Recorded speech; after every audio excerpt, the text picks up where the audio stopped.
Yeah, yeah. Me I time suppose is the me peanuts have time. Me been time is peanuts have set been to very go, close. so we better go. Oh, okay, yeah. I better turn the stream off, the sound, otherwise we're going to hear myself again. It's just the voices in your head. What's that, Fred? I think someone mentioned peanut butter and brandy or whiskey the other day. What? Peter, why are you naked?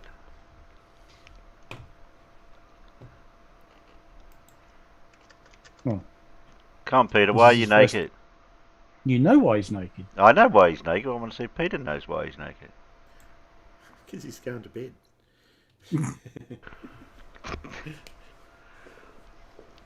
'Cause I am. I better put your clothes back on because the peanuts might revolt. I'm not going there. No. That's an old one, So that the one. peasants are revolting. I Yeah, know I'm stupid. yeah, that's it. What Oh, was did that? I Oh, get that did I get me that drink was before Carry we On, the one started? about the French Revolution, wasn't it? Whatever that was called.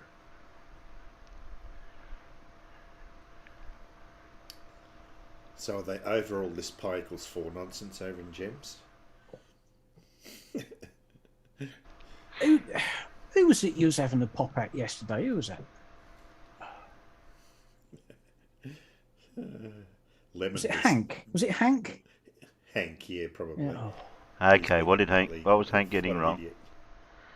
Everything. Oh, yeah. everything. Okay. As they have a habit of doing. Yeah. It was Yeah. just. I Now, was just listening whilst I was working. It was like I might have to turn this off and put the radio on. It was getting too much. now I can't think of the guy's name still, but that scenario that I was trying to run you through over on Gems that I was hearing him say that somehow the Earth's atmosphere is being compressed on the side that it's Oh yeah. through its direction in its orbit because it's flying through space at so many miles an hour or whatever, and so it's compressed on one side and it's expanded on its other side. Something like that. That's the gist of what the basics of his claim was or his question. You know why? Oh dear. I couldn't tried to explain it to You, me, but yeah. you can see why these people become flat earthers, can't you? Hmm. I guess. Yeah. I mean, they've got an imagination. It's just that their imagination is shithouse. Yep. Well, he knows what compression is. He knows what movement is. He might not know about frame of reference or anything Yep. like But that. like we said, what is there in space for the atmosphere to press against to get compressed? Hmm. I know we're telling him that the atmosphere's with the Earth and gravity's pulling down Yeah. the atmosphere uniformly. And And the okay, atmosphere is orbiting around the sun just like the Earth is. Yep. and if that's your claim, that means that there'd be never any windless days anywhere on Earth at any time, because the atmosphere would be moving all the time, compressing and expanding because of that. Well, not necessarily. Oh, I just thought I it'd mean, be. it could be if it was. It depends on the reason for it compressing. Yeah. Oh, Fred's going to turn flirt someday. I don't know. That's a bold claim, Fred. Oh, the Oh, firmament sorry. farmers. The firm. Yeah. Yeah, look, see. Ah, What the firmament that is so far out there that neither of the Voyager probes have actually hit it yet. oh, okay. Yeah, I That know. far out. It's far out, man. Yeah, it is far out. So you weren't thinking outside the box. No, it's because I think inside the box. Okay. Inside joke there. Yeah, Inside the box joke. inside the box. Yeah, Oh, I used to tell my undergrads that before you start thinking outside the box, you've got to learn to think inside the box first. Mm. well, that was the company slogan that I worked for. That the Yeah, one where we made prefabricated boiler rooms and plant rooms because basically we were fitting everything inside a box, albeit a box that was like 10 plus meters long, but it was yeah, still. And the trick was, I'm sorry, you want me to fit what in there? Yeah. Yeah, I want you to fit it in Oh, the we got box. planning permission on an ISO 20 container, so it can't be any bigger. Yeah. Well, it took me 2 weeks to make it all fit. Then the poor Just buggers down on the factory floor actually had to make it. just make smaller pipes. Yeah. There was no room left at all. And then once it was on site, the client said, "Is there any way of putting a couple of gas boilers in there as well?" And then you reply, "Have you got a TARDIS room?" Yeah, the TARDIS. We actually came up with an enclosure to bolt on the outside of the plant room to cover the 2 gas boilers that they wanted, and then we managed to get the pipework inside, and it was a nightmare. So TARDIS is an acronym, isn't it? I think it is. I think it is. It is an acronym, and I'm trying to think is. of an alternative to what it actually is. Would it be time? Time and relative dimensions in space. Yeah.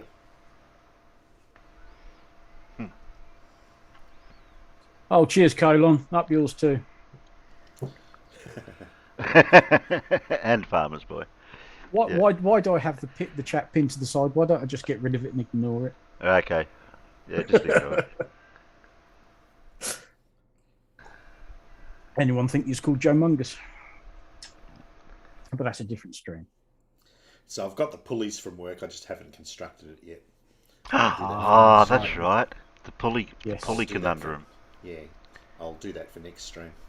Yeah.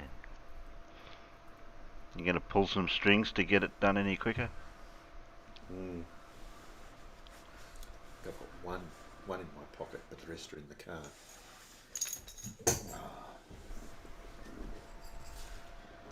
So I've got a heap of little pulleys like that. Oh yeah. Oh yeah, cool. And then I've got a bigger one too. Mm-hmm.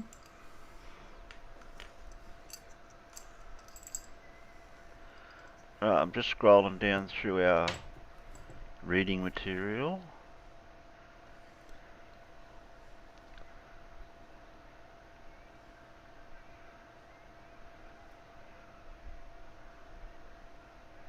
Because I can see it's highlighted that we did mission goals, orbit design, infrared astronomy, ground support and operation.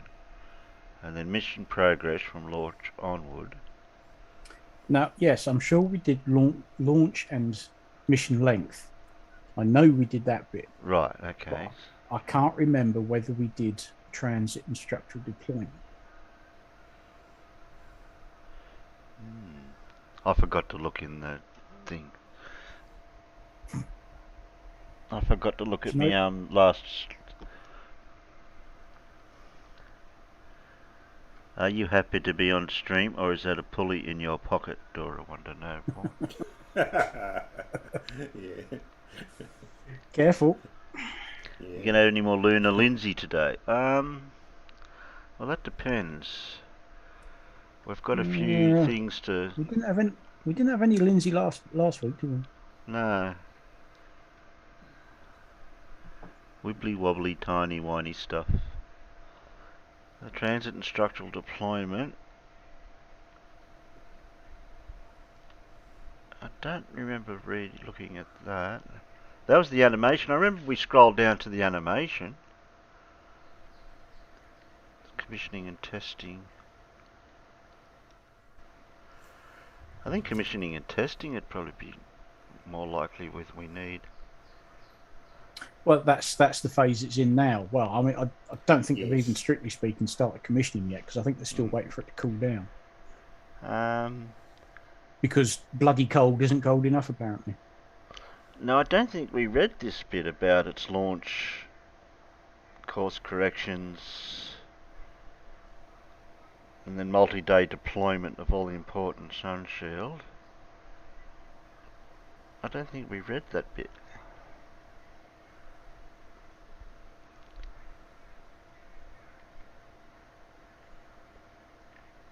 Yeah, I don't think we read that bit.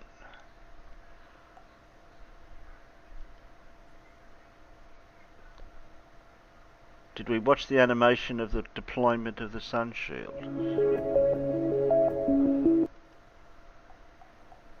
The animation remember. for it.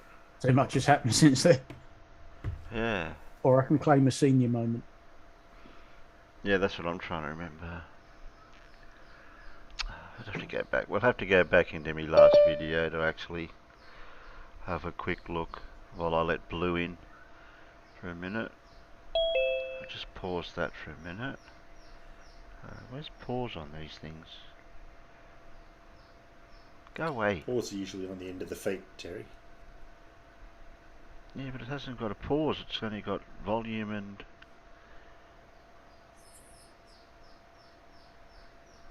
I can't move it over any further. Unless it's on the other side of the screen. Oh, bugger. I'll have to go back. Sunshield can't be in the UK then. James No. Webb Space Telescope orbit. Whoa, we don't want that. I've got a very good sunshield. It's called Clouds. It might not look it, but it's not that bright a day out there. I mean, it's okay, but like I said, I want it to tip it down. I want it to rain torrentially for like 2 days. Because the Well, you're road... suggesting farmers that they should have just all sent up a few clouds to orbit with it. Yeah. It's been fine then. But no, the roads out here are so greasy at the moment. I mean, I went out on the bike again yesterday and had 1 or 2 moments. Oh, okay. Just as you come out of a roundabout and the back wheel goes, traction? No, let's just slide. We're going around roundabouts that look like I should have L plates on. It's like, oh my God, this road's slippery. Okay. I'll go over to my channel. Evening, Blue. Morning. G'day, mate. John Rapp. Press pause, please, Terry. Press pause. What are we doing? I got no idea. no. I just got here. Mm-mm. Oh, Got okay. Unusual. Oh, dear. That sounds like I'm in the right place. Yeah, of Yep. course you are. Yep. If we knew what we were doing and we had everything organised, you'd be going, this is not the right place. Yeah, I would need to leave in that case. No way I wouldn't. I couldn't fit in. So, Blue, have you figured out the time derivative of pi yet? What? The what now? The what now? I'm working on it. The time derivative of pi. Yeah, there's something to do with the circle and its time. What, and how long it takes you to eat said pie. I got no idea. I did hear about this. Oh, it's ludicrous. Yeah. Oh. It wasn't him, was it? Omnivorous. No, no. Oh. Better be quiet. I don't want to whistle him up. Yeah, exactly. Oh, goodness. Alright, where did we go? Okay, we went to there. Come on, stop giving me the circle on my stream when I'm trying to look for something. Oh, here we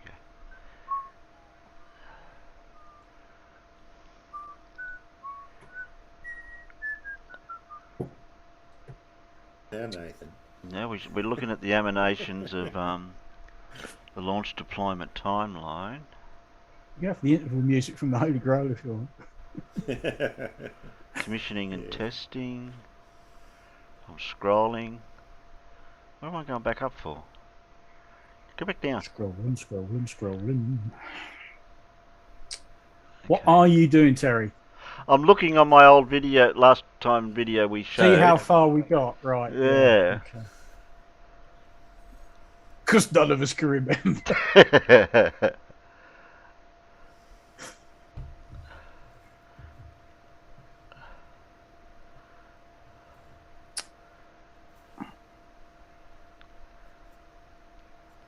And I get that circle where it's buffering when I'm trying to Proof that I'm not doing a Riley. Okay. go. Okay, prove you're not doing a Riley? Okay. Oh, that's better. I Oh. can't hear it. You're not doing a very good one. No, sorry, I didn't want to blow his feet over his tea. After all, it's like over my lap, so I'd rather drink it than wear it. Cheers. Ew. The tea, that is. Yeah. Oh.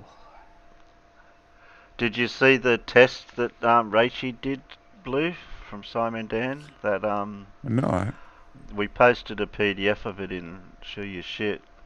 We're gonna have a bit of a look at that as well. I would like to see that. Yeah, we're Somebody gonna be was doing that asking her later. yesterday in Gent server, and she posted that PDF. So that is apparently the test that Simon Dan got her to sit, and it is most definitely aimed at 11-year-olds and not year 11. We'll get Because the- there's no calculations, there's no numbers. It's all just, identify this and explain that, and it's so basic.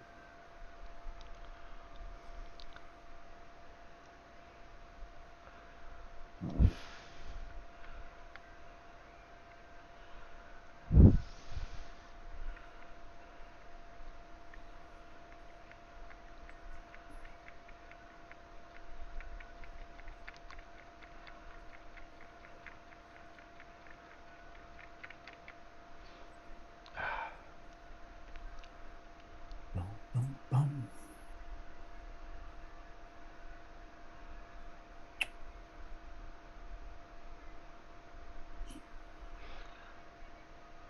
We're up to Blue's the company's doing 31st of what mine December. did. We've read.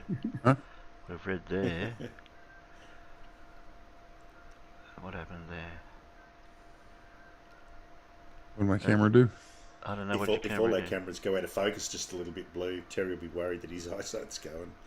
Yeah, that's what happened with Paul. Mine doesn't. Mine's fixed, so it doesn't. It stays in focus, yeah. I need something to put over the top that blurs it out. Hey Terry, what? And everything's blurred. Yeah, I know, you had me going. Paul had me going for a minute. I thought, what? Why is it blurry?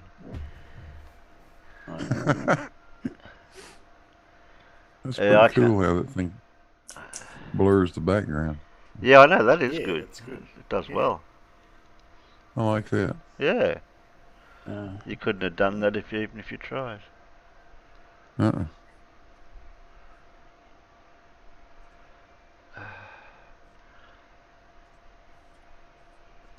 As far as I can tell, where's the text? must There don't you do go. it. There we go. I Farmers- blurred the background, but I Yeah, you can't. got it.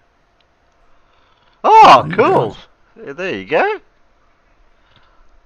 I'll just go through this. Oh, there we go. There you go. Down in the weeds. There. Down in the weeds, Now, yeah. Anyway, I'm off on holiday, so yeah. There Screw you guys. go. Yeah, but your hair's not blowing in the wind. This hair isn't long enough to blow in the wind anyway. Oh yeah, That's why I that'll have it do. cut so short, so I can't do anything with it. That looks realistic, a bookshelf with the window. Not only is it realistic, it's interactive. Look, Huh? 'cause they How did you realised it. do that? You know, I That's just picked that's one- some I picked one wizardry, at that random. is. And what is it? It's a book on tiger tax. Oh, clever buggers, those. As I Brits. suspect a lot of these are.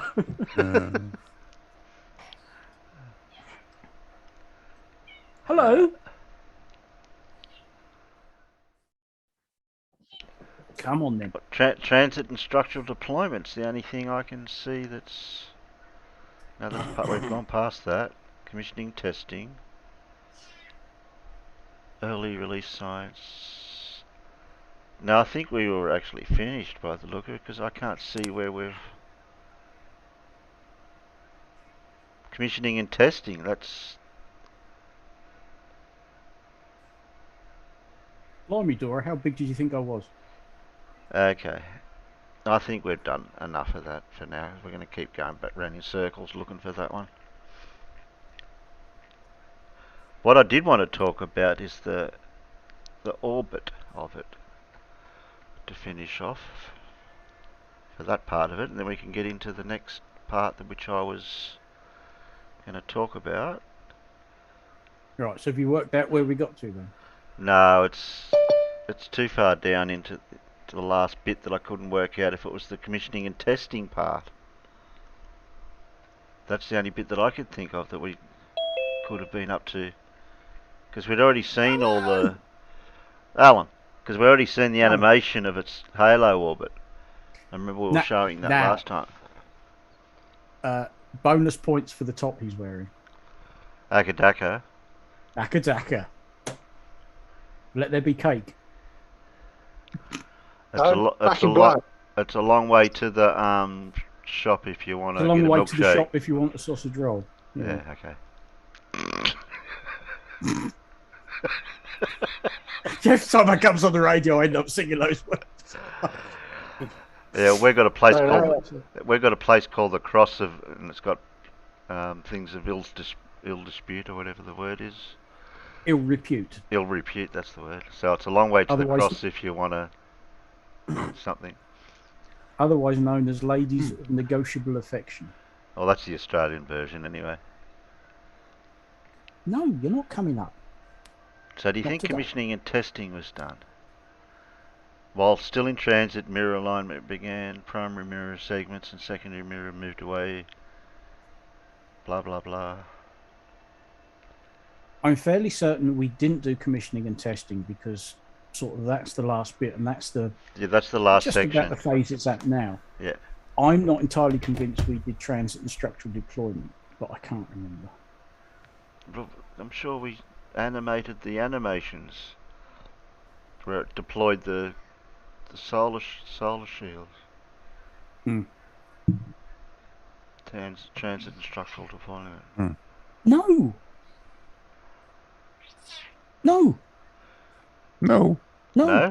She wants to get up on the desk.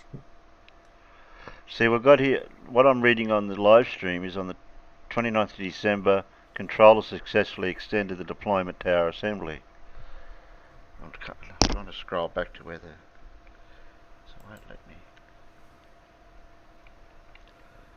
Go back. Oh, I'm going to get your piece somewhere. So what section's that? Come, let me pick you up.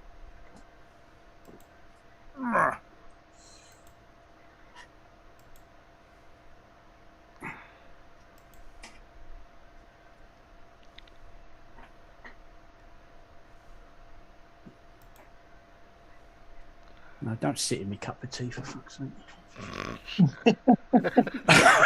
Just see the tail going down. It's like, no. Okay, look, let me move everything out of your way. How's that?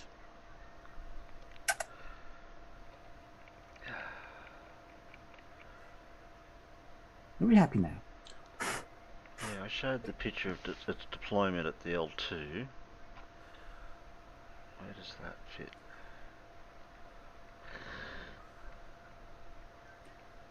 Well, that's way back up there. Orbit design. Here, kitty. Okay, I think we'll just finish off with that one then, Farmer, just to be the commissioning and testing. Okay. Yeah, and then we can at least we can move on. Well, once we got past that point, we've then actually got to wait for the telescope to do something interesting, which is going to be it's months off yet. Yeah. I think it was like, well, of course, the cat's the boss. I'm just the support system. If they could fill their water bowl and feed themselves, then I'd be completely redundant and kicked out. I'm sure. Don't you have one of those self-feeding food things where you just have a container on top? It's me. I top the bowl up. That's how it works.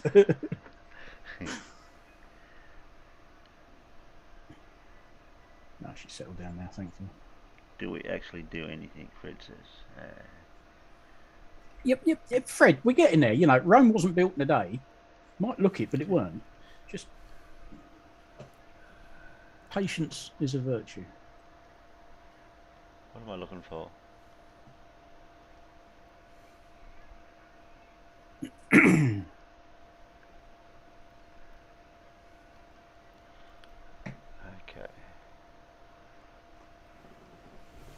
Peanut should get that. So move that over. So we've done the halo orbit, which we already animated that. Yes, little wolf, I would indeed be the obsolete man. I can't quite fit it in without the white bit. I don't remember that. You don't remember that? No, not that one. I know we looked at a load of animations for the Halo orbit, but not. Not that one in particular. Not that one. No, I don't think so. I don't remember that one.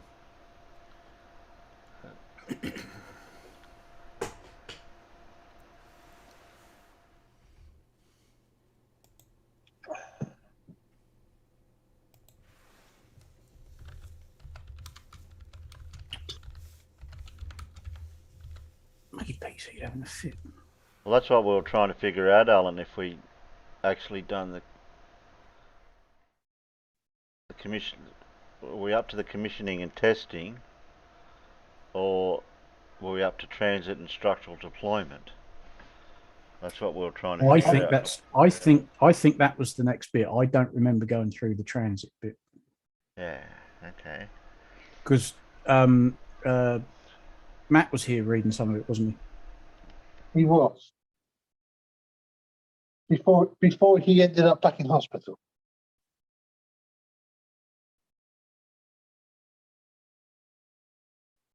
Yes. Although apparently they have fixed him now. What? Give him a clout with a hammer. He had to have a stent. Oh, I'm so so behind with what everybody's been doing. I only know because he posted up something on the Shield's Discord server. I thought I had. I don't know. It's this bloody work stuff. It keeps getting in the way. Yeah. I think he was supposed to be on one of their shows and missed it because they took him back into hospital because of his heart problems. And I was like, yeah. Well, yeah.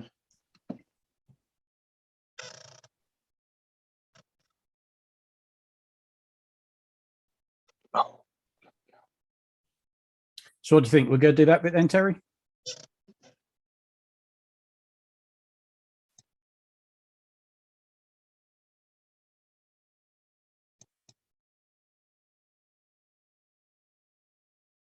Are you muted? Was I? Oh, okay.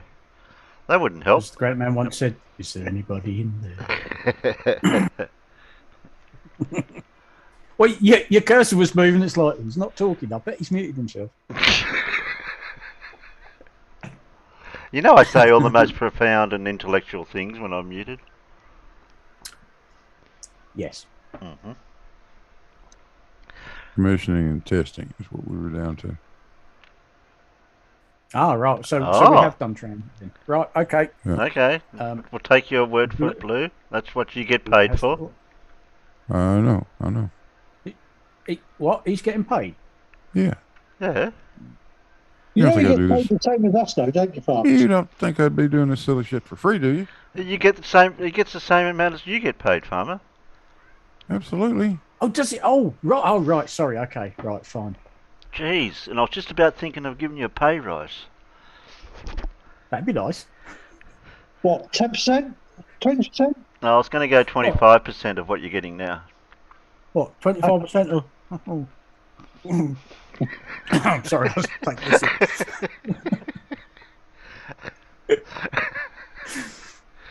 What do you say, Squeak? Meow. Oh.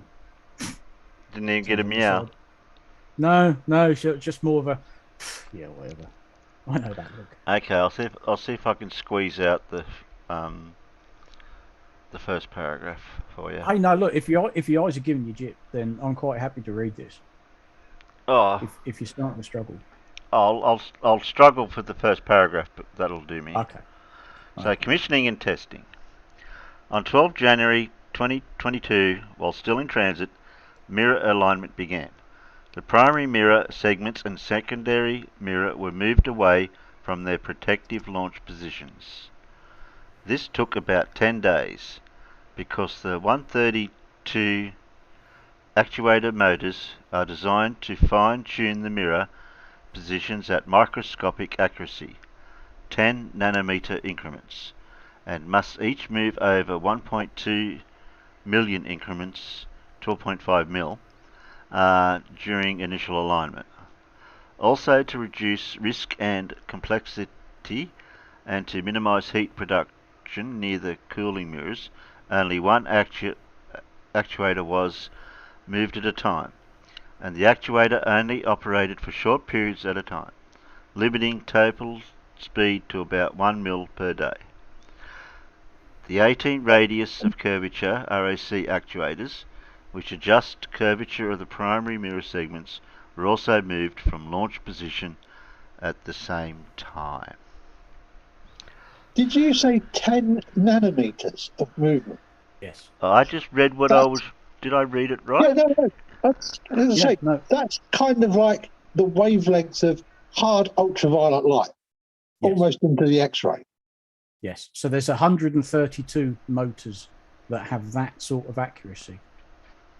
Bloody hell. And No wonder it each costs of so much them- money. No, each of them moves over 1.2 million times. Yeah. 12.5 That's mil. why during commissioning actual- and testing is such a long and drawn out process with this thing, and a lot of this is so they don't generate too much heat. And wouldn't it be the amount of power that's being used to actually turn them that slow would be a lot less as well? That's all part and parcel of it. It's the energy that they're using, and it's the movement these actuators are making, and the accuracy that they need as well. That's why they only move one actuator at a time. They don't move them all at the same time because that's going to generate heat. And this thing's still in the cooling down phase. It's operating at such a low temperature that they just don't do anything that would create more heat than it can take. But yeah, 10 nanometers at a time they can move. That's just right then.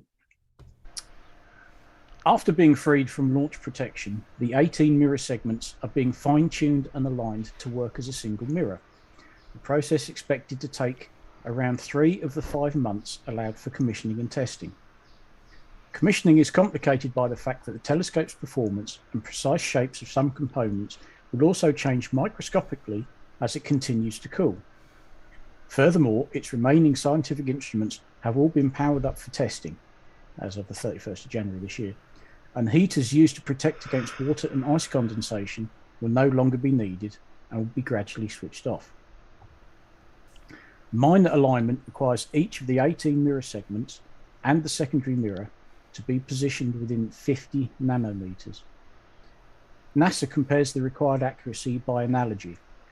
If the Webb primary mirror were the size of the United States, each mirror segment would be the size of Texas, and the team would need to line the height of those Texas-sized segments up with each other to an accuracy of about 1.5 inches. Wow. That just shows the scale of what they're doing and how accurate they're having to be to make this thing work properly. Well, I was just thinking the drop on planet Earth over 1 meter is about 72 nanometers. Yes. So these motors could move you seven times, or make 7 adjustments before they've even moved the difference in the curve, in the curve of the Earth, over a distance of 1 meter. Yes, it's mind-boggling when you actually stop and think about it. Just to have, the accuracy of this thing is just, yeah. Well, you can't. We can't even see those levels of adjustment, can we? No, our eyes are good, but they ain't that good. Well, I mean, you can't see it optically because unless you've got a UV or an X-ray sensor, because you generally tend to need to have wavelengths at least of the size of the object that you're trying to look at. Well, if we could put it into comparison, the amount of adjustment Blue had to do for his fine tuning of his torque wire. Yeah, these guys are not impressing me at all. I had to get within 5 nanometers. Prove me wrong. Yeah, I mean, going by what these guys have got to do. I mean, Blue, you were using a sledgehammer to calibrate it, you know. No shit. 10 to the minus 8 meters. That's an awful lot of zeros after your decimal point, isn't it? Yes, too many to be honest. Right then. Mirror alignment is a complex operation split into 7 phases that has been repeatedly rehearsed using the 1/6 scale model of the telescope. Once the mirrors reach 120 Kelvin, that's minus 153 C or minus 244 freedom units, NIRCam targets a bright star, the 6th magnitude star snappily named HD 84406 in Ursa Major. Initially, the individual primary mirror segments will produce 18 separate blurry images of the star. These 18 images captured by NIRCam are each matched to their respective mirror segment and are brought into approximate alignment. This is segment image identification. Each segment is then individually corrected of its major focusing errors using a technique called phased retrieval, resulting in 18 separate but individually good quality images from the 18 mirror segments. The 18 images from each segment are then moved so that they precisely overlap to create a single image. This is image stacking. With the mirrors now positioned for almost correct images, they must be fine-tuned to their operational accuracy of 50 nanometers, less than 1 wavelength of the light that will be detected. A technique called dispersed fringe sensing compares images from 20 pairings of mirrors, allowing most of the errors to be corrected. This is coarse phasing. And then the same technique is used for special optical elements to introduce plus or minus 4, plus or minus 8 waves of defocus to each segment's image, allowing detection and correction of almost all remaining errors. This is fine phasing. These 2 processes are repeated 3 times, and fine phasing will be routinely checked throughout the telescope's operation. That's not a 5-minute job. After 3 rounds of coarse and fine phasing, the telescope will be well aligned at one place in the NIRCam field of view. Measurements will be made at various points in the captured image across all instruments and corrections calculated from the detected variations in intensity, giving a well-aligned outcome across all instruments. The snappily titled Telescope Alignment over Instruments Field of View. Finally, a last round of coarse and fine phasing. A last round of fine phasing and checks of image quality on all instruments is performed to ensure that any small residual errors remaining from the previous steps are corrected. Iterate alignment for fine correction. The telescope's mirror segments are then aligned and are able to capture precise focused images. If needed, the process allows for early steps to be retested again to ensure accuracy.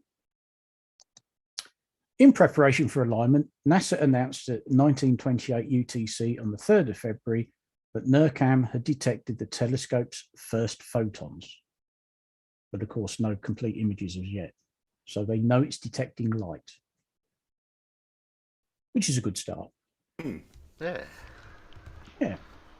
But just this is why commissioning is due to take so long. The fine adjustment of these segments is just. It's like watching paint dry for the next several months. Not quite as exciting. It lacks the cut and thrust of paint drying. It's a little bit more involved than my optometrist when I get new glasses. Is it better with this one or that one? This one? This one? Yeah. Or that one? Stop Yeah. it. Oh, I hate that. Oh, could go back to the first one. No, they're the same. Okay. Yeah. What about this one? Oh. I know, I hate that. Can't you just shine a bloody laser in there and scan everything and go, yeah, okay, got it. What happened with me last time? He got the script of what I had now, put that on, like in front of me. So this is your script of what you got now, and it just went from there. Hmm. And I ended up being 0.01 difference or something from the old ones. I think that's the number. Correction. Oh, my numbers all changed now because for a few years now I've been on varifocals. Do you remember when he said, "Do you need varifocals?" I said, "I'm not old enough to need varifocals." Oh, yes, you are. Oh, yes, I am. Flow Rider wanted to know how were they moved. What do you mean, how were they moved? Right. Where was that figure? Each. So was that back? The mirrors have got little motors on them, and they're basically flexing the mirror segments. Yeah, there's 132 actuator motors. Yeah. So all these mirrors, what they're basically doing, if I've got this right, is they're very, very in amazingly small increments. They can flex them, and this was one of the problems with the James Webb. Once they've launched it, once it's got there, there are so many mechanical items that have all got to work perfectly. Yeah. And these servos are just one part of it. I did see a figure. There was nearly 400 things that can move, things that can hinge, things that are powered. Motors, actuators, everything like that. There's 390 something moving parts, and they've all got to work perfectly. Not only that, but they've got to carry on working. Like these motors for focusing the mirror segments. This is something. As they were saying there, every now and then, periodically, they'll do a fine phasing and make sure it's still in focus. So these things have got to carry on working for 10, 15, 20 years Alan's maybe. Here.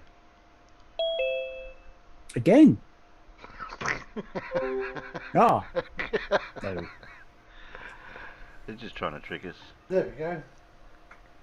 On the actual computer now. So I can see things like. And of course, all these have got to work in conditions of extraordinary cold and not to give off too much heat. Oh. Suppose it helps if I don't have the sound all muted, doesn't it? Yeah. I mean, you could hear me, but I couldn't hear you. Okay. I like this animation of the fucking shark. Because I was still trying to wrap my head around it.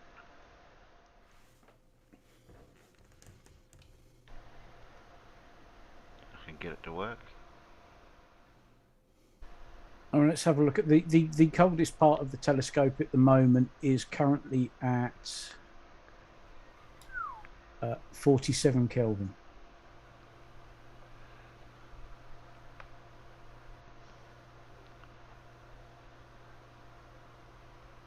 Minus 226 degrees Celsius.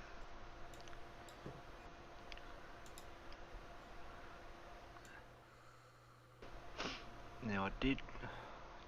Back off. I knew there was another bit that I wanted.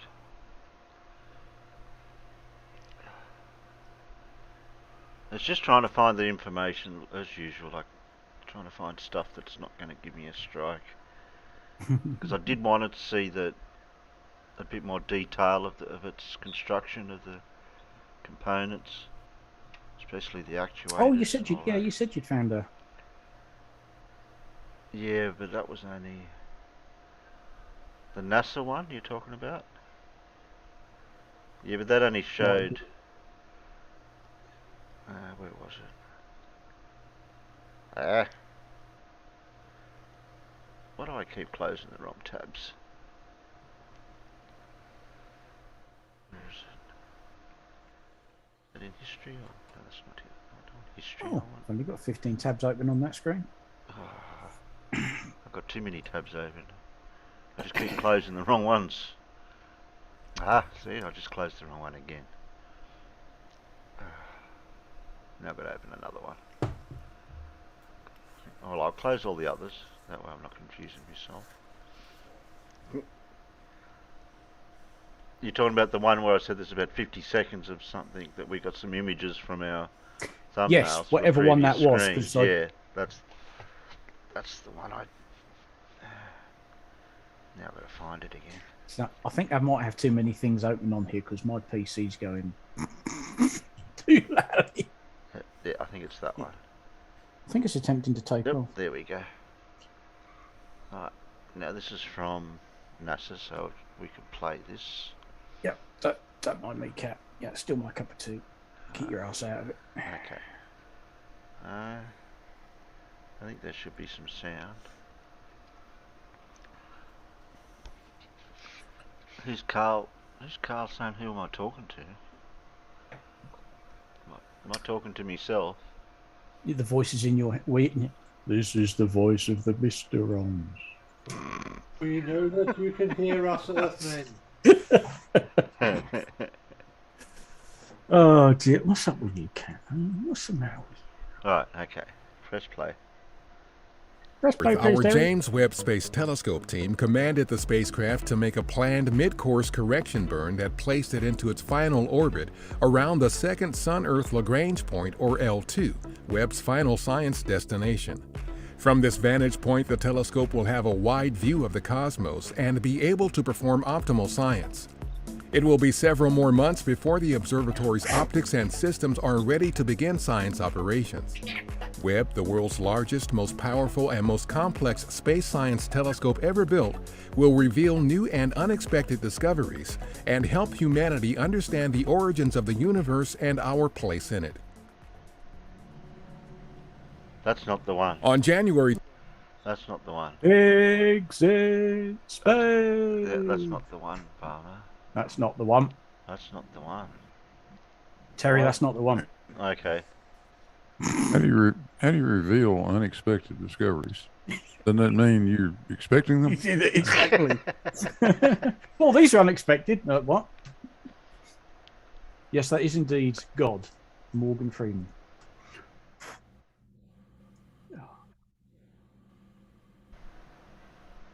Cat, could you not be molting all the time, please? Oh, bugger. You're leaving bits of yourself all over the place. Careful, Cat. I'll let the dog out. Who let the dogs out? Yeah, who? Yeah, who? Dogs aren't the issue around here. There's a particular white and grey tomcat that media page, and also Not that. she doesn't like him. Told you. Dog confirmed.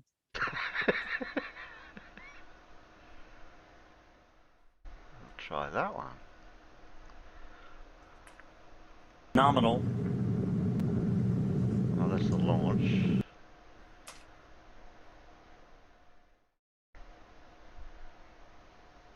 The launch was very spectacular. You see it go up, hit the clouds, that's it. That's it, yeah. Yeah, the one where I said you could see the truck driving it through the thing and all that. That one.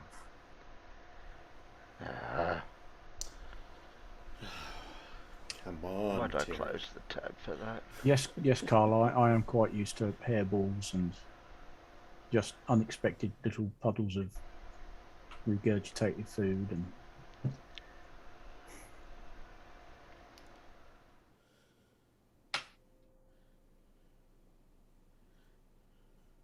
non-carpet flooring has its bonuses.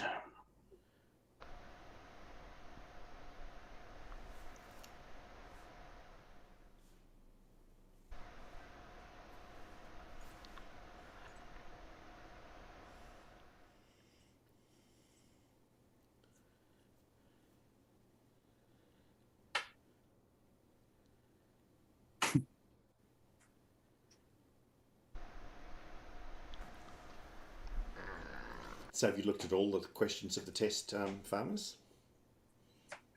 Sorry, what was that? Have you looked at all the questions of Rachel's test? Yes. My particular favourite is Herschel's telescope. Yeah. That's a lovely little drawing. That, and you look back at, oh, this would be good. And then you read the question. It's like, really? Is that it? Yeah. Did Richie take the test?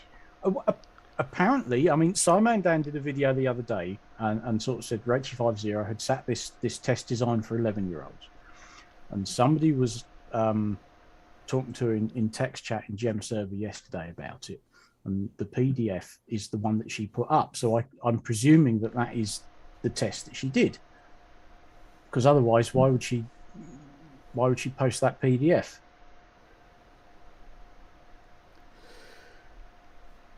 Why would you admit you took a test for 11-year-olds in the first place? Yeah. Never mind, that's Rachel. I got it. I know, yeah. And then she's proud when she gets 80% on it. Yeah.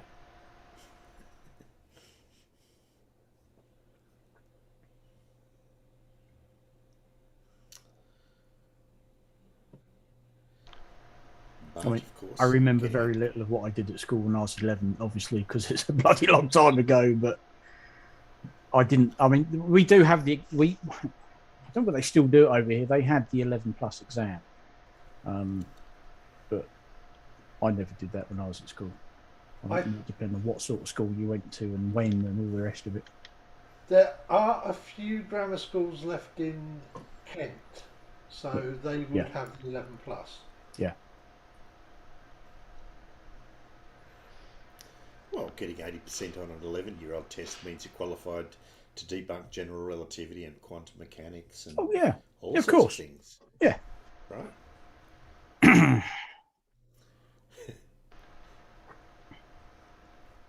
Yeah, mind-boggling. I know this. If she says, "Where'd you get the force from, Blue?" one more time, I'm gonna buy a plane ticket. Come over there and give her a smack. Yeah.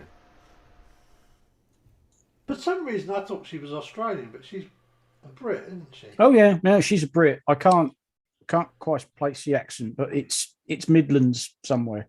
Yeah, that's what somebody said, sort of Brummie-ish. Yeah, but I can't.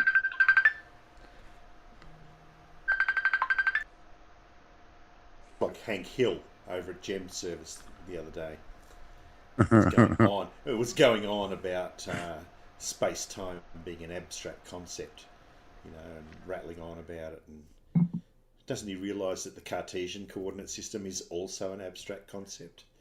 Yeah. Quite. Yeah. Yeah. I tried to buy one on Amazon. They don't sell them. No. That's right. Yeah. And if Amazon doesn't sell it, it's abstract. Mm-hmm.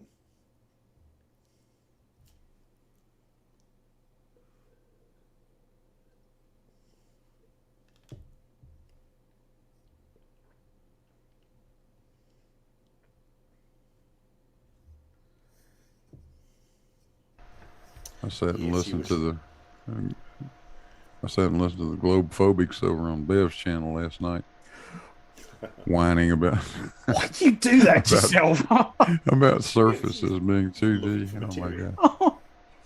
Yeah, laughing their asses off. Those silly people could actually think you could have a 2D surface. So I said, okay, in the chat, I said, I've got 100 spheres that are each 12 inches in diameter. I want to paint them. The paint says it'll cover 400 square feet per gallon. How much paint do I need? I can't remember what the equation is for the surface area of a sphere, but you basically do that and times it by how many spheres you got, and 4 pi r squared. 4 pi r squared. Is it? Yeah. I can't find that video again, Farmer. But is it not in your history? I mean, I'm in history. So I can't work out why I can't find it. Because you said the video actually showed that, yes. like that still we showed. Yes. You said, "Oh, it's got that in it," so you must have looked at it. Yeah. But why isn't it showing up? Did you just look at that? Carl Edwards found a Cartesian coordinate he could buy from a Nigerian prince. Yeah.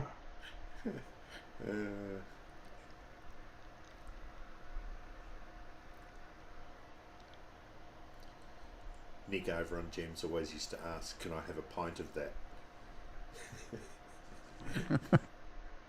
And I'd always pull up a beer that was named exactly what he was asking for.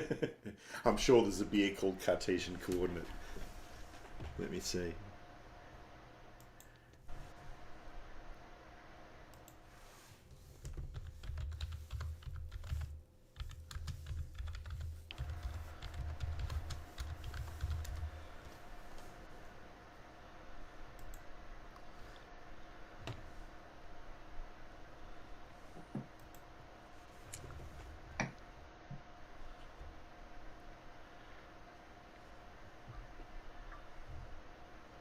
Stop that door. I'm pouring more tea.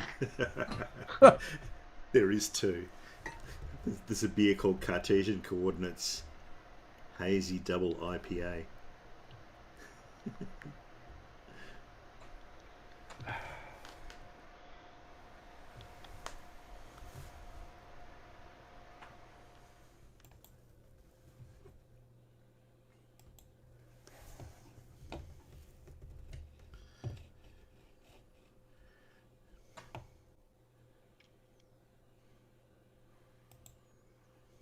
Say hello.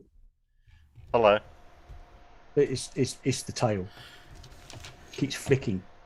I don't know whether that's a happy flick or a pissed off flick. It's a job to tell. I'll just have to leave that until I can find it again. Yeah. Back.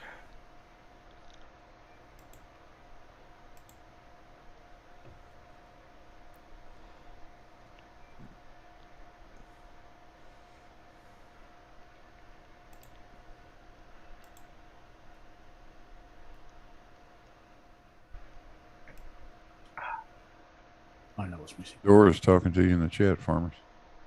Yeah, I know. I'm ignoring it. It's just yeah. Look, I've done some work this morning already, and I'm going to do some more later on. So I've got to got to pace myself.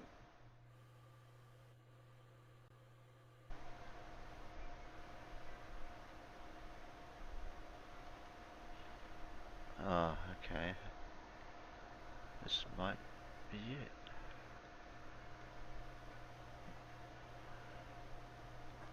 Yes, you did. You thought you saw a pretty cat.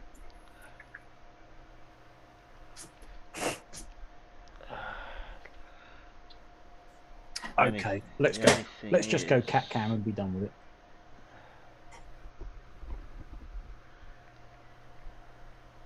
See, Squeak? That's what you want. Secrets of the Universe, the site. Yeah, I don't know if I can use that.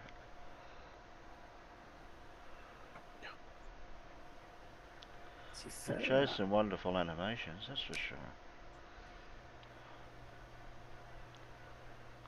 But not the bit that I wanted.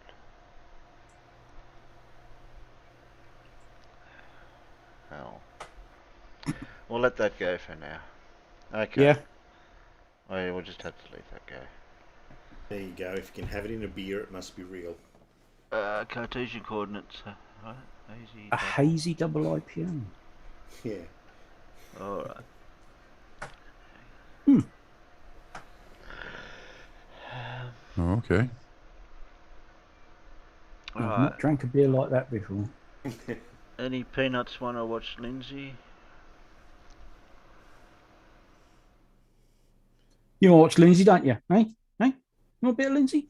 Yeah. Of course I want a bit of Lindsay. Yeah, let's have a bit of Lindsay. Let's destroy our brain cells before we do the Rachy quiz.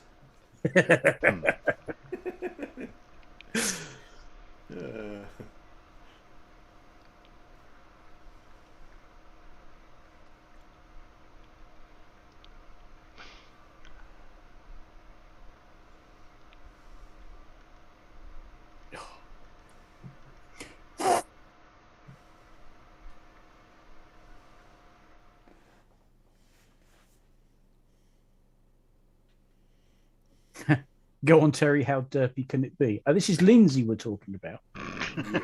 Broom fondle. Oh no, hasn't experienced Lindsay. Okay, share screen for a minute. Really? Must have. I thought everybody here had. Alright. I have to scroll down to see how far down we were. Part 2 Star Trials is that one. What are nautical miles, meridians, and arc minutes? Oh, I think that might be interesting. Oh, yes, please, yes. Yeah, I think that would be interesting. Oh, to be sure, there must be sky miles. I think that Navigator miles. I think that one's going to be interesting. Soy mile. Scoy miles. Oh, but this blackboard is so busy with his. He never uses half of it anyway. It's just so busy. You're like, how does he learn to navigate through all this? Oh, sorry, I shouldn't have used the word learn. Not with a sextant, that's for certain. Did I freeze everyone? Carl, what's your problem? That blackboard looks like something my chemistry professor in college would have done.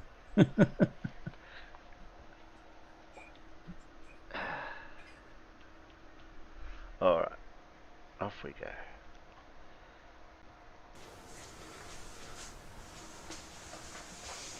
Look Hi hard guys, enough, you'll find a recipe welcome to another for video. ham sandwich.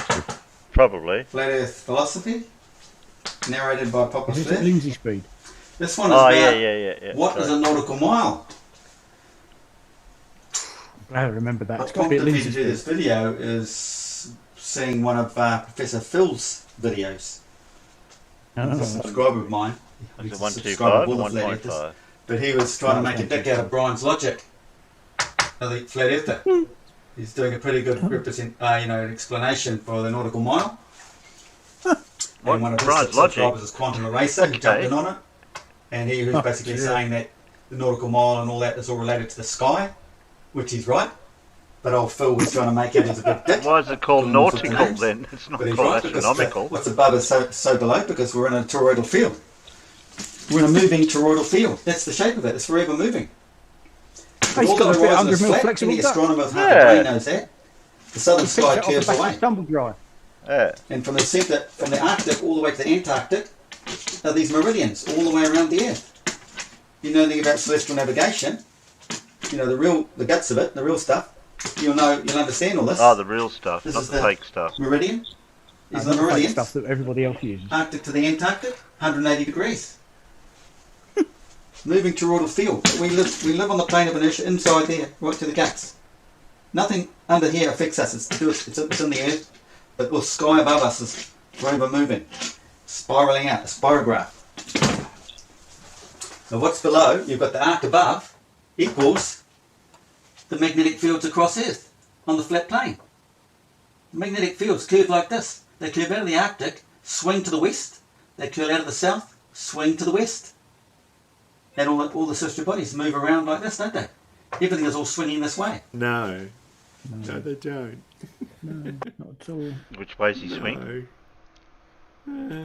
Let's not go there. Okay. What? There's got one area where magnetic fields are You clip that opposing plane each in other.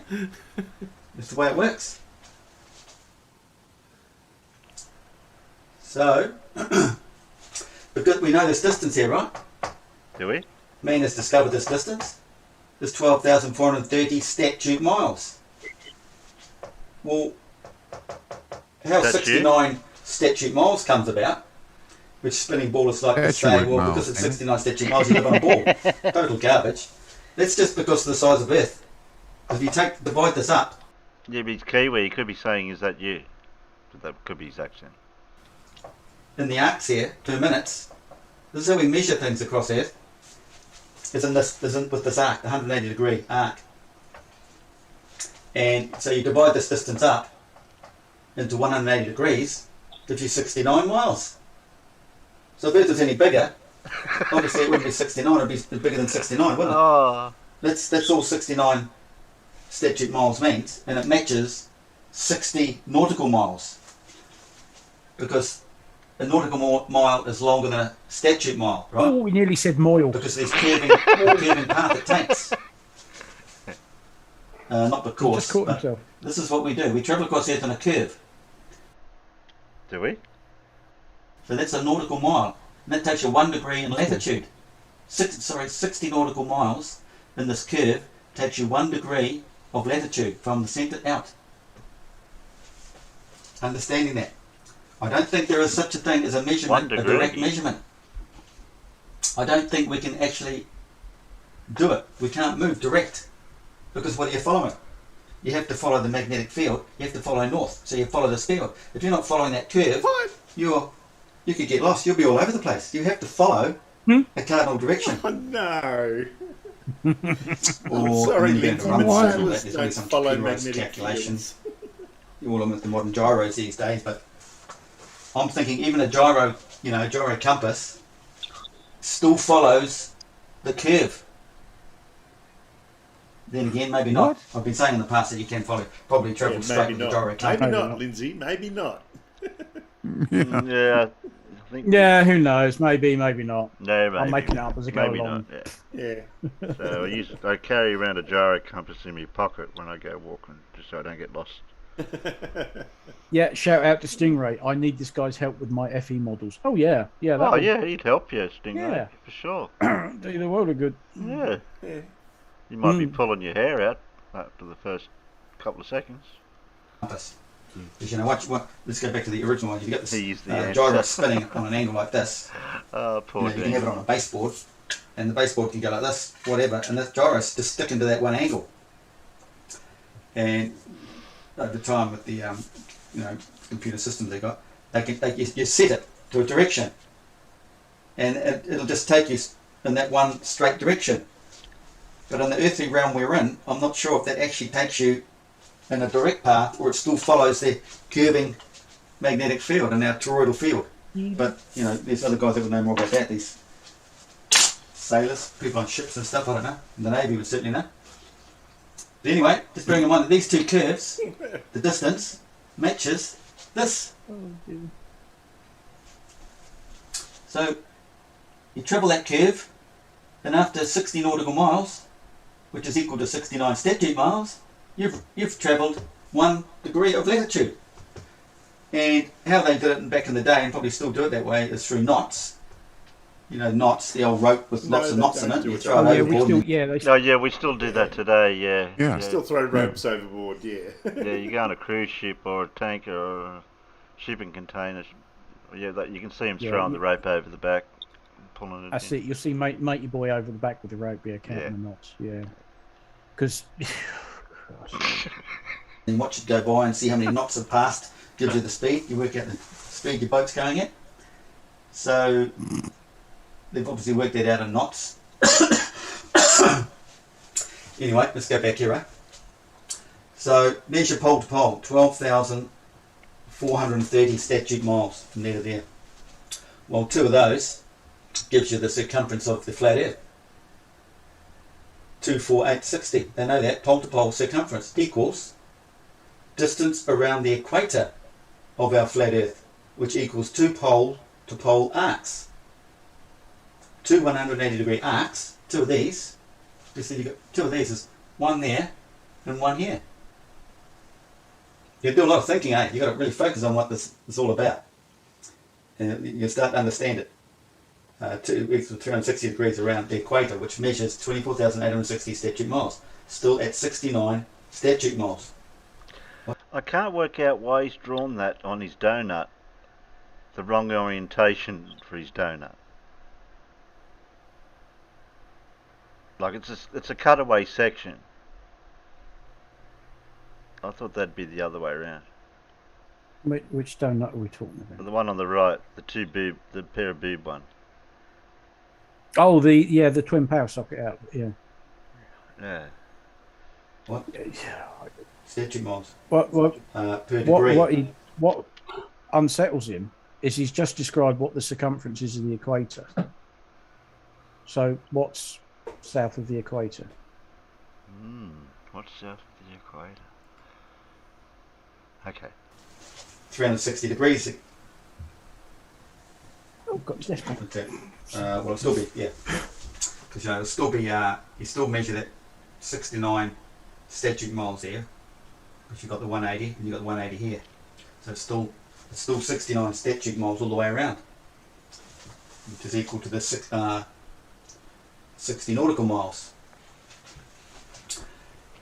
These two field lines on Earth are represented by the one arc of meridian, which I've just talked about. These field lines are what we follow on Earth, north to south or south to north.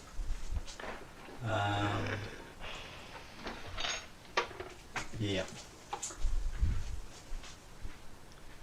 Derived from arcs of degrees. Was that 69, 69? Derived from arcs of degrees of the Earth's measured distance, meridian. Our arcs of horizon are 180 degrees. So there's your earthly arc meridian from Arctic to the Antarctic, and then we have man's arc of horizon. So what's here is pretty much what's here. So if he's anywhere out here, depending on latitude, see what happens is things go down on your horizon as you move away. And they say, if Earth's flat, why can't I see Polaris from the southern hemisphere? Well, because you've moved away from the light source. There's a light source, say, the rotation of Polaris. You've moved away. What's going to happen? It obviously goes down on your horizon. So it's going down as you move away. Come in, it comes back up. Right underneath it, you move away, it goes down your dome. Your arc. It's simple. Where was I going here? I don't even think we should even try to correct that one. I'll just leave that one for you. Yeah, just understanding you've got to know when to separate your arc of horizon with the earthly one. What? So you break this how Earth breaks down. An arc of a degree or arc of his horizon? That was an arc of a degree, you said a while ago. What the hell is that? Well, you got a degree and then you have an arc. And you put them together. An arc of a degree. Ah. You know what arcs, Lindsay? I gotta go find my oven mitts. A bad idea, actually. Might help if I just took my glasses off. It's not quite so painful then. Yeah, I think we forgot to put the disclaimer up before we started. Like a magnet. Oops. This is basically it here. That's the flux over the Earth. The magnetic flux. It's like that. The northern horizon is flat. Flattish. Overall, maybe there's a complete sphere like that, I don't know, but these are symmetrical, because that's what the torus field is all about, isn't it? It's symmetrical. But up on top there, it's flat. It's just like that. It all boils down to that. So you break these right down. So you break it down, you've got this system going on in the tropics, because this physical realm of ours, we don't know anything about this in here. Well, we do, because it's amplified and given us the image out here. So whatever happens out there happens here that's our equator. So it breaks down to this, two of them. Then they break down again to the roaring 40s. And then they even break down again. You start getting into this like golden ratio, Fibonacci things. If you drew a circle for the equator here, you get these Fibonacci's. It all works. It's what that's the moon pattern does this as well. You'll find that in when you look up rung lines. These rung lines, spider web, whatever you want to call it. So what have we got here? 69 statute miles has only come about from the size of Earth, according to man. Pole to pole is measured to be 12,430 statute miles. So we divide 12,430 miles into 180 degree arc of the Earth's meridian. Okay, so you've taken that mileage and then you divide it up 69 degrees, creates the 69 statute miles, which is one nautical mile per degree across here. Even I get confused sometimes, I'm trying to remember what I'm talking about here. So we divide into the Earth's meridian, pole to pole, and we... Is he lost? I think we need to give him a nudge in the right direction. That's something.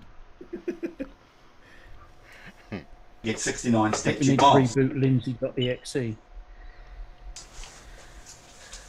Okay, so travelling from there to there, you're travelling these curved lines, and every 60 nautical miles is 69 statute miles. why are we travelling in a curved line? That's what I can't figure out, that one. That's... Statute miles, you pilligan. I know.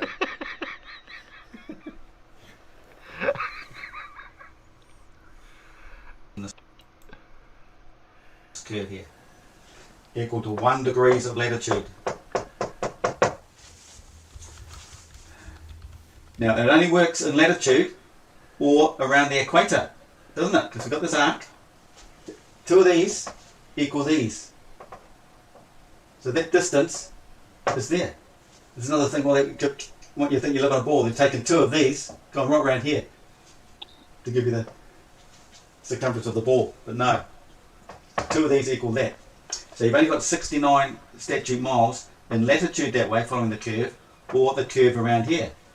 Because once you step away from the equator, it starts reducing, doesn't it? It all starts reducing. Because toroidal field just goes south and starts reducing, and it's reducing down inside there too. So when it comes to this distance around here, it starts changing, doesn't it? As you come into the middle, or you spiral out to the outer edges. Just because it's a moving toroidal field doesn't mean Earth is not flat. We're a flat plane inside the toroidal field. I've done a video on it trying to explain how it all curves back in. You mean tried? It's a tricky one to understand, but it's just the way the field, it just brings everything back into you. I think you need to try it out. We solved Einstein's theory of relativity and all that at the beginning, turn of the 19th century, 20th century, earlier on. But there's the trick. It's all hidden in here, and these curving lines, because they match this curve. So as above, so below. On Earth are equal to above Earth. Zenith, 90 degrees. Zenith, 90 degrees. Zenith. You're standing there. That's your zenith. Down here, 0 degrees, 90 degrees, 0 degrees. Following the magnetic. One thing that amazes me is how complicated or convoluted he's trying to make a model or to fit his narrative, but yet we can explain our model in less words, easier terms, and not make it as complicated or convoluted. That's and even though his model is convoluted and weird, it still doesn't work. Yeah. Curve field lines of Earth. Sorry, Blue. Nothing about it works. Nothing. Yeah. Right. Most of their models, at least some part of it works, but no, nothing here. Okay. Nope. Okay. Are longer than a statute mile. This is why we get 69 statute miles as opposed to 60 nautical miles. Ah. Yeah. I'm glad he cleared that up. I won't go any further than that one. These are measured in nautical miles. 60 nautical miles equals 69. Or is it 67? Because some sites talk about 67 because when you're talking about the conversion into kilometres, we know it's 10,000 kilometres from the Arctic to the tropics. So it's 20,000, just a little bit more than 20,000 from there to there, kilometres. Moves you 60 minutes of the arc. You've moved for 60 minutes of the arc, probably measured in knots, which moves you 1 degree of latitude. Summing up, 69 statute miles comes from Earth's diameter according to man's measurement of Earth, a division of the 180 degree arcs of Earth's meridian over us, north to south, a curving night sky from a flat Earth, not a curving sky from a curving Earth. Why would space be curved while looking up? You've got no reference to this curving ball, imaginary spinning ball you're on. Why would you, why would you be looking up and seeing a curved sky? It's just the vast space, it'd be all over the place. Who claims that we're looking at a curved sky? It's flat and we've got an arc of horizon. But they've taken Earth and gone up like that. Well, what's it doing up there? You're on your curve on your spinning ball, aren't you? Can't have your cake and eat it too. Bit daft, isn't it? In your face stuff, but no one picks up on it. Except the flat earthers. So, let me read this. So, nautical miles is based on curvature. Curvature from above matches Earth's magnetic field curvature below, because they are one of the same. Earth's moving toroidal field all around us, but not the fixed and stationary Earth. But then we go into another long story. Fixed and stationary. Is it really fixed and stationary? Basically, I'm thinking what that means is it's the fixed realm. It's a like fixed stream. It's the set you're doing the play on, whatever. It has to be there. That's the fixed system. You're in it. Although it has something to do with the moving magnetic field as well. Because as we know, the Earth being round like this, and the field coming in, it's bringing you back to a smaller central image like on the spinning ball.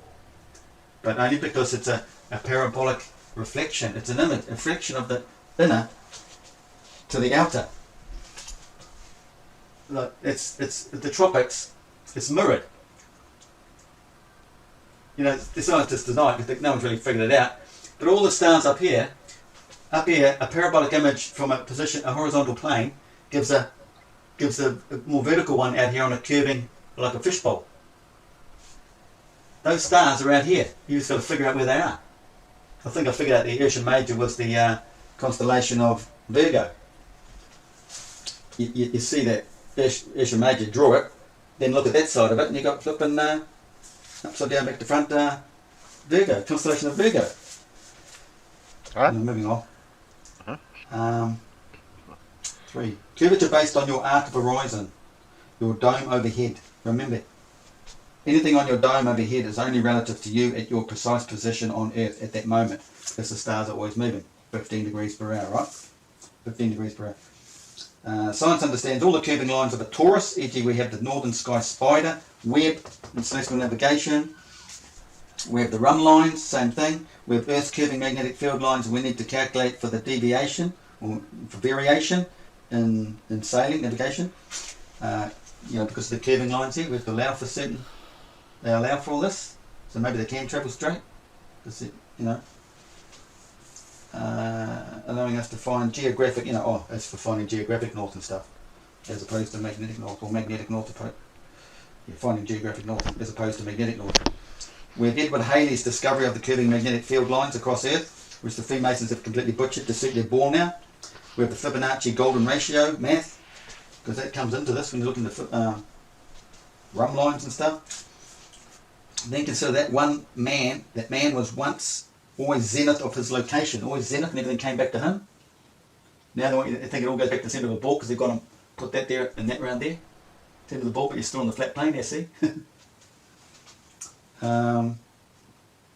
Meaning his arc of horizon on Earth relative to him. Takes him to special relativity.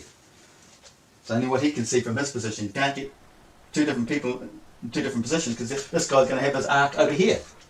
He's going to have things plastered on here. This guy's got to plaster back over here. This is why you never get this celestial bodies meeting up like that. So we have the nautical miles from above, miles actually running along the surface of the fixed and stationary Earth. So we have the nautical miles.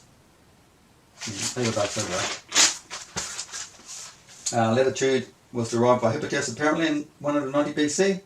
Another character, Hipparchus and Aristarchus, who supposedly came up with these measurements to the moon from Earth, and then the astronomical unit came about. Astronomical unit came about from all that. It was all built on garbage. You just listen to the story about how we figured out the distance from Earth to the moon, and then they just stretched the whole story out how we came across the astronomical unit. So it all starts with a pile of dung, finishes in one big massive pile, one big septic tank. So you take that with a pinch of salt, because maybe they had it all right back in the day and the Freemasons screwed it all up or something, I don't know, to make it suit their ball, but they're always telling stories. It is based on the angles subtended from the centre of the spherical Earth, they say. These angles here, when it's just these angles here on your horizon. From the equator at 0 degrees, or 0 degrees. Yeah, so you got to 0 at the equator. 90, 90, 0, 0 here. The equator? That's the equator. That's the spinning ball theory. So you just got to realise, this point here is you anywhere on Earth. You've got to try and associate sometimes with this earthly one here, because that's the equator there. It's not the equator. You can be anywhere on Earth. Minutes. Here we go. So, where are we up to? 180 degrees is pole to pole. So the pole to pole, 24,860 statute miles in circumference. Spinning balls there. 12,430 statute miles divided by 180 degrees. Okay, so you get 12,000 divided by 180 degrees gives you 69 statute miles per degree of latitude. Nautical miles is the unit of distance of an arc created by 1 minute of angle. 1 minute of angle along the surface. He wrote it down and he Nautical still miles is the doesn't. unit of distance of an arc created by 1 minute of angle. I briefly worked with a guy like that. He'd show me his notes and say, "Do you know what this says?" I said, "Well, you wrote it there." Yeah, you wrote it. Curves of Earth. You wrote it. Angles. Your handwriting's that awful. Angles up here, but you've got curves down here. What is it? Hence 60 nautical miles equals 60 minutes of arc. Okay? 1 degree of latitude. Each nautical mile equals 1.151 statute miles. So 1.15 statute miles times the 180. Pole to pole. Pole to pole is 12, which is the measured distance. They all know it all. You just got to relate this, understand this, and relate to the ball and see where the trick is, what they're doing to you.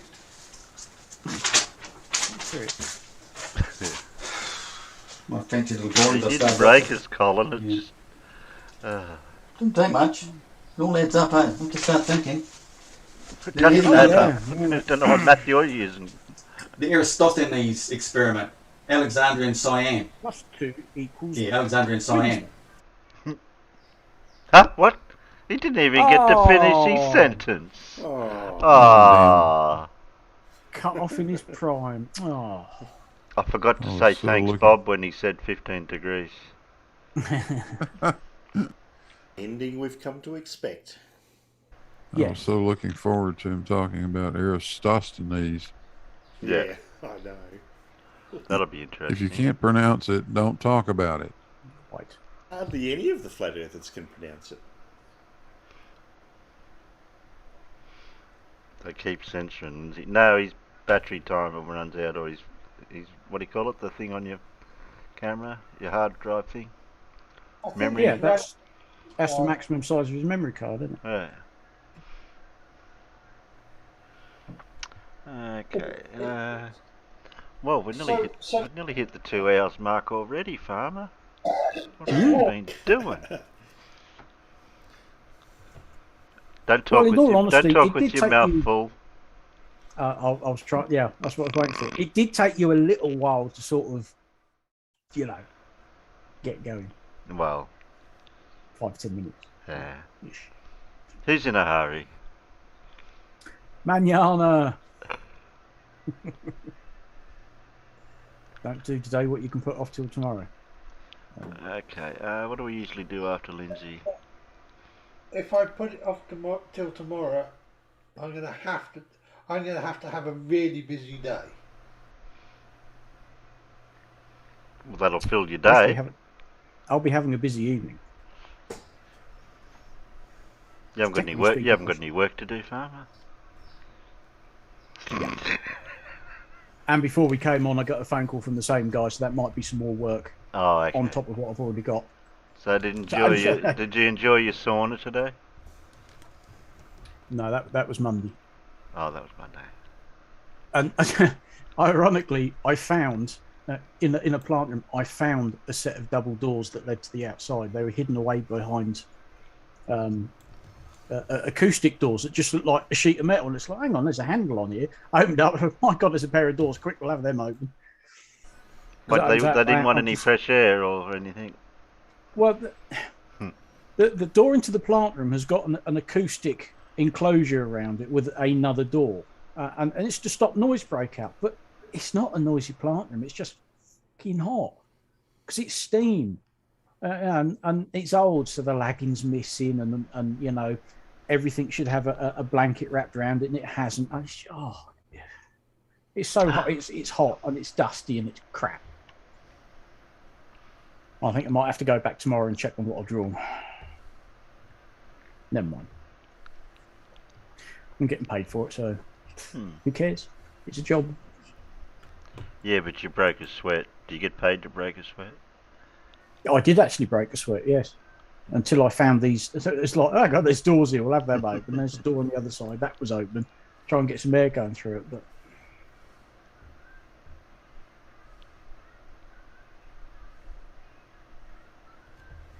I'm so glad we don't really use steam much anymore. Yeah, that's the problem though. You don't want a steam bath when you're still fully clothed and trying to work, Dora. So. Oh, did I miss out on the clue? What you mean? Sort of 2 hours ago. Yeah. Arnold Summerfield. Yeah, I know. I just remember not that. Field. It's not Summerfield. Sommerfield. No, not Field. Read. Sommerfeld. Yes. Well, it's in small print. Okay. Yeah. And what did he do? Are we doing? He was a pretty important bloke in the foundations of quantum mechanics. He introduced the second and the fourth quantum numbers, the azimuthal and the spin quantum numbers. He also introduced the fine structure constant, and he did it a lot with X-rays as well. What are we eating, Farmer? So.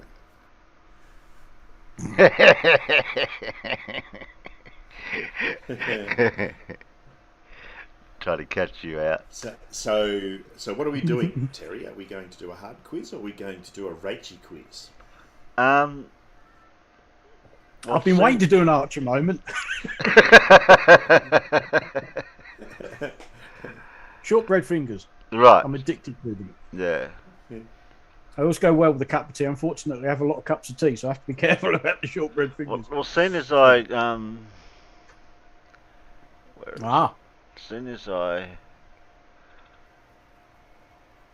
might have to bring it up on that one or that one.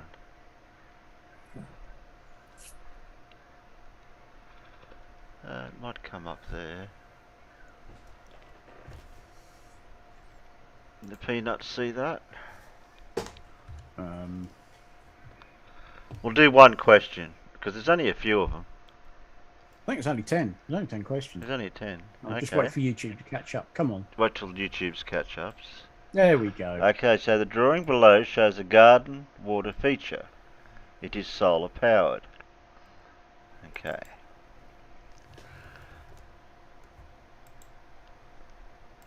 So use the information above to help you complete the following sentences. Choose words from the list. Okay. The useful energy change in the solar cell is from light to... What sort of energy? And it can only be one of the 6 suggestions. It's not gravitational.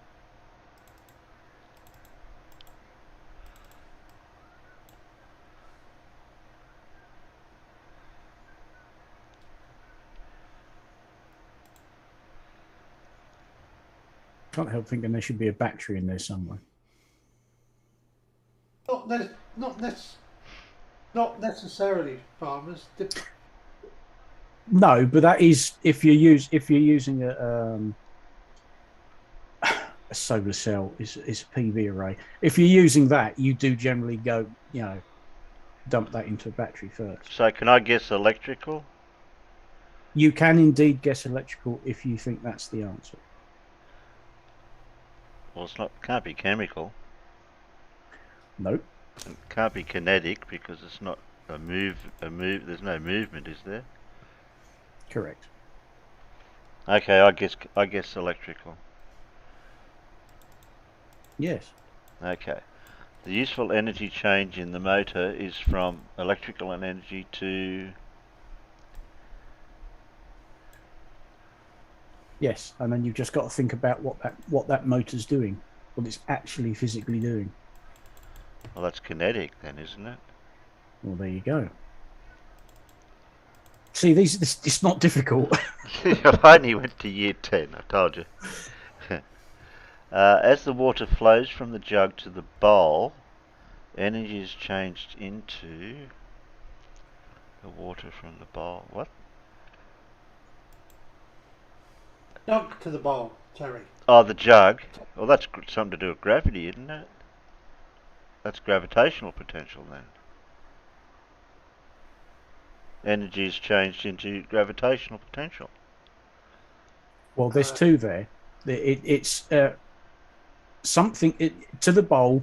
Something energy is changed into something else energy. So you've got two different types of energy there. You've got from the jug to the bowl. Oh, okay. So there's an energy that's making the water pour from the jug to the bowl. Well, that's the gravitational potential one. Yes, and then that gravitational potential energy is changed into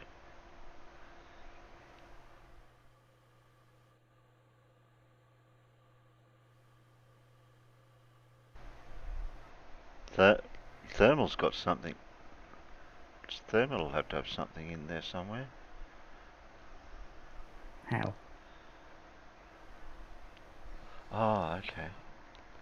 Oh, so the solar cell's only driving a pump. That's it. The solar cell is driving the pump. The pump's pumping the water up to the jug, and then the water flows down from the jug back into the bowl, completing the cycle of the water. And it's just the same water going round and round and round until it all evaporates. Or gets full of frog. Okay, I've run out of words here because it's not sound, it's not light. Which one are you up to, Terry? Part 3? Part 3. Part okay. 3. As the water flows from the jug to the bowl, gravitational potential energy is changed into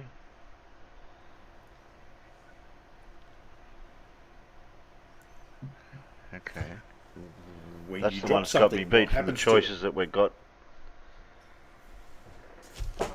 Terry, I think you might be allowed to use words more than once. Yeah, I think so. Yes. Right, so gravitational energy again. Even if you're not, I would use words more than once. Yeah. Who cares what they allow? No, I'm confused on the last one for the last word. Well, it's going to get mostly changed into one type of energy, although there will be little bits of other stuff.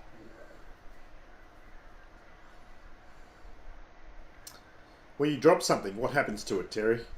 It falls. And what happens to it as it's falling?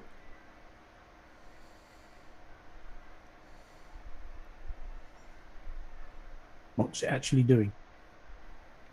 It's falling. Yeah, but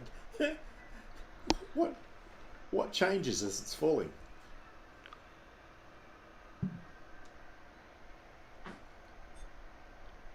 Its velocity, as it gets to a certain... Yeah. What happens to its velocity?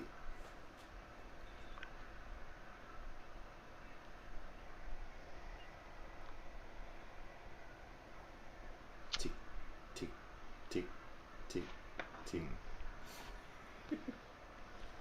Come on, what happens to its velocity? Well, depending on the distance, it'll reach. Oh, Terry, are you being a flat earther? As it falls, what happens to its velocity?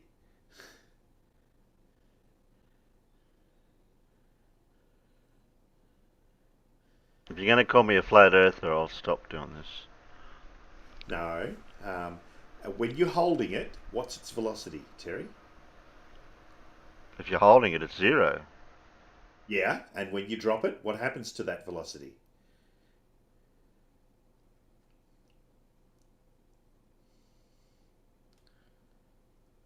Dora's trying to help me. That was probably what I was trying to mean by it's from 0 to, as it falls, it goes faster. So that increases then. Yeah, its velocity increases. When something moves with a faster velocity, what kind of energy is increasing?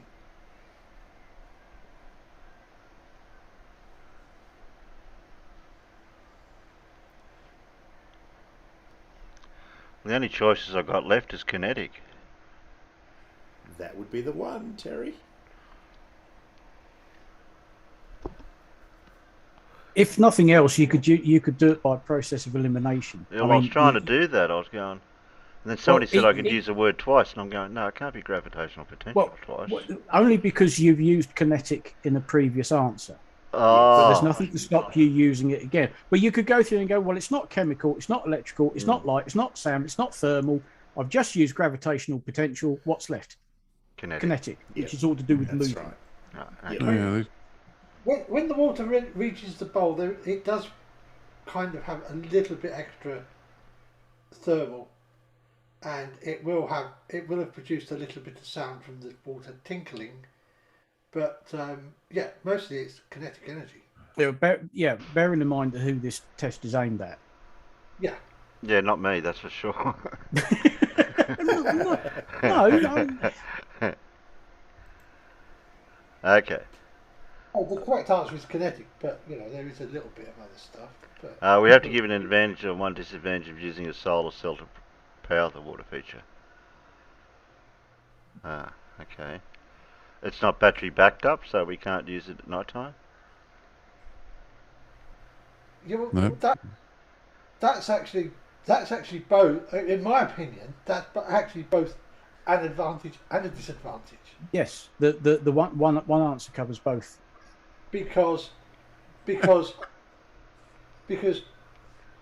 it only runs during the day, or when there's light for the solar cell to power the battery, right? So it doesn't run all night as well. But if you want to sit out there in the evening when it's getting really dark, it isn't going to work. Correct. So that's the disadvantage. It can only work at night, work in the day. But what would the advantage be? Well, because it's running off sunlight. Yeah, it's not costing you anything. Yeah, it's not costing you anything. Yeah, there's no cost involved. The advantage. Yeah. Except that you had to buy the damn solar cell. Yeah. You're not expecting 11-year-olds to be comparing running costs to capital costs, That's an alien concept to them. The fact that you're getting free energy.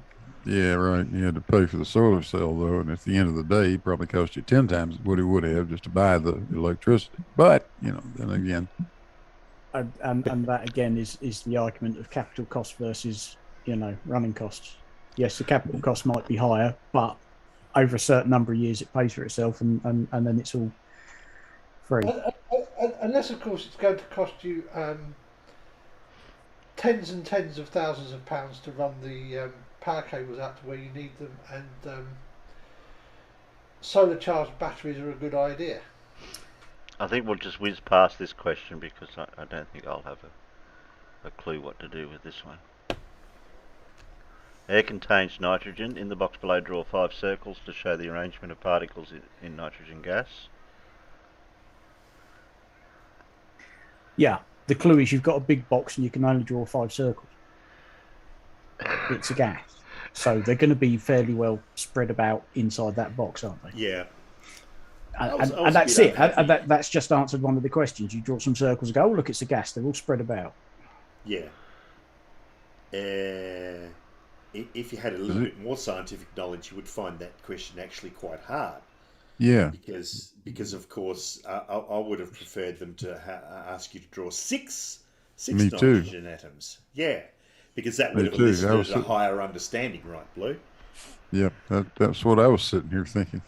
Yeah. Yeah. Are we drawing N2s? Is the circle an N2 or is it a? Yeah, I was wanting to draw diatomic molecules of nitrogen, and then I'm wondering, what the hell do I do with the fifth one? Yeah, that's actually what crossed my mind when I first read that Yeah. question. I thought, hang on a minute, Yeah. 11-year-olds. Right. Yeah. It's the particles of gas as opposed to showing it as a liquid or a solid. And that makes more sense when you read one of the further questions. Yeah. You really have to remember who this is aimed at and remember what you were doing at school when you was 11, if that's at all possible. Because I can't remember what I was doing. I can't remember much at all. Okay. Learning calculus? Yeah, definitely overthinking some of this, aren't we? Yes. You only have to think like an 11-year-old, which should make this a perfect test for a lot of us. I don't know what this one is. Xena carries a personal alarm, emergency alarm. It uses nitrogen gas to produce a very loud sound. Okay. The nitrogen gas in the container is under much higher pressure than the nitrogen gas in the air. How does the arrangement of nitrogen particles change when the gas is under higher pressure?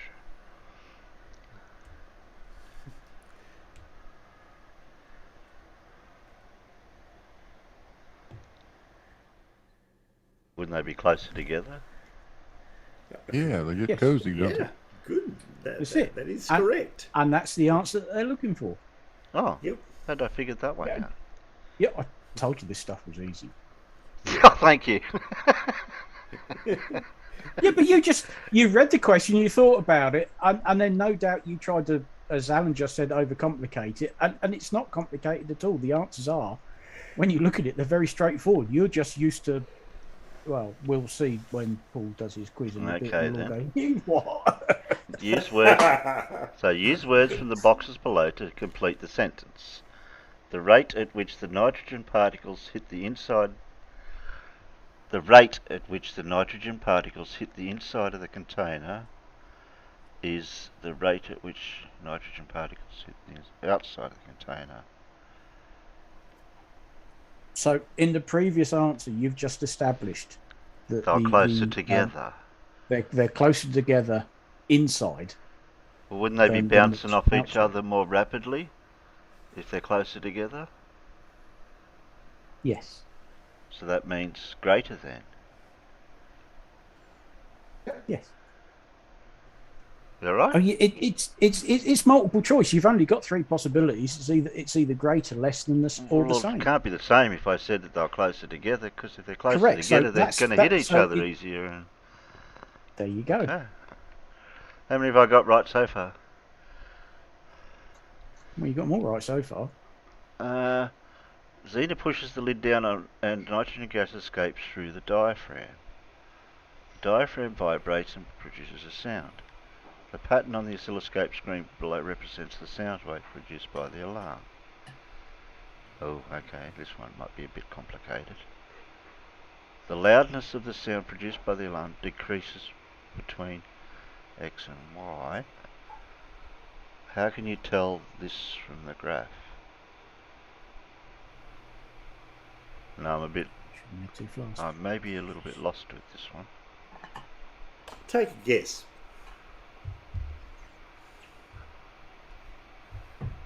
What about that graph indicates that the sound loudness is decreasing, Terry? Yeah, it shows that. Yeah, but how does it show it? By the waves going up and down, decreasing in size or in amplitude. There you go. Yeah. That's it. Yeah. And you even got the right technical word there, Terry. Amplitude. Yes. Yeah, I learnt that from you, I think. I should hope so. Yeah. The loudness of the sound is proportional to the amplitude. I'm trying not to be a flat earther, you know, Paul. It's hard. Oh, I know you're not a flat earther. The pitch of the sound produced by the alarm stays the same between X and Y. But the pitch stays the same. Yeah. Frequency. Yeah. Is that the spacing in between the waves? It is. Yeah. And it's not changing. There's a scientific word that we use for that, Terry. Any idea what that might be? I probably do know it. Starts with W. Well, it's not wave. Expand on that. Waveform. No. Farmer's trying to give me a clue here. It starts with a W, but it's not wave. Yeah. No, not waveform. Not waveform. Yeah. It's one of the physical properties of it. John, I'm desperately looking for a bloody ruler and I can't spot it. I've got What do you measure with a ruler, Terry? Length. Wavelength. Terry? Wavelength. Wavelength. Yay. There you go. That's one way we could specify it. Another way we could say it would be period. Wave period. Okay. Yeah. All right. They're inverse of each other, but okay. Phew. I don't know if they're getting harder or easier. Okay. In 2002, a large asteroid was discovered orbiting the Sun. Its name is irrelevant, I suppose. The diagram shown shows in 4 positions in its orbit. Right. In which of the 4 positions is the effect of the Sun's gravity the greatest? Well, I'd say C. And you'd be correct. Because of the mass of the Sun for the mass of the asteroid. Well, but why is it greatest at sea? Yeah. Because I mean, the the sun's mass is bigger than the asteroid. Yeah, but is it A, B, and D as well? The sun's mass hasn't changed. The asteroid's mass hasn't changed, but something has changed. The distance from the sun. There you go. Yeah. And because the gravitational field or the gravitational force is an inverse square proportionality, if you decrease the distance, you increase the force. Yeah. Okay. I wouldn't have explained it that way, but that's okay. But you recognise that when it was closer, the force would be stronger, right? Yeah. Yeah. I think somebody named Blue did an experiment with mass with his big one and his little one. Yeah.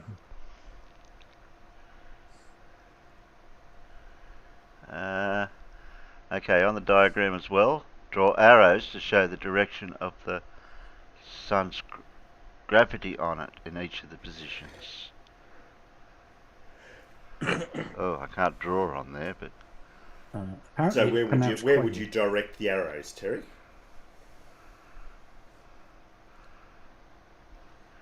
Which way they want it? I have to go down to the question again. I want to make sure I don't get it wrong. The direction of the sun's gravity.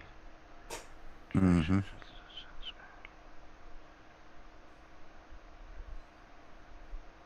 This one's a little bit tricky. Yeah, that's because the sun's pulling it, or like attracting it with its gravity. Yeah. Yeah, it is. See, I'd be putting the arrow towards the sun.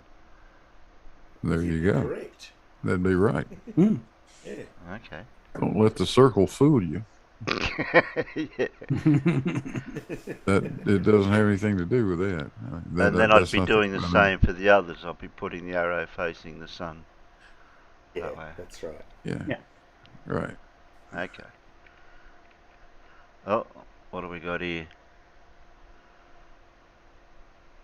Table below gives information about 3 of the planets in our system. Hang on. You've skipped a question. Did I miss a question? Yeah.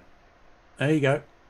At which position, A, B, C, or D, is Quaoar travelling most slowly? The A, B, and D one. They'd be travelling faster as it gets closer to the sun. At which position? It doesn't say which 3 positions, Terry. It says at which position. At which position A, B, C, or D is travelling most slowly? A.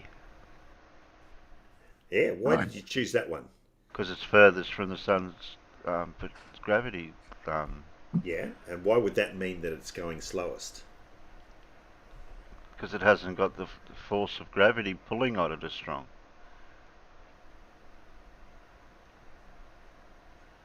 Because at that point, as it's moving away from the sun, kinetic energy has been transformed into gravitational potential energy.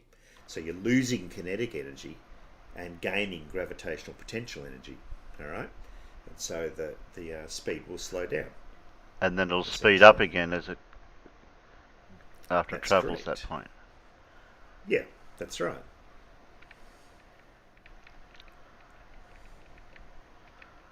Right. The table below gives information about 3 other planets in our system.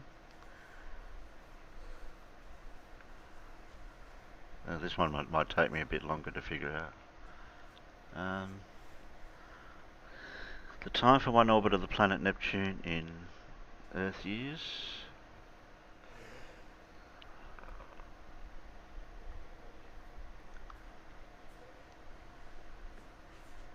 Wait a minute, it says Neptune. It's only got Saturn and Uranus and Pluto there.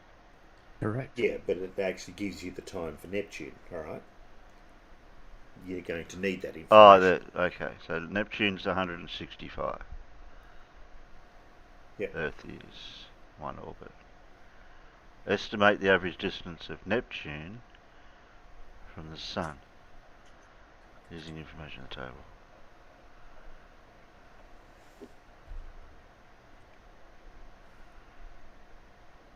Well, it'd have to be between 2875 and 5900 then. Okay, so what would your best guess be, Terry?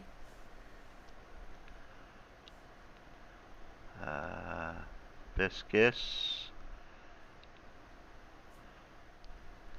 about 5740.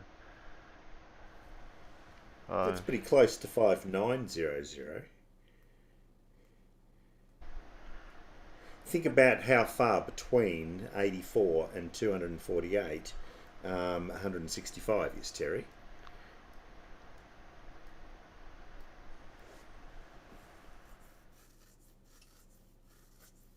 I mean, if you're going to guess 57 or 5,700, that's only 200 less than 5,900, right?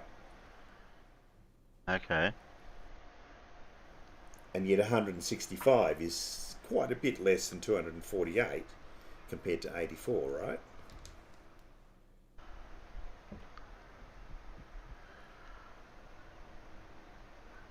Well, 165, 168 is double Uranus's one. Mm-hmm. That's why I just sort of roughly doubled the 2870 one. That's why I thought it'd be close enough. Yeah, okay. So this is quite a tricky question actually for an 11-year-old, unless you've got a little bit more knowledge and you know the relationship between the radius and the period, you can actually figure it out. But I'd suggest that the way to actually solve this problem would be to draw a sketch graph of it, and then use your graph to estimate the actual thing. Estimate the radius of the orbit. It's not such a simple question to do. You've got to use quite a bit of knowledge to estimate there.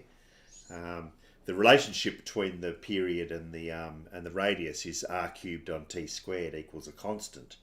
And so you can actually figure out that constant and then use that information to find the radius. But I doubt very much whether they would be expecting 11-year-olds to know that or recognise that or be able to use that. Okay? So I think the best way to solve this problem would be to draw a graph and then interpolate the graph. So actually use the graph that you've drawn to estimate the actual period of the orbit, of the radius of the orbit from that. It turns out to be about 4,500.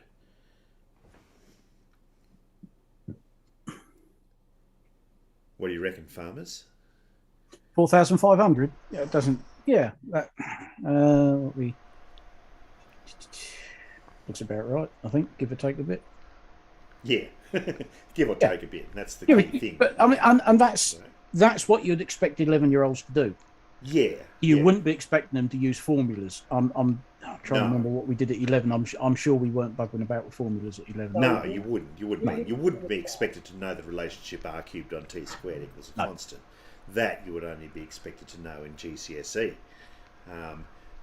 But you would be expected to be able to plot those that data on a graph, I would suggest. I would have thought so, yeah. So you could probably plot the data on a graph and then use your graph to estimate the thing. Or you could just use basic reasoning and say, well, Terry got it right, that it had to be between 2,870 and 5,900. But you can see that it's not just a simple doubling of the thing, because if you just double it, you get way closer to 5,900 than if you double 84. 84, if you double that, you only get to 168, right? Which is still a significant distance from 265. And so you wouldn't expect it to be... You'd expect the same sort of ratio between 2,870 and 5,900. So just doubling 2,870 is going to get you way too close to 5,900. I noticed John Rapp in the chat has mentioned the fact that Pluto's orbit is within Neptune's for a short period. Well, it is. Yes. But they're talking about the average radius here. They're not talking about the instantaneous radius. Also, Pluto's orbit is heavily inclined to the rest of the planets. Yeah, it is, yeah. So, as I understand it, the actual distance from the Sun is always further than Neptune. It's just when you look at it from one particular angle. Yeah. Inside. Carlin said should be 2/3 more than Uranus, so 4,600-ish. But could it be done with maths in the ratio of the percentage of differences or something? Look, if you use like that, Kepler's third law is, you do the r cubed over t squared equals a constant. But when you work out r cubed over t squared for those actual figures, you do get a slightly different constant, and that relates to the fact that the orbits are elliptical, not circular. Okay, and so it is a little bit more complicated than just that. Yeah. But it gives you a kind of an estimate for it.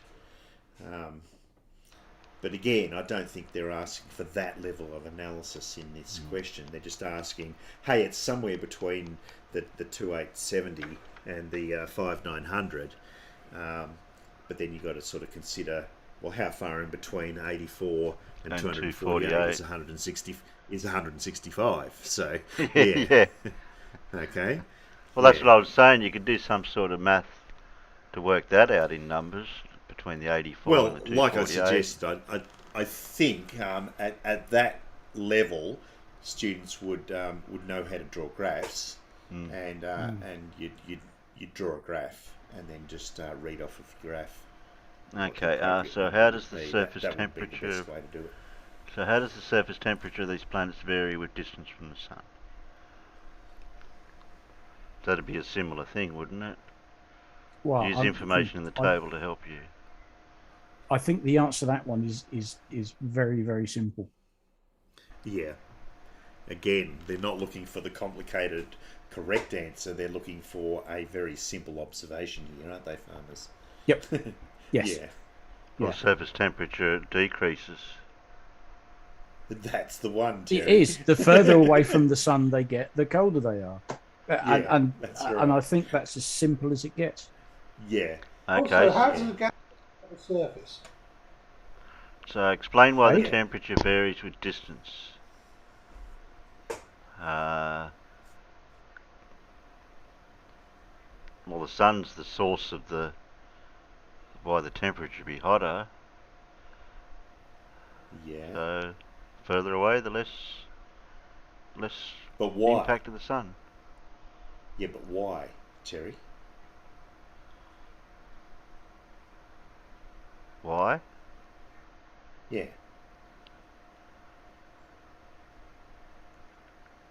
There's a fundamental reason why when you're further away from the sun.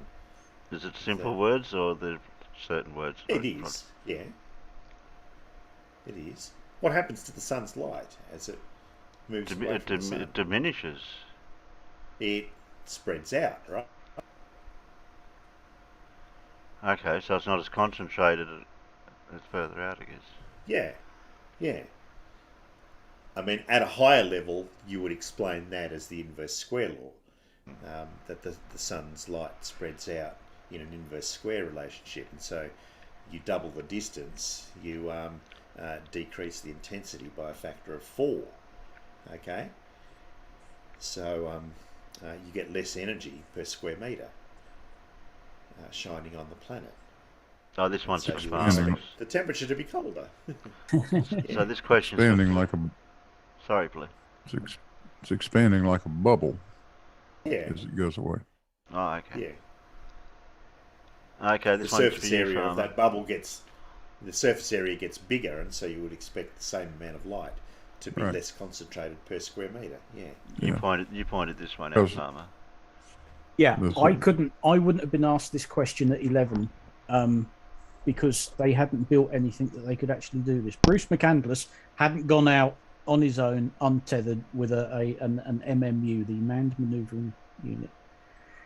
So this didn't exist in 1981. Well, he's in space, so he's in. I'm sure we've all seen that amazing photograph of him out there in the distance, away from the shuttle, just there above the Earth. So yeah, if you can picture that. So there he is, and he's got 4 little jets on his spacesuit that can thrust him in the 4 directions shown.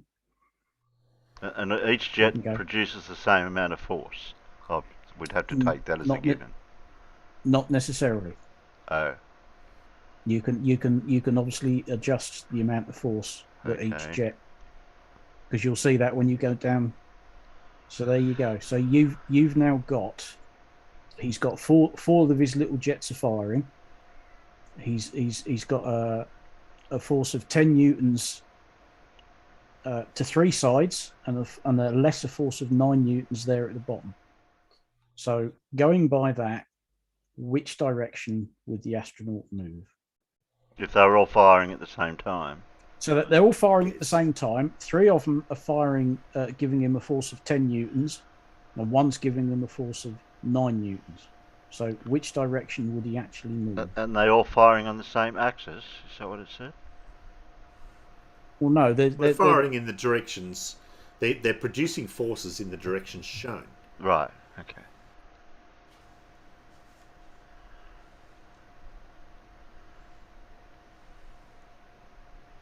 So well, the 3 would cancel each other out. Because they're all the same. No. But then there's a less force in that direction. Terry, you have to remember that you've got to look at the force, that you've got to look at the magnitude, i.e. the number, and the direction.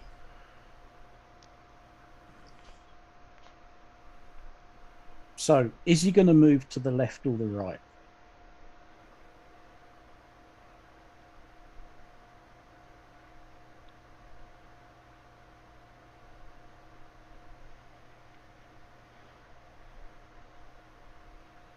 You've got 10 newtons to the left and 10 newtons to the right. So is he actually going to move to the left or the right?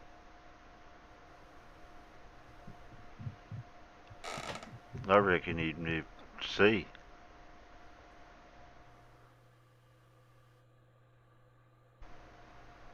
Why? Because the 10 newtons each side will balance out, but the 10 newtons that's pushing him.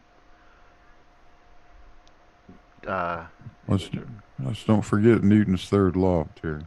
Opposite and equal. Mm-hmm. Don't get confused with the direction that the jets are firing and the forces that are acting on the astronaut here. right? This diagram is not showing the direction in which the thrusters are firing. This is showing the direction of the forces that are acting on the astronaut. Yeah. Okay? Oh, really? Yes. Nearly caught me out earlier. Yeah, it's not showing the direction in which the thrusters are firing. It's showing the direction of the forces that are acting on the astronaut. Okay? So it's showing that there's 10 newtons acting upwards on him. There's 10 newtons acting to the left and 10 newtons acting to the right and 9 newtons acting downwards. So which direction is he going to go?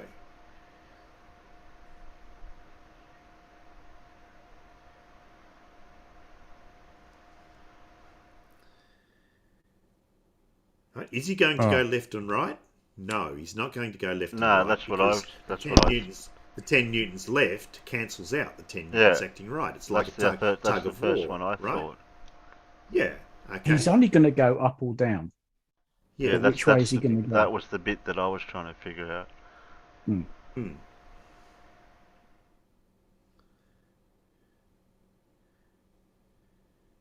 Yeah, that bit's confusing me. It's either the... Because I knew the left and right was cancelled out, but the 10 newton and 9 newton... Yeah.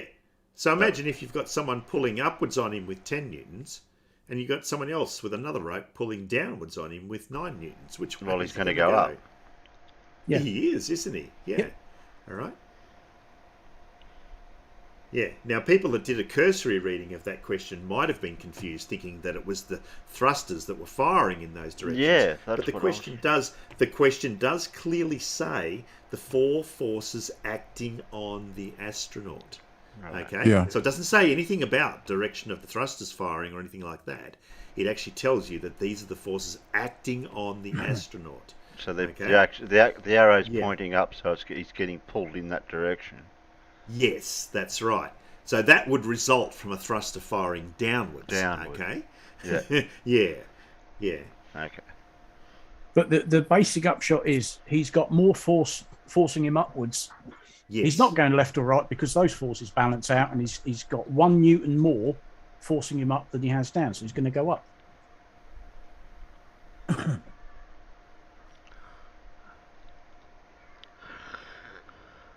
We already read that one. You should find the next one fairly easy now.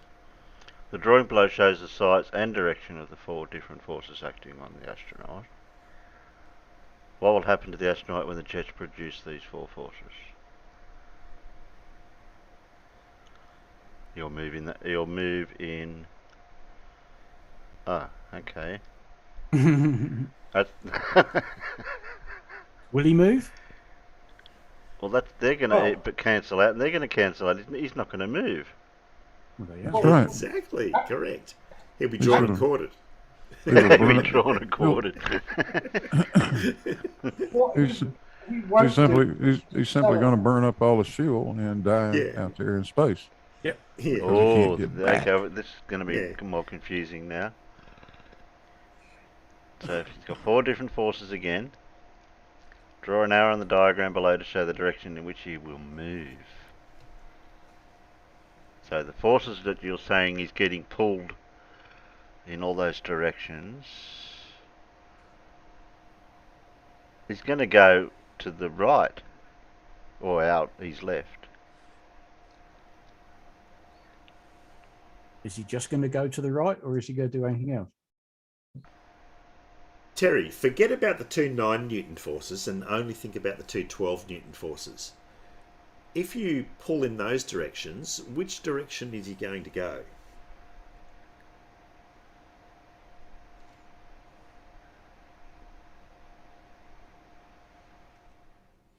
He's going to go diagonally up. Yeah, which way? Like to our diagonally, right. To our right. Can you give me a degree value? No, I don't know what degrees are. Well, considering that 12 newtons upwards and 12 newtons to the right, which direction? Think of it like a compass, with north being up and east being to the right. Northeast. No, not northeast. Or northeast. Northeast. Northeast, because it's 12 east and 12 north. All right, that's equal forces in the north and the east direction. He's going to go northeast, isn't he? Now think about the two 9 Newton forces. Okay, if you disregard the 12 Newton forces, which direction is he going to go if you only consider the 9 Newton forces? Well, if you didn't have, well, it'd be the same. It'd be the southwest. Yeah, and southwest is completely opposite from northeast, isn't it? Yeah. However, the 9 Newton force is going to result in a less force than the 12s. So you're going to be acting northeast with a higher force than southwest. So some of the southwest force is going to cancel with the northeast force, right? Does that make sense?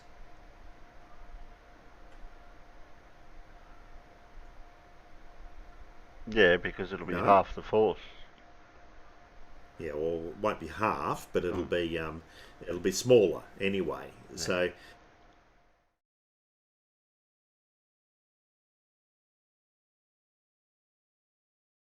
okay, we got that one. The peanut's been following along.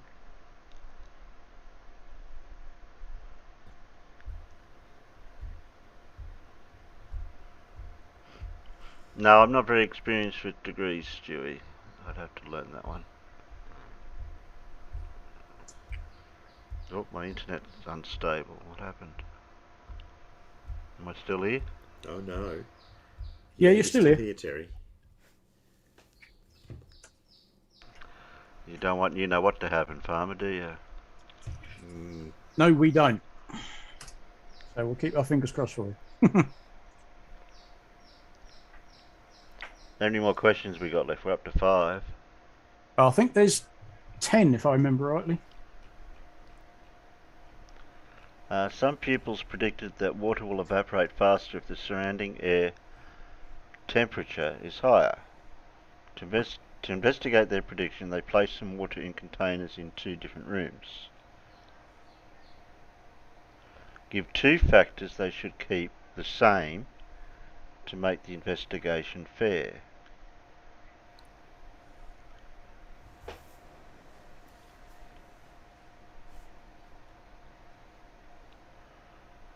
Two factors. Well, I can think of one: the height off the floor, where the container's sitting on the floor or on a table or whatever. What sort of things will affect the evaporation rate, Terry? The temperature. Yeah, okay, that's one of the things I want to investigate, right? The temperature of the room. But there are other things that will affect evaporation rate as well. Do you know of anything else that will affect evaporation rate? If the container's got a lid. Well, presumably, if they wanted to evaporate, they're open container. Lid on it, right? Yeah, yeah. Is there another temperature that might come into play?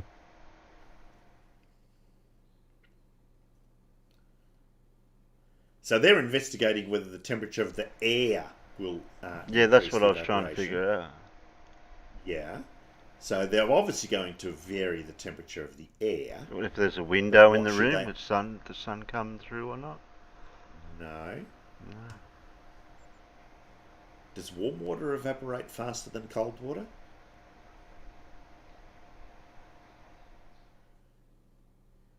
Well, it should.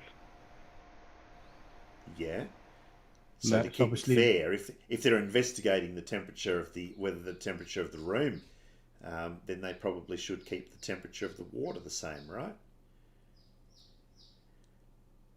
Well, they start off with the water with the same temperature. Yeah, we don't know. That's right.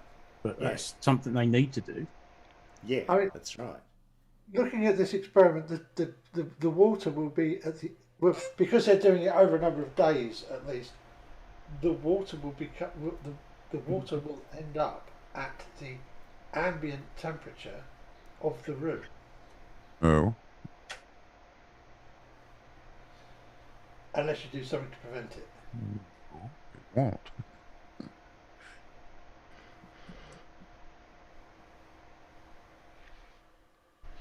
That's so the which funny will thing evaporate? about Yeah, that's the thing that's about the funny thing evaporation. about stuff that evaporates. It will not Yeah. be the same temperature as the room. Yeah. Well, of course, 'cause, yeah, 'cause So which will evaporate more, Terry? If I have the same volume of water in a long, thin container, or the same volume of water in a wide, flat, spread out container? Well, the surface area of a wide baking dish size container would evaporate more because there's more surface area. Yeah, that's correct. So they should keep the surface area of the water the same, right? So that's the two things. There are a couple of other things as well. Yeah. The breeze, like the air velocity over the top of the container, would be another thing that they might like to consider, because if you if you move the particles that have evaporated away, the rate of evaporation increases. The pressure in the room, you might like to consider that as well. Relative humidity will have a big effect. Oh, yes. Yes, yep. So there's quite a lot of things that will affect it. You've just got to pick two. That's why when you want to measure the humidity of the air, you take two different temperature readings, dry bulb and wet bulb. And I might still somewhere have a sling hygrometer. I used to have one. So like an the old football results, rattle with two thermometers in it. So the results are there. So why aren't those results not sufficient to test their predictions? What's their prediction? What was their prediction? That a warmer room. It will evaporate faster if the surrounding area temperature is higher. Yeah. Those are the results. Yeah. Room 2.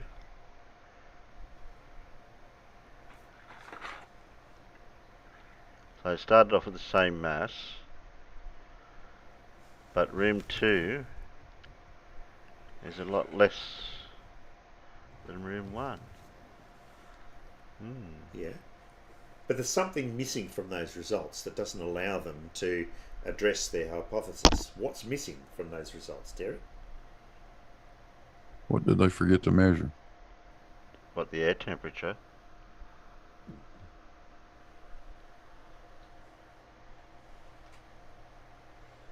They got nothing written down for the air temperature, like a thermometer of the room. Yeah, exactly. You can't make a conclusion about the hypothesis if you don't actually measure the air temperature. That's right. Yeah.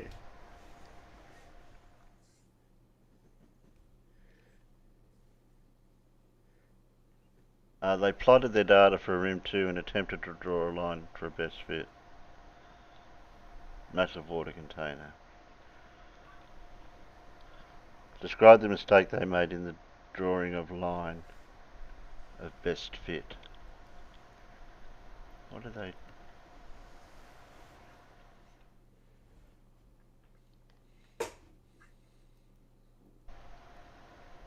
What do you mean best fit? Yeah, that's the whole. That's the problem. That's the whole crux of this question, Terry. What is a line of best fit? Yeah. They've drawn point to point. Is that best fit?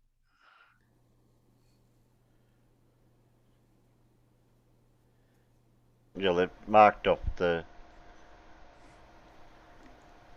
temperatures for the days.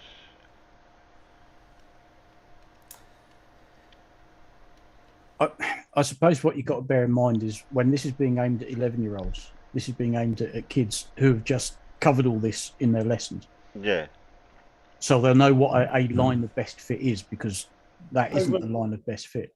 They will have been trained for that. Yes. This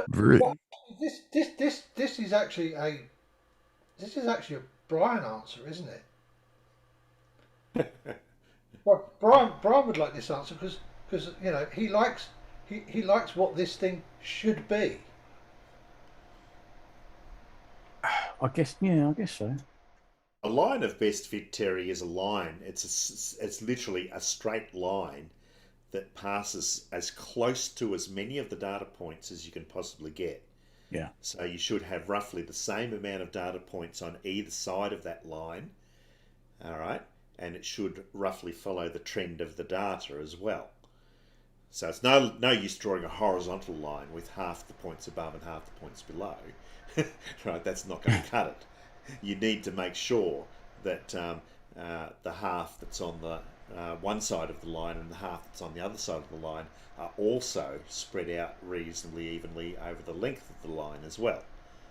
Okay, so you need to draw a single straight line that kind of represents the trend in that data. You can't do that by drawing a line from point to point of all the data points, because that's not a straight line. Does that make sense? Yeah, I'm just trying to imagine if that was a straight line. How would that... Yeah, so where would you put it? You would put the straight line somewhere so that some of those data points are on one side of it and some of those data points are on the other side of that straight line, and they're kind of distributed evenly along the length of that line. You know, some above, some below, all along the length. I suspect if you actually drew a straight line from the point that's up at 100 and the point that's down at 5, if you just drew a straight line from those two, that would probably, looking at it, that would probably work. It probably would, yeah. Yeah, the way those points are, you'd have 2 to the left and 2 to the right, just about, I reckon. Yep. And that is, when it says describe the mistake they made in drawing the line of best fit, they haven't. That's the mistake that they've made. They haven't drawn the line of best fit. It's not a best fit line. Yeah. That's the problem. And that's the simple answer. So using the data on the table, plot the points for room 1. Okay, well. Yeah. So that graph shows. Hang on. Let me. Still got this open myself. You just do the so that's showing the data for room 2. You'd draw an equivalent graph with the points for room 1. And then you draw a nice straight line, which is your line of best fit.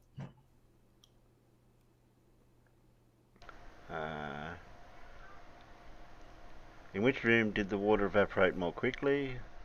That was room 1. Use the data to explain your answer. Okay. Well, the numbers show that. Okay. That's my favourite question. Right. Okay. What are we up to? 6? Until 1781, scientists thought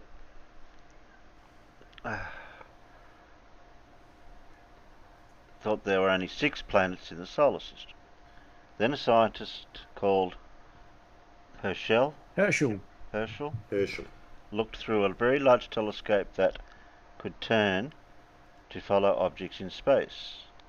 So it was like an equatorial mount, but bigger. Yeah, much, much bigger. That's actually he watched a bright object in the night sky for a few months and made drawings of what he saw. He concluded it was a planet. Okay.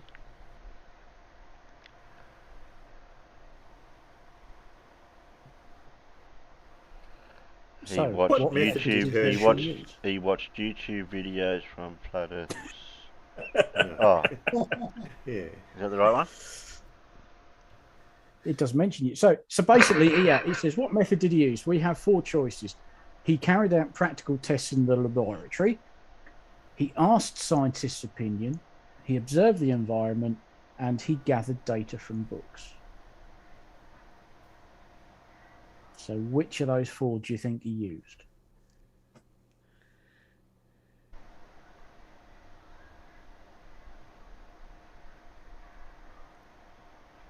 You could nearly tick all of them.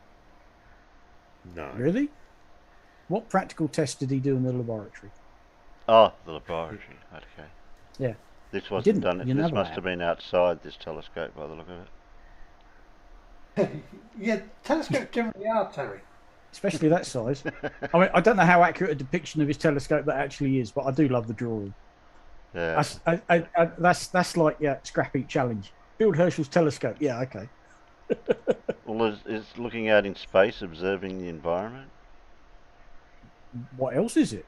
I mean, he's literally built a telescope to look at the night sky. That's the environment. But asking for a scientist's opinion when scientists thought there were only 6 planets. But he didn't ask for anyone's opinion, did he? No. But then he looked through his own telescope. Yes. To follow objects in space. Yes. And he concluded so did he ask scientists' opinions? No. No. So did he gather data from books? So he found somebody else's thing, and then he wanted to do his own observation. Yep. So he did his own observation. So the only possible answer you can tick there is that one. He observed. He observed the environment. That's all he did. I say all, but that's what he did. Yeah. Oh, okay. What are we up to? The photograph shows some pupils in a thing at a log car in a theme park. Oh, okay. Drawing below shows the ride letters A, B, C, D, E, F, different points along the track. The car starts from A, travels to F, obviously, where it stops. At E, the car enters a trench filled with water. At which 2 points does the car have no kinetic energy? Which 2 points?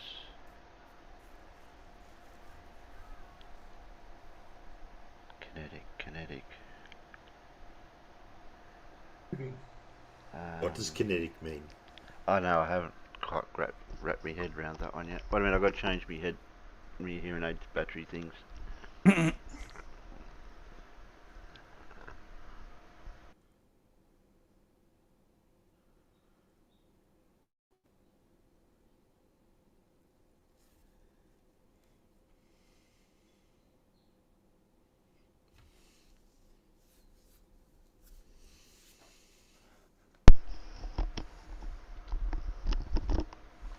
Okay, am I back? Yep. You're back. Yeah, I've just got to wrap my head around the kinetic part, because I'm thinking when it hits the water, it's not going to have any kinetic. What does the word kinetic mean? What does the word kinetic mean, Terry? It's when it's moving, it has energy.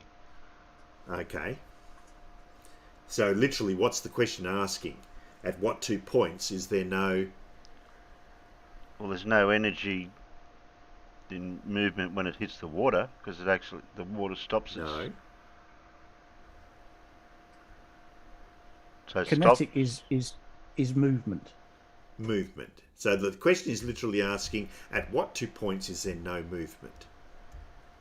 The start. Yeah. Because it hasn't moved yet. Yeah. Correct. It hasn't moved yet, so there's no kinetic energy because it's not going anywhere. And finished, and when it's finished. Well exactly. done. Right. Yes, when it gets to the finish, there is no kinetic energy because it's finished. It's stopped. Yes. Yeah. But it's that simple. As long as you understand what kinetic energy is, and that's related to movement. Yeah. At what points isn't it moving? The start and the finish. Boom, boom. Wow. What? So you reckon the flurfer would have said the water and maybe between C and D? I don't know. I don't know what parts of this exam Rachel didn't get, but she did only score 80%. So out of 10 questions, she got 8 out of 10. Oh, okay. Now I've got to get the most gravitational potential energy. Right. Well, between B and C is pretty steep, going down. Potential now. What's gravitational potential energy related to, Terry? The direction of gravity, down. How can I give something more gravitational potential energy?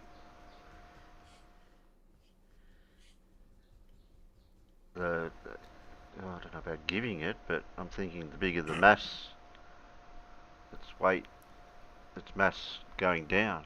No.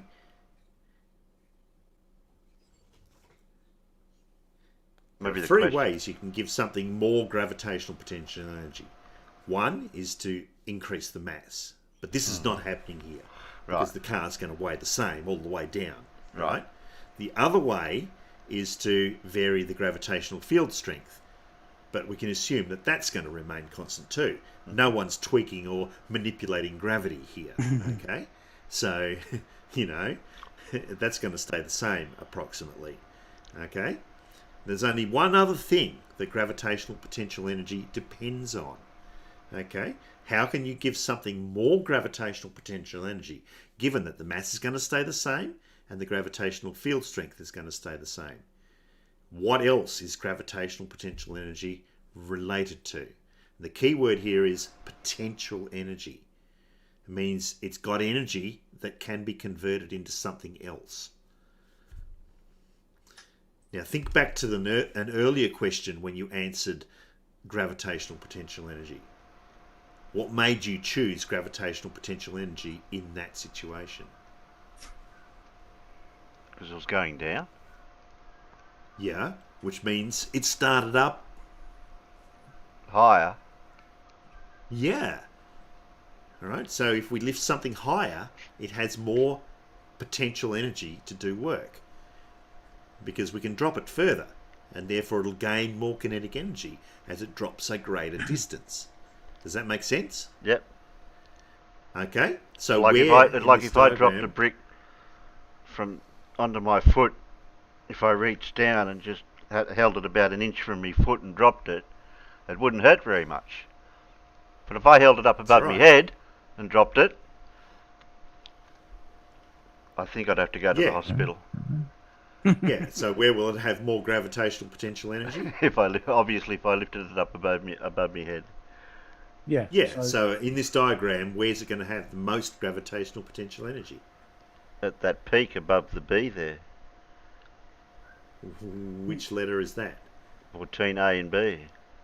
Well, it says you can only give one of those letters. So yeah, you're not allowed to pick between A and B, Terry. Yeah, I know. You're allowed to pick one letter. I'd have to pick B. Well, there you go. No. You think D? Well, which is higher, A or B, Terry? B's higher than D. Yeah, but which is higher than B? A. Yeah. Yes. There you go. It's got the highest gravitational potential energy because it's highest. I thought direction also meant it as well. No, it's got nothing to do with that, Terry. No. Because there'll be a lot of kinetic energy going on there because it's actually moving. It's not. Right. Close to the Earth's surface, gravitational potential energy in junior high school physics is mgh. All right? M for the mass of the object, G for the gravitational field strength, and H for the height. But as I already pointed out, mass doesn't change, and the field strength is approximately the same, and so it's only the height that gives you the gravitational potential energy, right?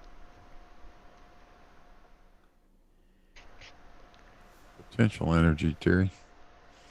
That's energy that hadn't done anything yet. Oh, it's got potential. But it could do something. So me holding the brick in my hand... It could do something. Yeah, it just hadn't done it yet. If I'm just holding the brick above my head, it's got potential energy at that point. Right. Yes. How do you like that definition, Paul? It's great. I love it. Yeah. Yeah.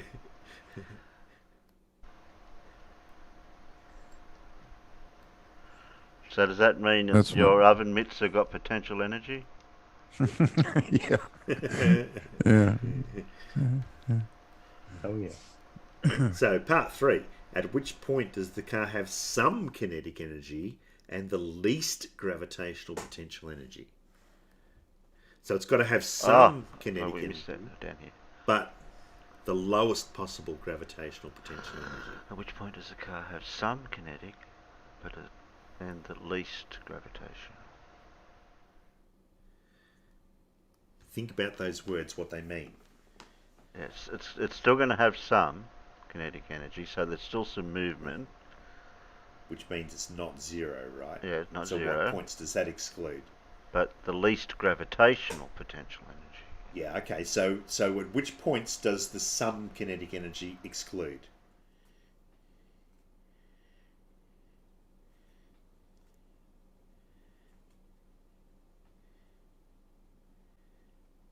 Well, if it's got some kinetic energy, it can't be points A and F, right? No. Because that's stopped and it has none.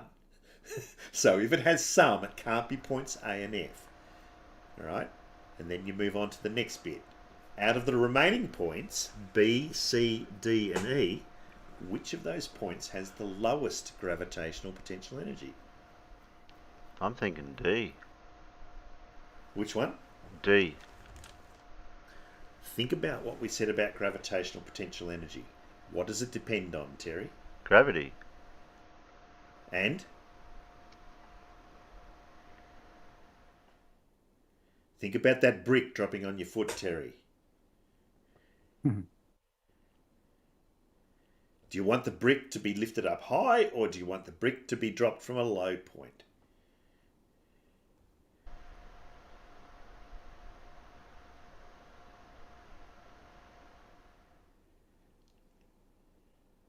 That only leaves E as the lowest. It does, doesn't it? Alright? Because gravitational potential energy, depending on height, means that that E, being the lowest height, will have the lowest gravitational potential energy. I was thinking D, like as in one of those parabolic flights from those aeroplanes. Nope. You just got to think the gravitational potential energy is energy that's there but hasn't done anything yet. Alright, like Lou said. Okay? So when you lift it from C to D, you're gaining gravitational potential energy, not diminishing it. Right. Okay? Yeah, so E is the correct answer there. Okay. And the cars are not powered by a motor. What force causes the cars to move along the track from B to C?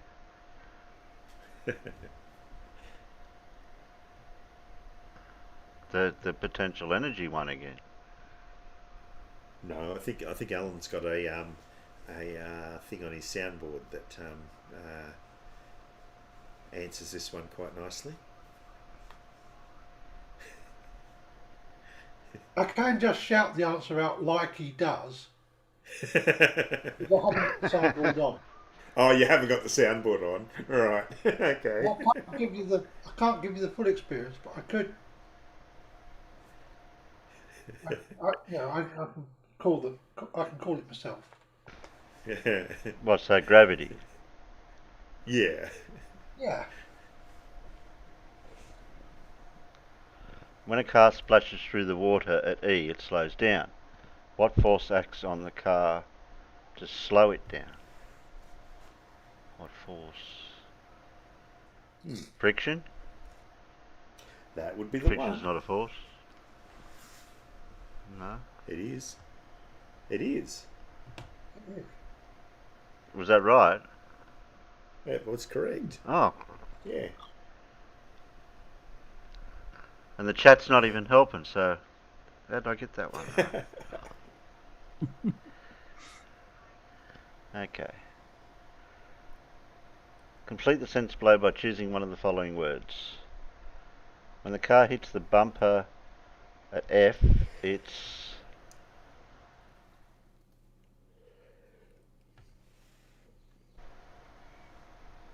Hey? That's kinetic energy because it's hitting something. Yeah. And then when it's finished, it's not moving, so it's transferred into... Well, it should make a sound, shouldn't it? Mm-hmm. It wouldn't be sound energy. And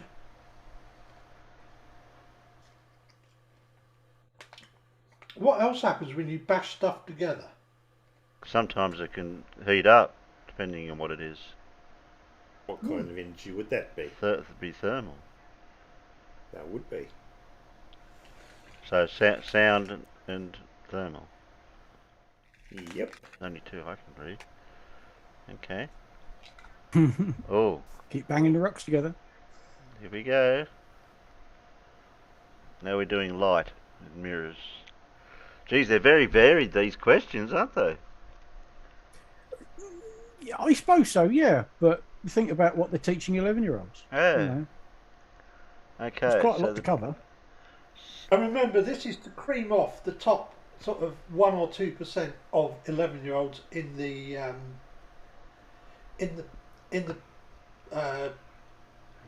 I wonder if that Rachie had help doing it, or did she do it live? No, she didn't do it live.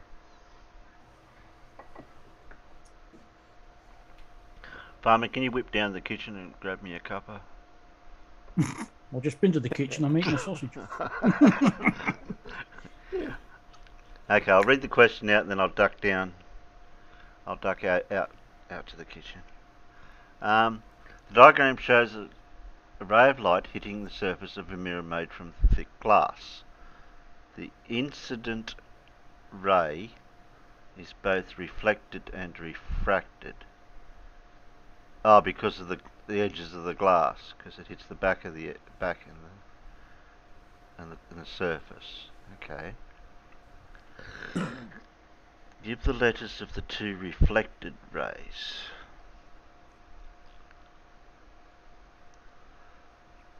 Incident ray. Is that the light source? Is it the incident ray? Yeah, that's the one coming from where the light is. Where it says incident ray. Okay. Yeah. Mm-hmm. And they want to know. Arrows on them to tell you which way they're going. So the two letters of the two reflected rays are A and D.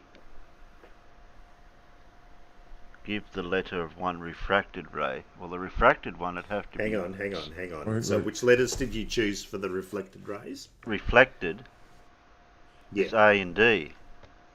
No. Ah. Okay. Because B goes into the back of the lens, but A's reflected off the surface of the mirror. Yeah, but there's another reflected ray. Reflected or refracted? Reflected. The two reflected rays.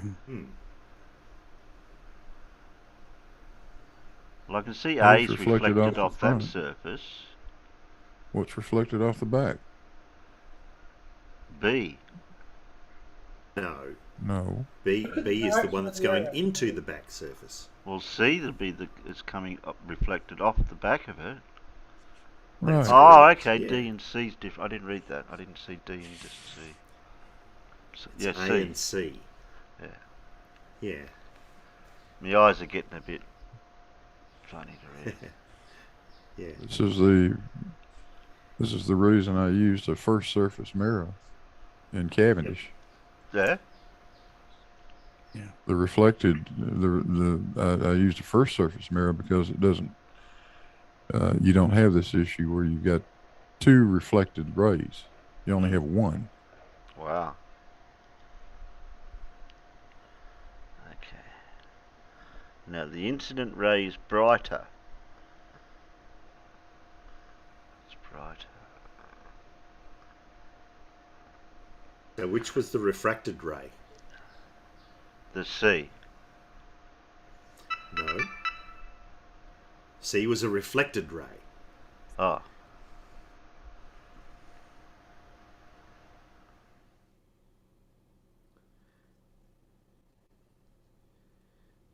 What does refraction mean? Refraction's the going through the glass into the glass, and then it's changed angles. Yeah, so which rays would that be? B and C. Not B and C. C is a reflected ray, remember.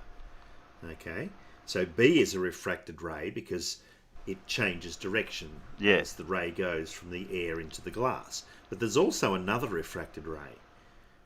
All right? And that's the one that changes direction as Right. as it goes from the glass back into the air. Yeah, D. Right. Yeah. So B and D. Yeah. So now the question: the incident ray is brighter than A. Give one reason why. I'll give one reason for this. Why? Yeah.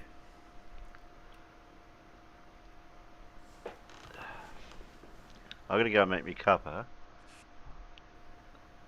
Okay. So I'm just trying to work out how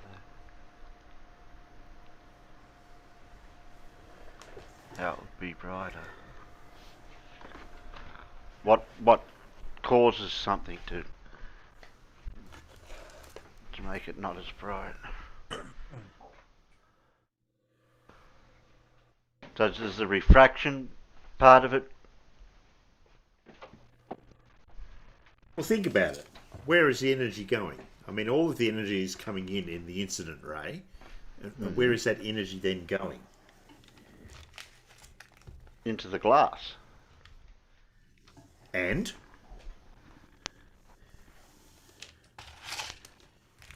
Is all of it going into the glass?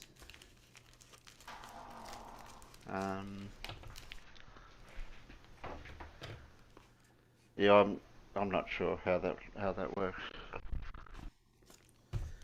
Well, I mean, think about the different rays that are happening there. Does all the energy go through the boundary and into the glass?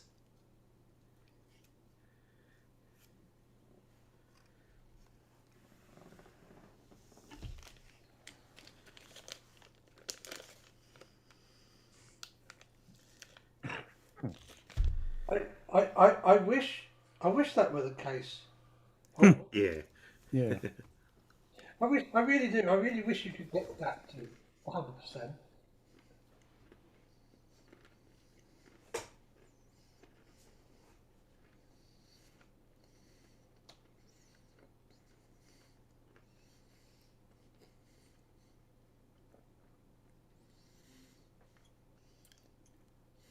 Has it got anything to do with like sunglasses?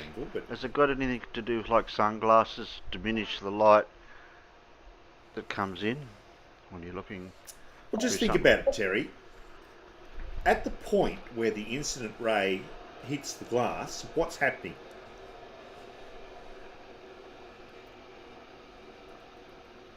What's happening? There's two things that are happening. What's happening?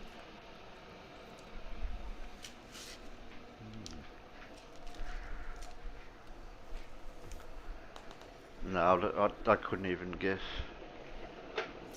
Terry, how many Is rays... all of the light being reflected?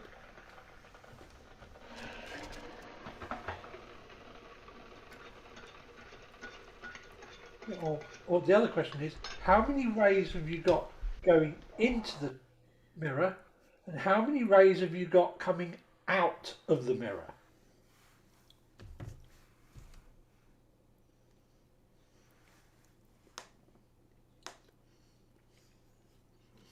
See, the key, Terry, is at that point where that incident ray strikes that glass, there are two things that happen. One is a reflection, and the other is a refraction. So some of the energy is being reflected, and some of the energy is being refracted. So, of course, you wouldn't expect that all of the energy would be reflected in beam A, because some of it's gone in a different path along path B. So the clue would have been when Blue said he's got a mirror that didn't have that effect, where it'd be a 1-to-1 ratio, where the same light went in, the same light came out. That's right.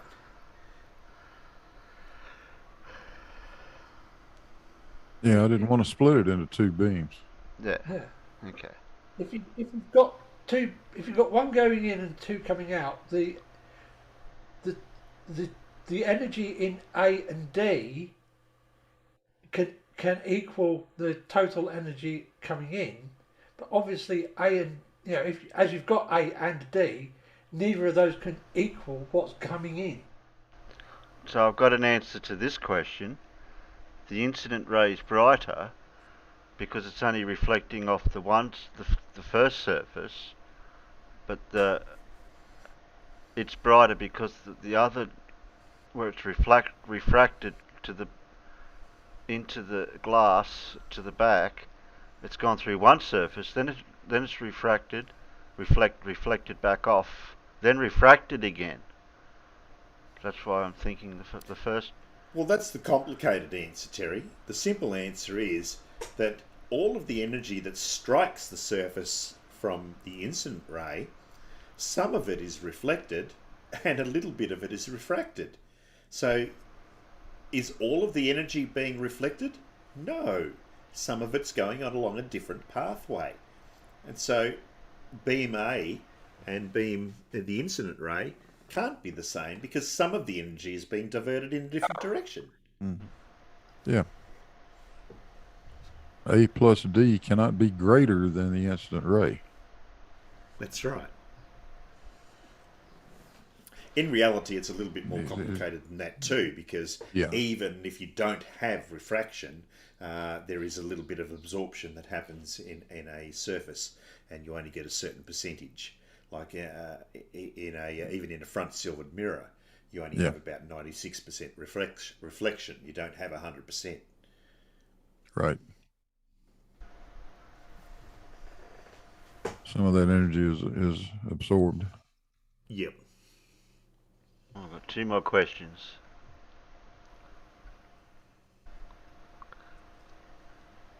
Methane can be a gas, a liquid, or a solid.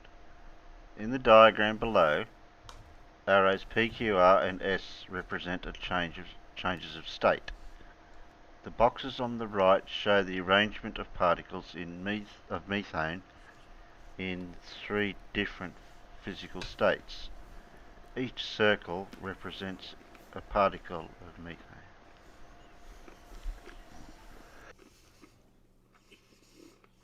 Okay. Gas, liquid, solid. Draw a line from each physical state of methane to the arrangement of particles in. Oh, so they don't match up. No. Okay. Well, I'm thinking gas, it'd have to be more chaotic in its. So I'm thinking the middle one's solid. Oh, okay. Liquid and gas.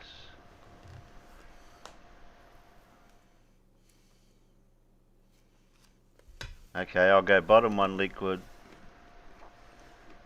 solid middle one, and okay. Well, gas is under pressure. I don't know. I thought the top one would be gas, the middle one would be solid, because they're frozen in state, not moving, and there's a liquid one there. So, remember what you said about gases earlier, Terry? Yeah, I know. I'm just trying to think what I was. For the question of gases, the earlier one. Gas, they're freely moving, but they should be more condensed because they're under pressure. No, but it doesn't say any. You're inventing that word pressure, but it doesn't say anything about pressure there, does it, Terry? Ah, okay. All right.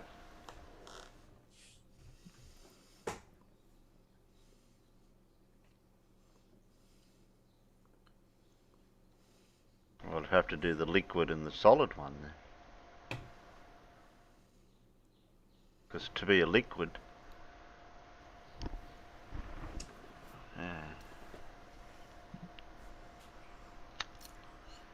Think about it, Terry. As you increase the temperature is related to the kinetic energy, the average kinetic energy of the atoms or molecules within the substance, okay?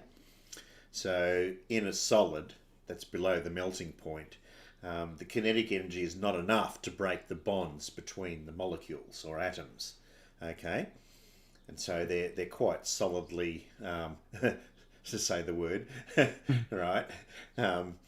attached to each other, and it's a more of a rigid structure, okay? But as you increase that vibrational energy of the molecules, you break some of those bonds, and the atoms or molecules are able to move around a little bit. They're not so attached to each other, but there still are forces between them, all right? So they're a bit more loosely arranged, but there still are forces between them. However, in a gas, the molecules are moving so fast, they've got so much energy, there's very little energy holding one atom or molecule to another. They're not really attracted or attached to each other so much. Okay? They're sort of randomly, freely moving around. Yeah. So which of those diagrams illustrates each of those different statements? Clearly the middle one shows them very rigidly attached to each other, okay, where they've got strong forces attaching to each other and they form a crystalline structure. So I was thinking that one was a regular solid. array. Yeah, that's a solid, right? Whereas with the liquid, they're still bound to each other, so they're still in close proximity, but there's a little bit more randomness in their movement there. So they're that's allowed to move around just a little bit. That's the top one, yeah. Whereas in the gas state, like you there's said, really no attachment. Yeah. They just move around freely or, you know, kind of independently of each other with a lot more energy. More room to move so around. you'd expect them to be a lot further apart and a lot more sparse, which is what a gas is, right? Okay, so we got that one. Yep. Arrows P, Q, R, and S represent changes of state. Which arrow represents... Oh, okay, there's arrows there now. Mm-hmm. So evaporation, melting.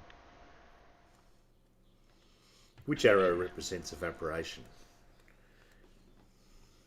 Which arrow? Yeah. Going from which state to which state is evaporation?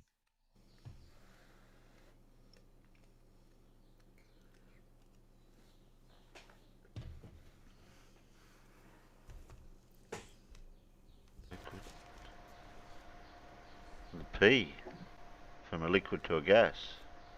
Right. That's right. And which one would be melting? Melting's R. Yeah.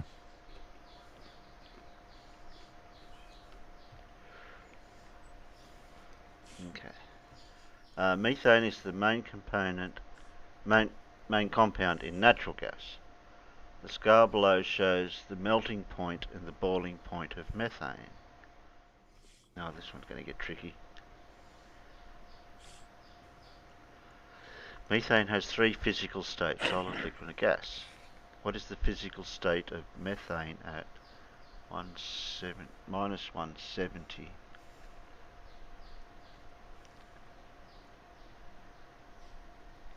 Physical state? That's between melting and boiling. Yeah, it is. So it's a liquid. That'd be a liquid state. There you go. Would be correct.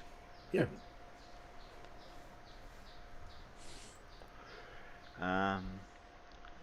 The formula of methane, the symbols for two elements in methane are C and H. Give the names of these two elements. Okay. What does the C stand for? C.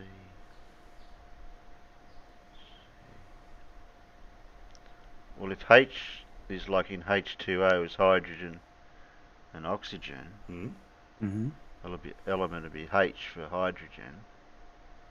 Yeah. C.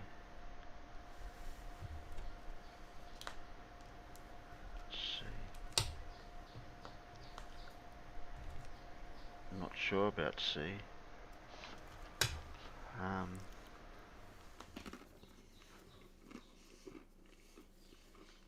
not sure about C. What's CO2? Yeah. CO2? Yeah, do you know what CO2 is? I've heard of H2O. No, that's not what I asked. Yeah, I know. I'm trying to think of CO2. CO2.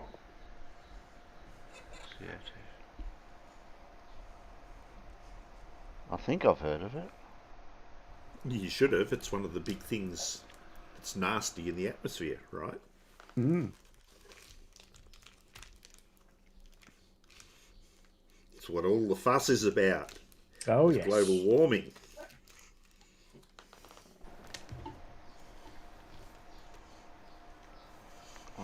What is it that mankind is producing in the atmosphere? It's causing global warming, Terry. What is it that's produced when we burn fossil fuels that everyone gets upset about?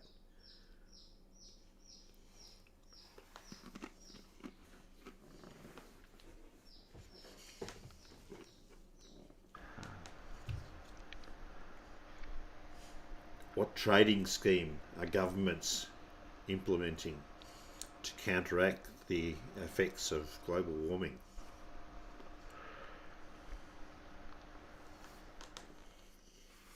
Well, Stewie's put carbon, but I didn't think that was right.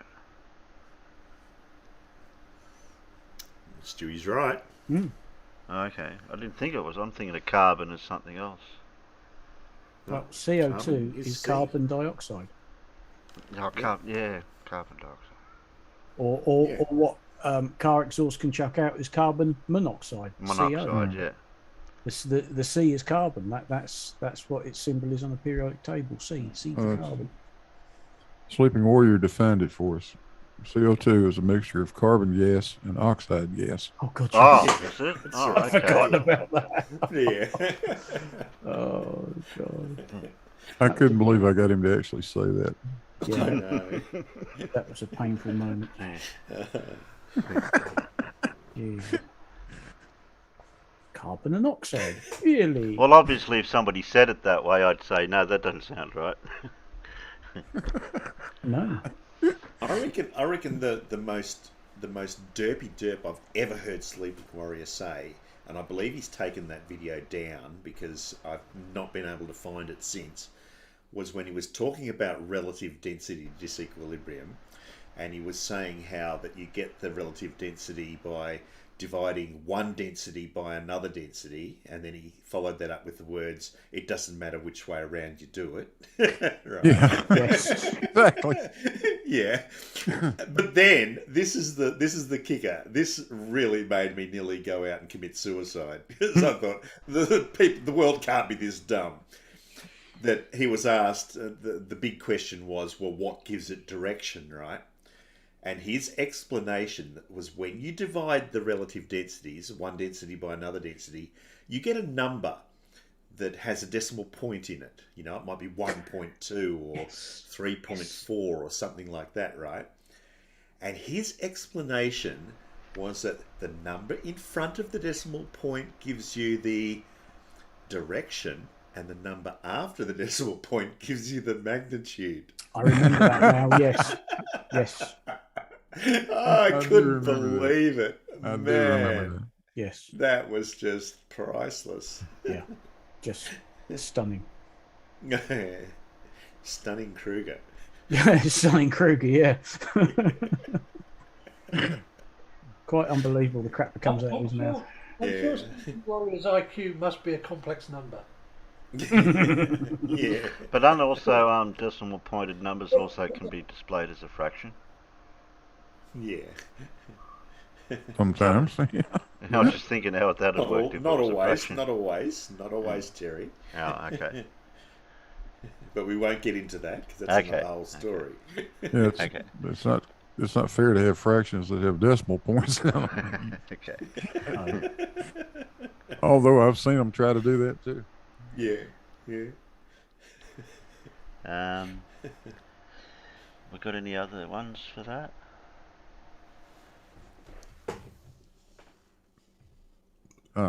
Did we finish? When methane burns, what question were we up to? Oh, elements C and H, carbon and. Yeah, so you're on to 3. On to 3.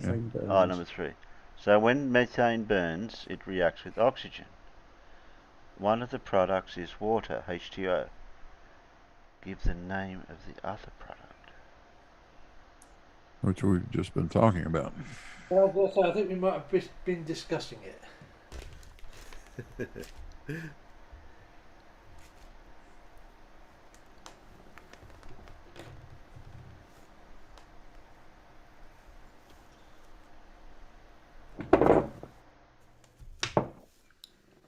What, carbon? And you've got CH4 and O. When you burn, you're mixing the CH4 and the O together. Out of that, you get H2O. Yeah. And what's left? And what's left?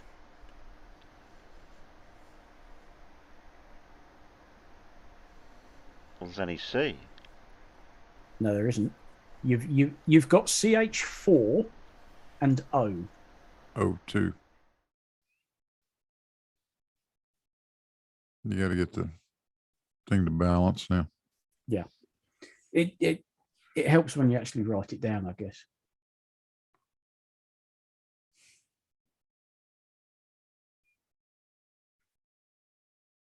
I think you don't just have O's. O's don't like to be there. Yeah, it's just a straight general knowledge question. You either know the answer or you don't at year 11. Right. You know, I don't think you would be expected to know, no, 11-year-olds are not going to balance chemical equations. No, that's true.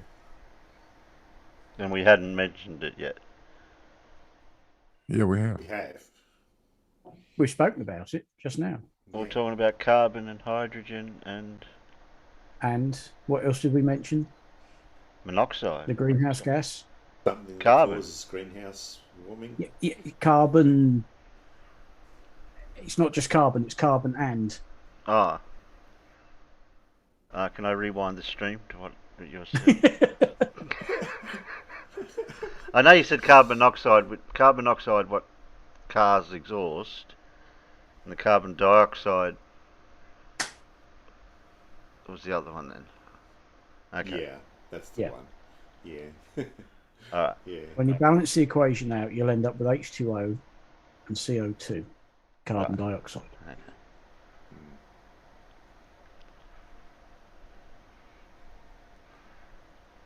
That is, if you get a good burn. Yes. However, you don't have enough oxygen. I was watching that Martian one with carbon monoxide, where he burns, Matt Damon. Yeah, the one with Matt Damon. He burns something. He burns some sort of fuel, and what comes out is water, wasn't it? Or yeah, he burns the rocket fuel. He breaks that down and burns it to produce. He's basically making water. Yeah. And somebody did explain that actually it'd be easy to get the water out of the Martian ground because that does contain water. Doesn't look it, but it does. Wow. Yeah, he's using what's the fuel? I think it's hydrazine or something. Okay. Last question. Yeah, because he blows himself up, doesn't he? Yeah. He singed himself a bit. Yeah. And then he puts on a fireproof suit to try it again. Just in case he blows himself up again. Yeah. Well, it's a lot of things to get wrong in the film, but it's still quite a good, quite an entertaining film. Well, I thought there was some truth to it. If you burned something and the way he did it, you'd get something. Oh yeah. But it's they actually reckon that's not the most logical way to do it on Mars. But I think they did explain afterwards. They sort of said, "Yeah, but we're making a film, and if you made it all absolutely exact, it wouldn't have quite the entertainment value and all that." Yeah. A little bit of sort of artistic license, I guess. Yeah.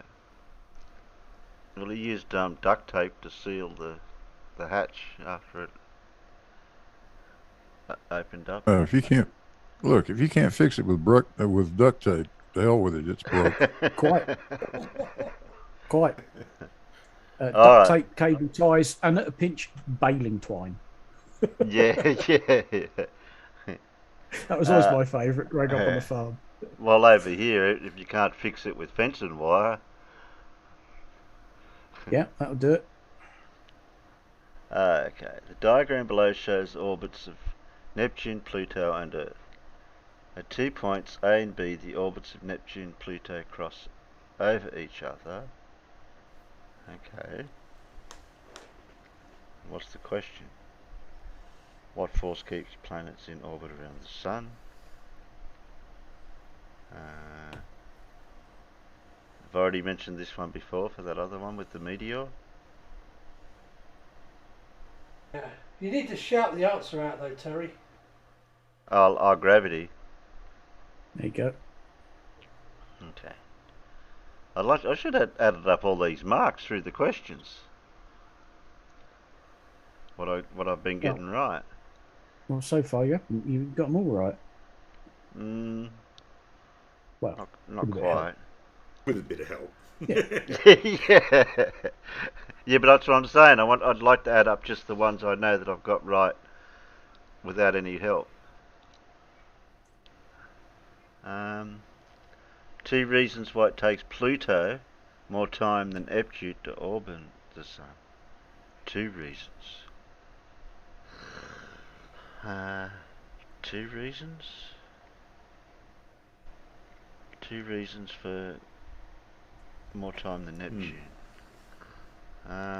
One, it's further away and it's on a bigger orbit. That could be one. Yeah. Well, they want 2. They do. Why it takes Pluto? What's the other reason? What's the other reason?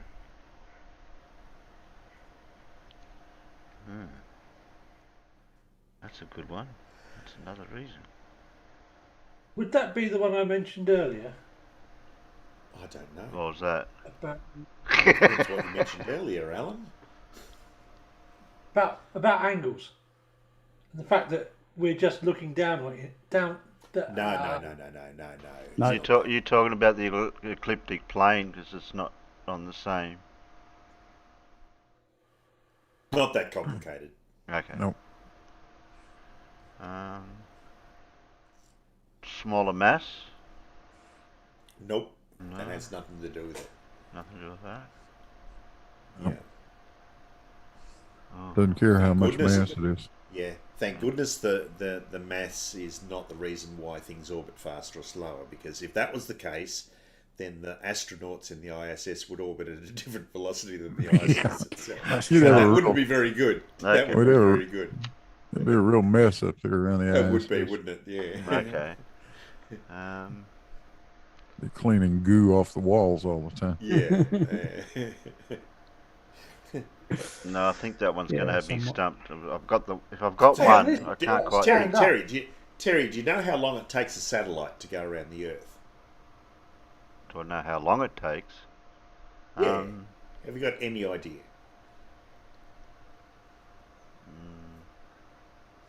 More than quicker than 24. Or the ISS only does it in 90 minutes.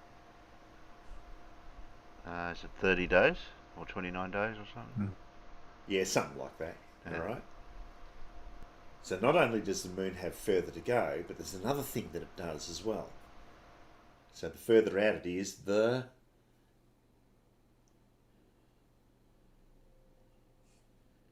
because Pluto's long. Why does it take the moon 30 days to go around? It's got further to travel. Yeah, but that's not the only reason. There's another reason as well. Its speed? Yeah. It has to move slower. Pluto's orbit's a lot slower. Yes. Yeah. So not only does it have further to go, but it actually moves slower. So it compounds that effect as well. Yeah. Yeah. Okay. Yeah. I nearly got that one on me, Yeah, it's sort of 2 sides of the same coin, but yeah, it is. Okay.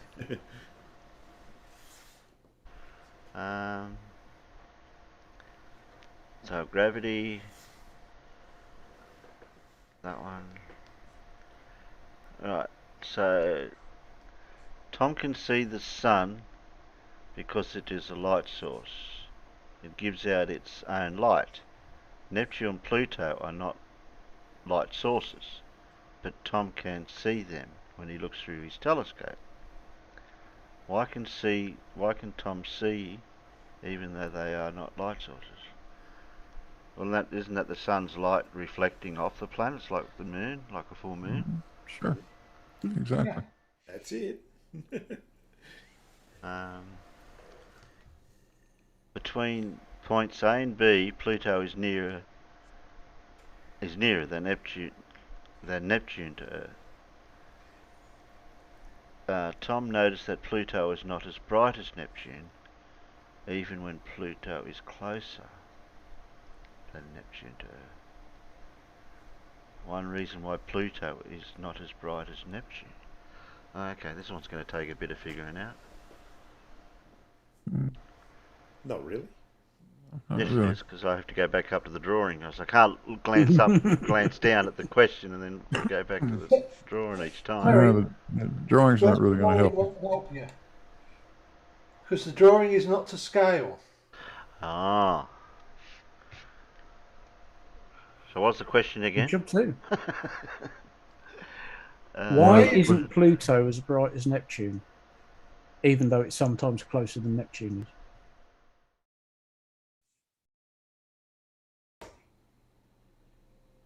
Why is it?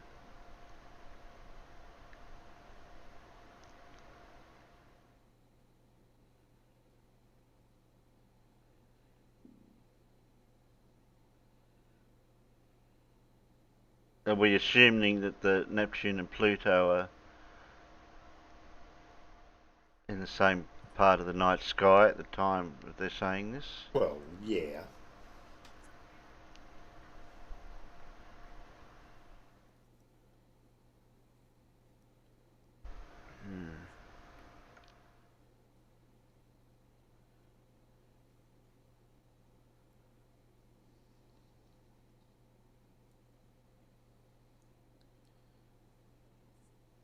Between There's a number of reasons, but A and B. Yeah.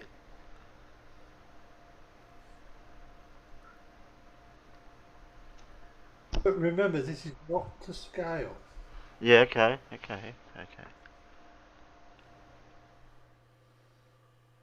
But it's depicting what they're saying, that Pluto comes inside of Neptune's orbit. Yeah, but really what the question's asking, Terry, is why would one thing be not as bright as another thing?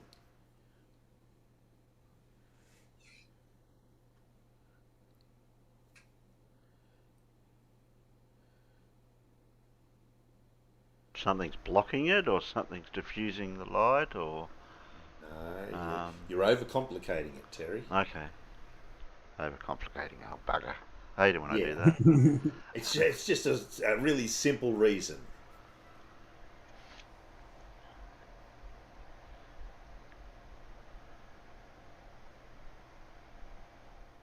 Reflective properties of the planet? Well, that could be one reason. Yeah. That would be one. But there's another really obvious one as well.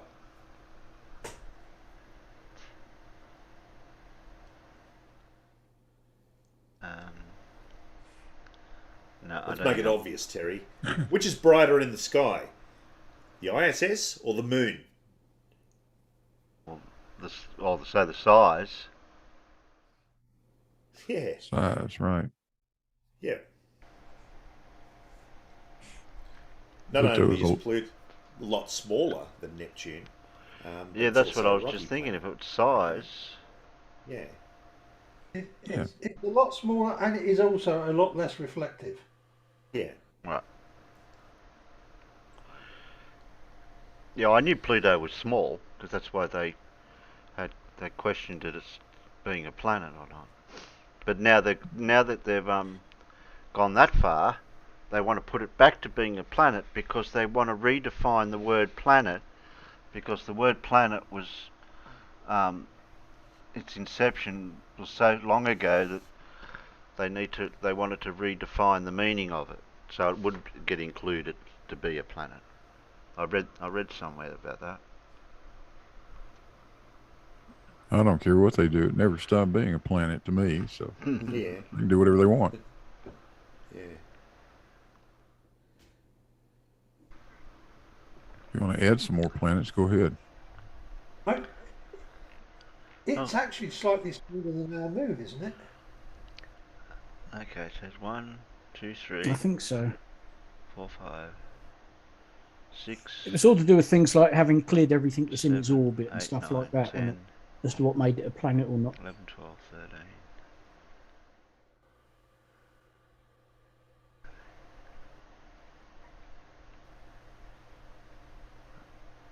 There's only 13 marks written down, so I assume you get 1 mark for each thing. there's only questions with 13 marks for points, so I don't know how we're supposed to mark the other ones. Well, I assume they just give you 1 point each if they haven't got a marking score. Yeah, I know, that's what I was... Well, there's 10 questions, but some of them have got extra points for the answers. One's down here, 1 mark, 2 marks. Okay, I don't know how you figured that out. Alright, well, we're finished with our different quiz. The Raichi quiz. The Raichi quiz, Yep. Yeah. Oh, God. Alright, stop sharing that. Well, I hope all you peanuts got more than Raichi. Yeah. I award Terry 33 out of 13. Oh, thanks, Dora. Does that make me smarter than a flat earther? Oh, yeah. Okay. I thought there was an awful lot of orbital mechanics in there, though. Yeah. Okay, I'll get rid of that. Back to your regularly scheduled program.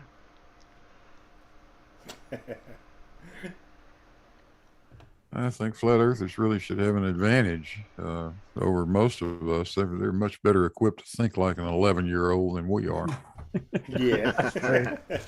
That's true. Yeah. Okay.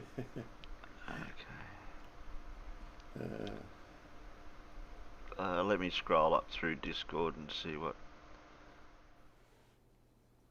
Right, anyone else see Neptune in that? Not Neptune, Fight the Flat Earth? The guy dropped out 4 or 5 times. Rage quit or whatever they want to put it. No.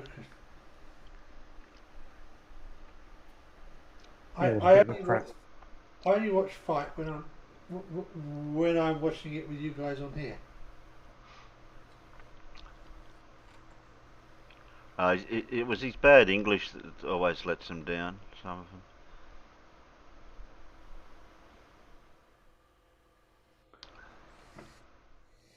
I think they're really scraping the barrel for yeah, he was. for flat earthers to debate, really.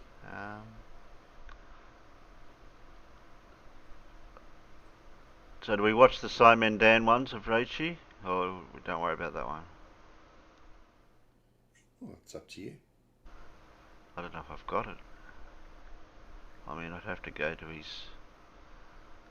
Okay, I'll go to his channel and grab that one. If you've been watching this channel... Shut up, Simon. I wasn't ready for you yet. That's the guy. Okay, go to his channel. Okay, the flat earther who passed my science test. Okay. So grab that. One of the strangest things about... Wish it'd stay muted before you played things. Right. Okay, that's Simon's. Neptune was building a Lego globe. That'd be riveting. He also had quite an interesting conversation with some guy from Africa, the continent of Africa somewhere. Oh. Who thinks that the continent of North America is the USA, and all the states are actually countries. Right.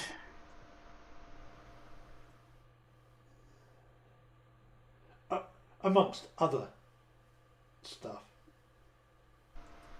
Right, that's particularly bizarre. I've got a blue marble science here, Brian's logic and sextant derp. How far back? When did we last stream, Farmers? Last Wednesday or? Yes, because you didn't do it Saturday, did you? Yeah, but we didn't see. Did we see this one? Because that's the second. Oh no, that was the 7th. Monday the 7th. Oh, it was just last Monday this one was blue.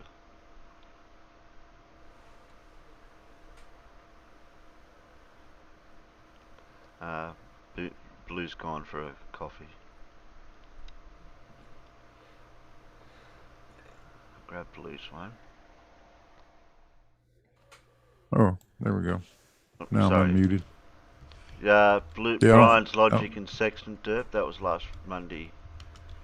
That one. Yeah, just a couple of days ago, I think. I've got that one. I've got Simon's one for the quiz. Anything Let's else? see, when did I do that one? It's got the 7th there that it dropped on mine. That was Monday. Yeah, 2 days ago. Yeah. Okay, what else we got?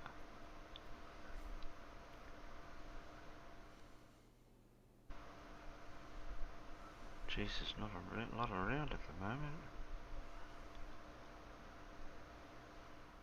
Update from the NASA about the future of the ISS from Anton. Oh yeah. How long does that go for? That goes for 16 minutes. Anyone want to see that out there?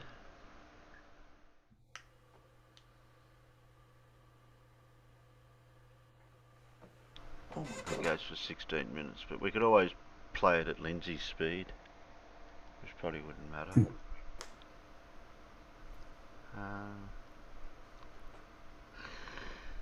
Who else we got? How to handle a Karens. Karens and solve sits. Jeez, how do you deal with them? Oh, man.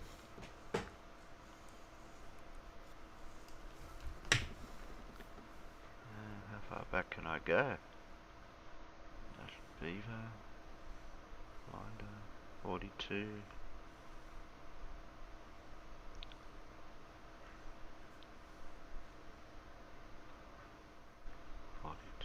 Professor Dave.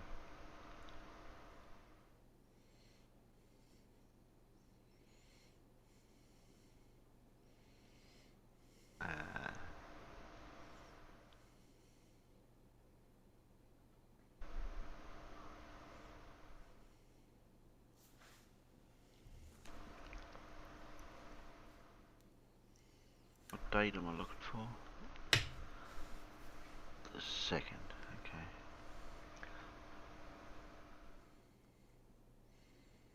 Up to the 3rd.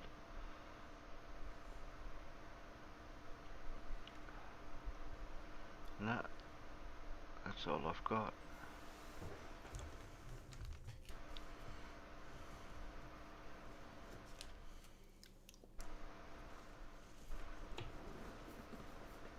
Yep, that's all I've got, I think. Yep, that's all I've got. I've only got 3. Oh, that's okay. Three's will do. Okay. Yeah.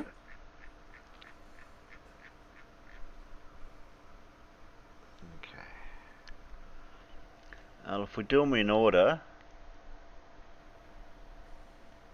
that I've got here, I've got Anton, Simon, and then Brian's logic and sextant. Okay.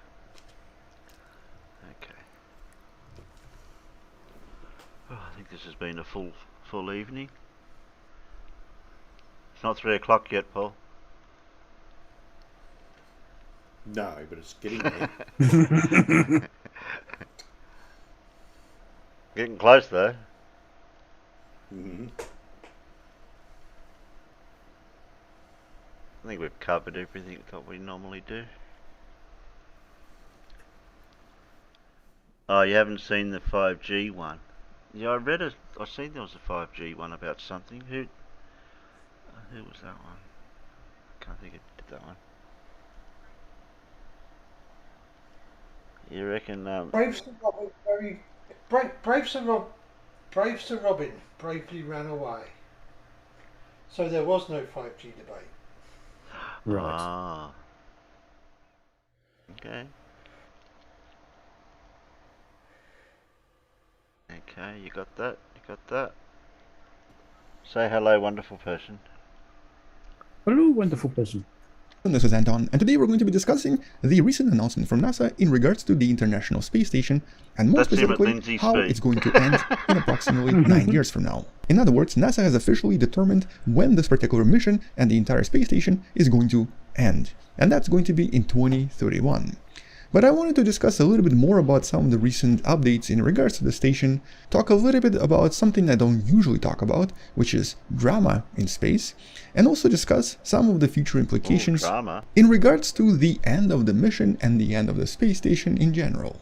But here, I guess let's start with the facts and the reasons behind the end for this mission. As you probably know by now, the International Space Station has been hosting astronauts since the year 2000. I don't think they'll scrap all of it, but certainly most of it. I think the aim is that other companies and things will be sending stuff up there and will dock with the ISS, and I think before they get rid of it, they'll be sort of saving some of it, bits of it, components of it maybe. You got to bear in mind some of it. The main module that all started, it all went up there in what, 99? You know. So it is over 20-year-old. Yeah. Oh yeah, some of it is 20 plus years old. The very first module the Russians sent up because it was too big to go up in the shuttle. And yeah, but they just did some solar panels and everything there recently, didn't they? Yes, they just put and the Russians put an entire new module on there, and that last spacewalk they're outside putting grab rails and all sorts of things on it because it's still going to be up. They've still got a few years to go. Mm-hmm. And it might well be that module that the Russians will uncouple and use because the Russians are sending up their own space station before the ISS comes down. Well, if it's modular in that way, they just discard the old section that's no good anymore if it's for its age maybe, and then just reattach it to all new modules or something. That's what I think what the aim is, they'll send up new space stations and then pilfer the newer stuff off the ISS and then dump the old stuff. Something like that. It's not going to be a Skylab thing again, is it? Where the Americans are going to litter Australia. No, it's coming down at Point Nemo, out in the Pacific. Okay. Well, that's why I thought Skylab was going to end up, wasn't it? They hope it's going to end up there. Yeah. Okay. So basically for 22 years now. And here's what it used to look like back in December of 2000, taken by the astronauts from the Expedition 1. The astronauts you see right here, Bill Shepard in the middle, Yuri Gidzenko on the right, and the iconic Russian astronaut Sergei Krikalev, who we're going to discuss in a few minutes, on the left side of the picture. And he's iconic for one simple reason. He became the astronaut stranded in space during the dissolution of USSR when it wasn't really certain who this particular space station known as Mir belonged to. And it actually took them a few months to bring him back. There is an older video about this somewhere on the channel, but I'm probably going to be discussing this in some of the future videos as well. And since that original mission, almost 300 people lived on the ISS, with nearly 110 countries participating in some sort of a research. Over 3,000 types of research has been published in the last 20 years or so, with almost 5,000 researchers participating in one way or another. In other words, this has been an extremely successful scientific mission, and even now it still has quite a lot of experiments going on and quite a lot of very important instruments, including... I was just looking at the length of that image. If that's all connected, you could take a while to get from one end to the other. Some really powerful X-ray instruments that are still observing the night skies and are teaching us more about the universe. But the thing is, ISS was never really expected to operate this long, and pretty much most of the modules on the ISS have been designed with a lifetime of approximately 15 years. Meaning that by 2013 to maybe 2015, most of the modules here would already be sort of past expiry date. And it's really through various repairs and through various modifications that the scientists and the researchers on the ISS have been able to sort of prolong its lifetime. CGI. And so by 2031, it's actually going to be 33 years old, with most modules operating approximately 16 years past their prime time, or past their expiry date, that is. But in theory, some of the modules could be replaced and it could operate longer. There are, however, some problems, and some modules are just way too expensive to replace. For example, the solar panel degradation and the battery degradation is a really big factor here. In order to replace all of these solar panels, it would just cost way too much for both NASA and a lot of other agencies involved in the project. And because of this, one of the temporary solutions that has sort of been implemented was basically just adding new solar panels on top of them. But this is not something that can be done indefinitely, and so eventually the solar panels and the batteries are just going to sort of expire, with the expected expiry date being 2028. Because of this, a few years ago it was proposed to possibly end the mission by 2024, especially because the funding at this point has sort of become an issue and the station obviously costs NASA way too much. The entire station costs approximately $4 billion to operate every year, with the costs sort of climbing because of the inflation. But then on top of this, it's become kind of dangerous and somewhat unpredictable to operate the station because of the amount of satellites in orbit, but also because of a lot of different types of junk flying everywhere. For example, you might have watched the video from last year about the discovery of a hole inside the Canadarm produced by some sort of a debris hitting the arm. And then just a few months later, some of the debris produced by an anti-satellite missile test by China in 2007 came really close to the ISS, creating an emergency, meaning that the station had to adjust its course. Also, unfortunately, around the same time, within just a month of this, Russia has conducted its own missile test that produced even more debris. And ironically, a piece of that debris then endangered the Chinese Tiangong-1 space station, which I'm sure did not make either Chinese or the Russians happy. And then on top of all of this, last year, or more specifically since 2018, there's been quite a lot of drama and quite a lot of conflict between NASA and Roscosmos, which came as a huge surprise to a lot of people that normally support Roscosmos and have been admiring the Russian space agency for a very long time. And specifically here, there are actually several incidents. For example, one of the bigger incidents involved the docking of the module you see right here, known as Nauka or Science. And following the docking, due to some sort of a software glitch inside the module, it suddenly and unexpectedly started firing its thrusters, which produced the first emergency on the ISS in years. The emergency actually caused the International Space Station to start spinning quite uncontrollably for quite a long time. And although the spin itself was quite minuscule, it was approximately half a degree per second, it was nevertheless large enough to potentially damage the station, and the actual damage is still not entirely clear. Although I guess this can happen to anyone. But then there were more issues also related to Roscosmos. For example, a few years ago there was a hole in one of the Russian modules, a hole that was leaking quite a lot of air, and eventually it was established that this hole was most likely drilled by someone. And although initially NASA established that it was most likely a very silly manufacturing error, last year Roscosmos decided to blame this NASA astronaut for creating the hole because, according to them, she had a psychological breakdown. This is Serena Chancellor, and she was on the ISS during that time, but how she could possibly access the Russian module and drill a hole in it, well, that's a mystery that nobody knows an answer to. And obviously nobody believes that, nobody buys that story, and it was really insulting for Roscosmos to even suggest that. And okay, I'm saying Roscosmos, and here's where we need to clarify things. In 2018, Roscosmos had a major change of power. Basically, they had a bit of a reshuffling going on. And the reason behind this was apparently because Roscosmos was becoming too bureaucratic, whatever that means. So this guy right here became its unofficial leader. And it's really ironic because for many years now, Dmitry Rogozin, who you see right here, was actually an extremely outspoken critic of the space industry. He even proposed shutting it down completely. And by the way, he has nothing to do with space industry. He's a former journalist who eventually became a politician. You can read more about him in the link in the description. But anyway, putting a space critic as basically the leader of space industry is not something anyone expected. As a matter of fact, it's kind of silly.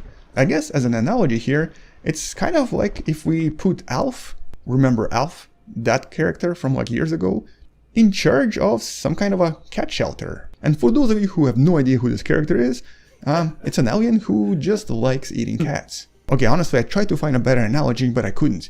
You get the idea. It's just a very silly idea to put someone like Rogozin behind what used to be one of the biggest space industries in the world. So as you can probably tell, I'm not a very big fan. And unfortunately, since he came to power in 2018, there's been a whole set of problems in Roscosmos. For example, it was discovered that approximately $400 million went missing and nobody knows where it is anymore. There was also that famous rocket launch that ended up as a failure, with fortunately all of the astronauts returning back to Earth alive, with the failure being caused once again by a manufacturing error. Then, not so long ago, Russia was launching more satellites, but someone programmed the rocket as if it was taken off from a completely different location, and so it never actually succeeded in launching the satellites. It crashed in the Pacific Ocean. But I think the worst thing that was done so far by Rogozin and basically whoever else is in power in Roscosmos is the demotion of this wonderful person, Sergei Krikalev, the guy I mentioned in the beginning. Probably the most experienced astronaut Roscosmos has, and the reason they demoted him is absolutely ludicrous. He was critical of Roscosmos for sending an actress and a film director to film a movie in space, simply because NASA was talking about possibly sending Tom Cruise to do the same, although that's never really been confirmed. Moreover, because they were sent to space, two wonderful astronauts who have been trained their whole life to go to space never got to go to space at all, and one of them is now required to retire. And so Sergei right here chose to speak out against this and got demoted as a result, which actually created quite a lot of discontent with a lot of people generally supportive of Roscosmos and their policies. And I'm only telling you all of this just to sort of present the situation that Roscosmos is currently dealing with. It's basically experiencing an internal struggle. There are a lot of really smart people, a lot of talented people that want to succeed in this and want to make it work. But they're fighting against other people that want to just end this and want to completely withdraw from the cooperation with NASA for one reason or another. And though it's very difficult to obviously point fingers at whose fault it is, because of the recent comments from Roscosmos, especially in regards to blaming the NASA's astronaut, it sort of becomes clear that the leadership in this case is not really helping the situation. And so at this point, it's sort of unclear what's going to happen to the Russian contribution to the space station until 2031. And so currently there might be a chance that by 2024, Russia might actually withdraw, which would be quite devastating for many Russian scientists who have worked on projects like this for decades. Either way, there's been quite a lot of drama because of this, and quite a lot of uncertainty with what's going to happen with the Russian contribution. But despite all of these struggles and conflicts, NASA has officially extended the mission and has finally announced when the mission is going to end as well, and the official commitment is until at least 2030, with the space station very likely returning to Earth, well, returning is a kind of a wrong word here, crashing to Earth in 2031. And we even sort of know where exactly it's going to crash as well. So what exactly did NASA recently announce? Well, first of all, they've confirmed that they're going to have funding until at least 2030, with the goal here a slow transition to the private missions, with possibly even some of the modules being reused for these private missions later on. In other words, they hope that the private companies take over the idea of low Earth orbit station and replace all of the operation and all of the scientific research with their own modules, their own stations, and obviously their own funding. With most of this hopefully done by late 2020s. And this of course confirms that the funding will now extend from 2024 until 2030. And all of this was announced after a thorough investigation whether the actual structural integrity of the station can survive this long. And turns out that it can. It seems to be okay for at least another 9 years. Although going back to Roscosmos, a lot of their modules actually do have an expiration date within the next few years. So once again, there might be a chance that the Russian module, the Russian side, might completely separate and return their modules to Earth much earlier. And on top of this, NASA has recently awarded approximately $500 million to 3 different commercial teams, a team known as NanoRex, whose preliminary design you see right here, and also a team behind Northrop Grumman, and also Jeff Bezos' Blue Origin team, to basically start working on the initial designs for a potential commercial space station that should be operational within the next few years. And once NASA decides on who to assign the project to, assuming that everything goes right, by 2033 NASA expects to save at least $1.7 billion a year by having the station operated commercially instead of through government. So basically there will still be astronauts and there will still be missions on the space station, it's just the station itself is not going to be NASA-led. It's only going to be receiving some of the funding from NASA. And if there is some kind of a commercial space station by late 2020s, NASA will then slowly start removing modules one by one and also lowering the orbit of the International Space Station. Although the current scenario does require some of the Russian modules, specifically the Russian-built Progress supply spacecraft, to assist with the boost by using their engines. You would need at least 3 of them for a successful lowering of the orbit. But if the Russia is no longer participating in the ISS, in this case NASA might have to rely on the other cargo ships such as Cygnus that you see right here. And although initially there are still going to be astronauts on board the space station, by the end of 2030 it's expected the space station is going to be empty. And by early 2031 it's most likely going to re-enter planet Earth and re-enter crashing in the location very close to right here. This is known as Point Nemo or Point of Inaccessibility, because it's basically a point really far away from any land. It's also sometimes referred to as the spacecraft cemetery, representing the location where most of the large satellites or large spacecrafts usually end up at the end, obviously because there's just nobody there and nobody's going to get injured as they re-enter Earth. And as I mentioned, some of the modules, especially the newer ones, might be reused for the commercial missions later on. But that's basically going to be the end of this particular mission, and honestly, after 33 years in space, I think it's a pretty good end, especially since it's way overdue. And assuming that I'm still making videos by then, well, make sure to subscribe because I'm going to have quite a lot to say about the mission. Anyway, on that note, well, that's pretty much it. Pretty exciting announcement from NASA, definitely some good news and a bit of a closure in terms of what's going to happen to the ISS. And I guess time will tell how all of this goes with NASA and Roscosmos and a little bit of a conflict they have going on. On that note, subscribe, share this with someone who loves learning about space and sciences, come back tomorrow to learn something else, and maybe support this channel on Patreon by joining a channel membership or by buying the Wonderful Person t-shirt you can find in the description. Stay wonderful, I'll see you tomorrow, and as always, bye-bye. Bye. Bye. Wonderful person. Well, I'm not sailing my boat out into the ocean that day. No. I might get hit by something. Because I think a fair chunk of it will make it through. Oh, man.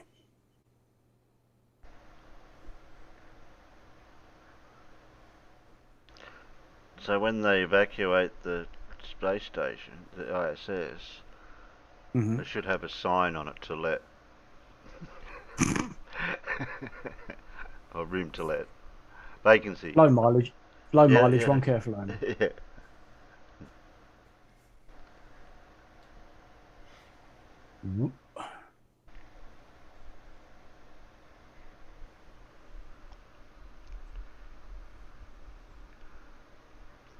Oh, yeah, right.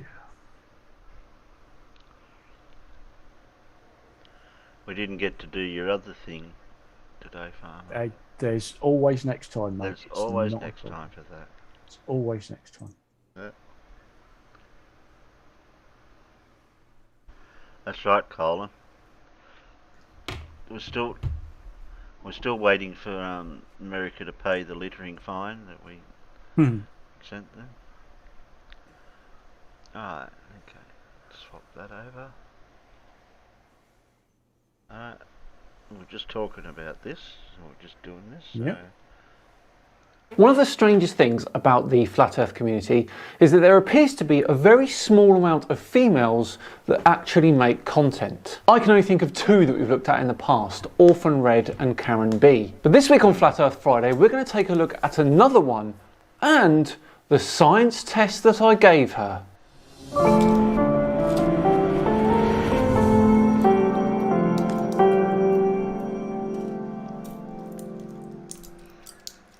Hello all and welcome along to another episode of Flat Earth Friday with me, Simon Dan. Thank you very much for joining me. Before we begin, a quick thank you to the sponsors of today's video, Kamikoto. Where we're taking a look at a flat earther called Rachie00000. We're just going to call her Rachie from now on. Who hasn't featured in her own video before, her own Flat Earth Friday video, but she has appeared in a Flat Earth Fail compilation. Now, some time ago, I made a friendly bet with ex-Flat Earther, Ranty. I said to him, I bet you £100 you can't find a Flat Earther that can pass a short science test. And I lost. Let me explain. So I approached Ranty as a fresh from the Flat Earth community type guy and said to him, does he think he could find a Flat Earther who'd be willing to sit a short science test? He said he'd go off and have a think and ask around, and he came back with Rachie. The premise was that I would supply Rachie with a short test, and then I would mark her test and I would publish the results either way. So I'm sticking to my word. Rachie passed the test with a very impressive score of over 80%. Now the test was a selection of questions from various 11 plus science papers. Now this is an exam that is sometimes given to students when they leave primary school just before they go to secondary school at about 11 years old. Now yes, of course she could have cheated, but knowing her, I don't think she did. And if you look at her answers as well, it doesn't appear that she's cheated. So congratulations, Rachie. And of course, Ranty, well done to you, £100, the payment has been made.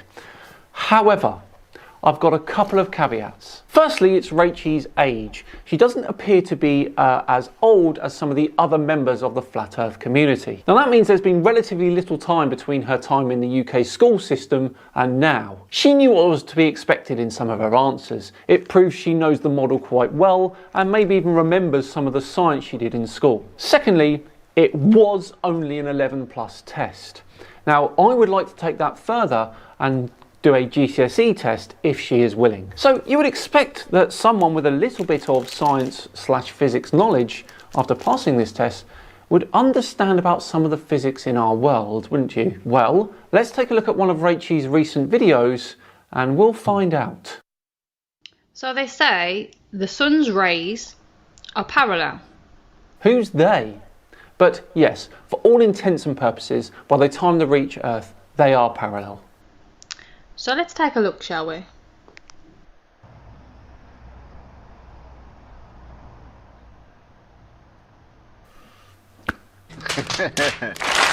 Not crepuscular rays again. I remember this one.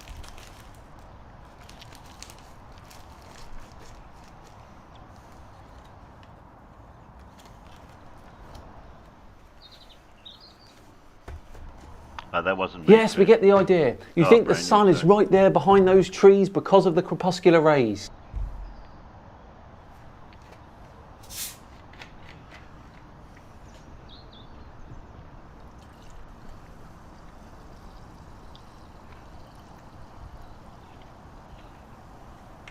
I asked her to walk to the other side of those trees, turn around and take a picture back the other direction and see what the shadows look like.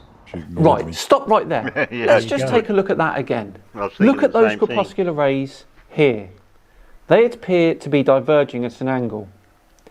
But look at what happens as you walk and change your perspective.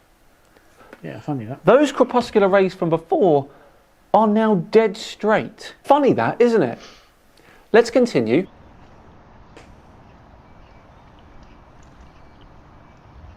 Yes, Fred, it is the tree. Well spotted.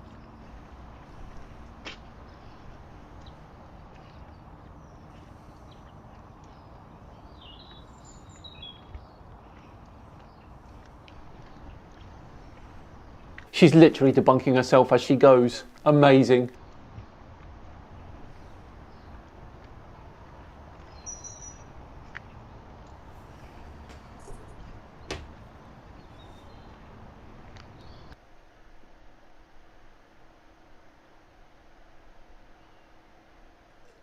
Okay, so you're pointing out that all of those lines diverge. Brilliant. And as I pointed out a minute ago, that is entirely because of your perspective. Do these look parallel to you? No, they don't, but that proves nothing.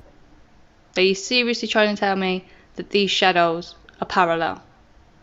Nope, because they aren't from the perspective that you're taking the photo from.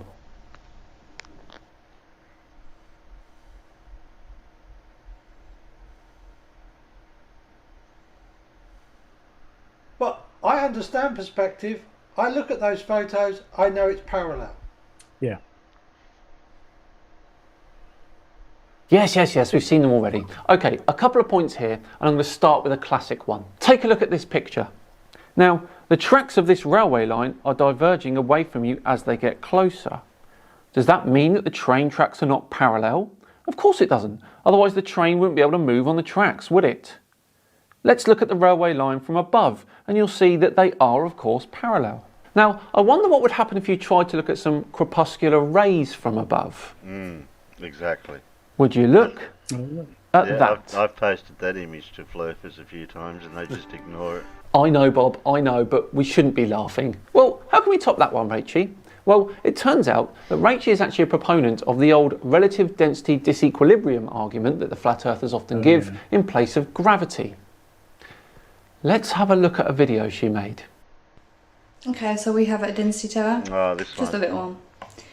Oil, pretty much, and water and soap. Just have a pencil and a Nerf gun end in there. I was doing other experiments and freezing it during a day in a different way. Didn't work, obviously, but worth a try, right? But yeah. So this is a density tower. I'm going to do another dot test with you and see whether this mixes. So we've got yellow on top and green. So we just need to remember yellow and green. Yellow and green, got it.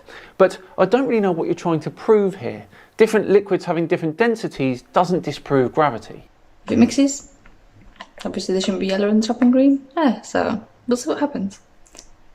So let's see. I can't see how it would have.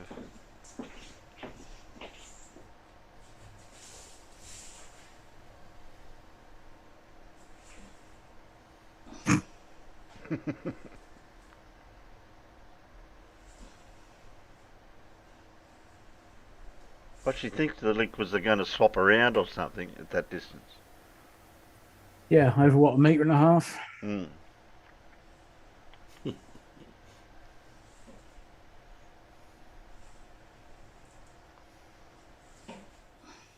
Not mixing. Nah. Well, I'm not surprised, Rachie. It's like you're trying to catch your nan's favourite ornament after you accidentally knocked it off their mantelpiece with your indoor football. Disclaimer, that absolutely did not happen when I was 9.5 years old. So, Carter?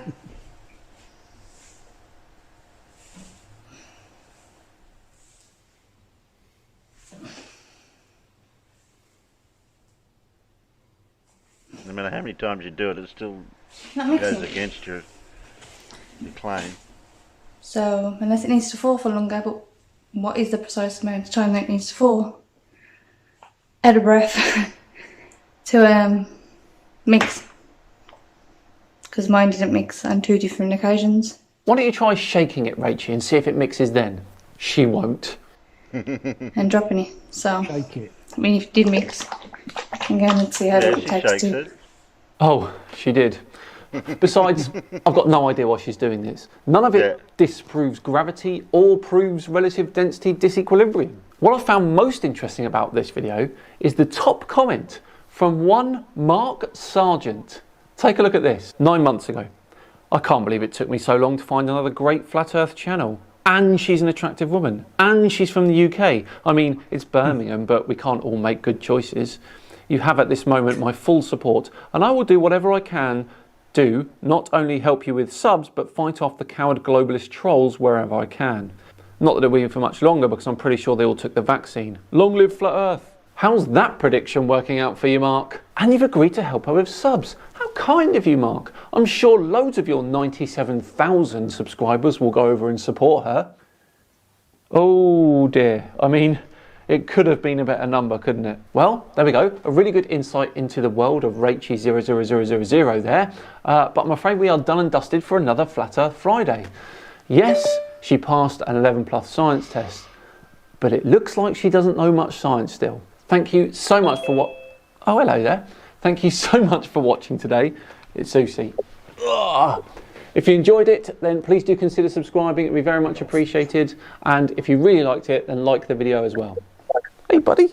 Just enough time to once again thank Kimikoto for sponsoring today. Remember, click the link in the description or go to kimikoto.com/SimonDan and use my code SimonDan to get an extra $50 off. I've been Simon Dan. Have yourselves a great weekend, and I'll see you all on Tuesday for an open challenge to Mr. Kent Hovind. See you then. Jesus, that's not a cat, that's a lion. Yeah, I was going to say that. Hey, Farmer, that cat's a little bit bigger than your cat. My two cats are quite small. I think. I think when we picked them up, I did see their mother. She was quite a small cat. But what's really odd is there's a black cat round here that's obviously identical to my black cat, only twice the size. And I see it outside and think, oh, it's my. Oh no, hang on a minute, no, it's not. It's confusing the hell out of me all the time. But where we got those two from, there was a tomcat in the area who was enjoying himself. There were cats in the same colour all over the place. I thought, yeah, that's what happens when you don't take your cats to the vets and say, sort them out. Yeah. The first thing we did with these two, they weren't allowed out for the first 6 months. Not until they'd been done. And it was like, off you go, enjoy yourself.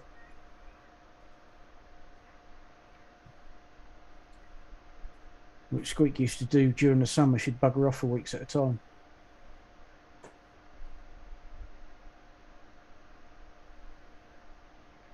What, Dora? What? Simon's a cat person. Now I know why I don't like that. Okay. You don't like cat people? Well, I don't like cats now, but I never used to bother me before in the past. Until I had an incident with my son.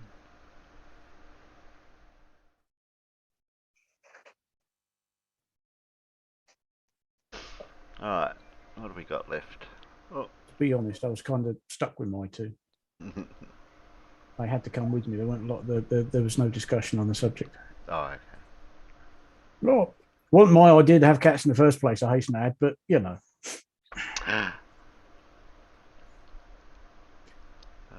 What could this be approaching from the distance? There we go. Oh, there we go, dear. We've got a channel called Blue Marble Science. Oh dear. With the I Brian's don't play any of that crap. Oh. Brian's Logic and Sextant. Oh dear. No. You need some more subs. They need some more subs. They've only got 7.2k. Is that all? Yeah, is that all? Words, Brian's and Logic just don't go together. These two don't know.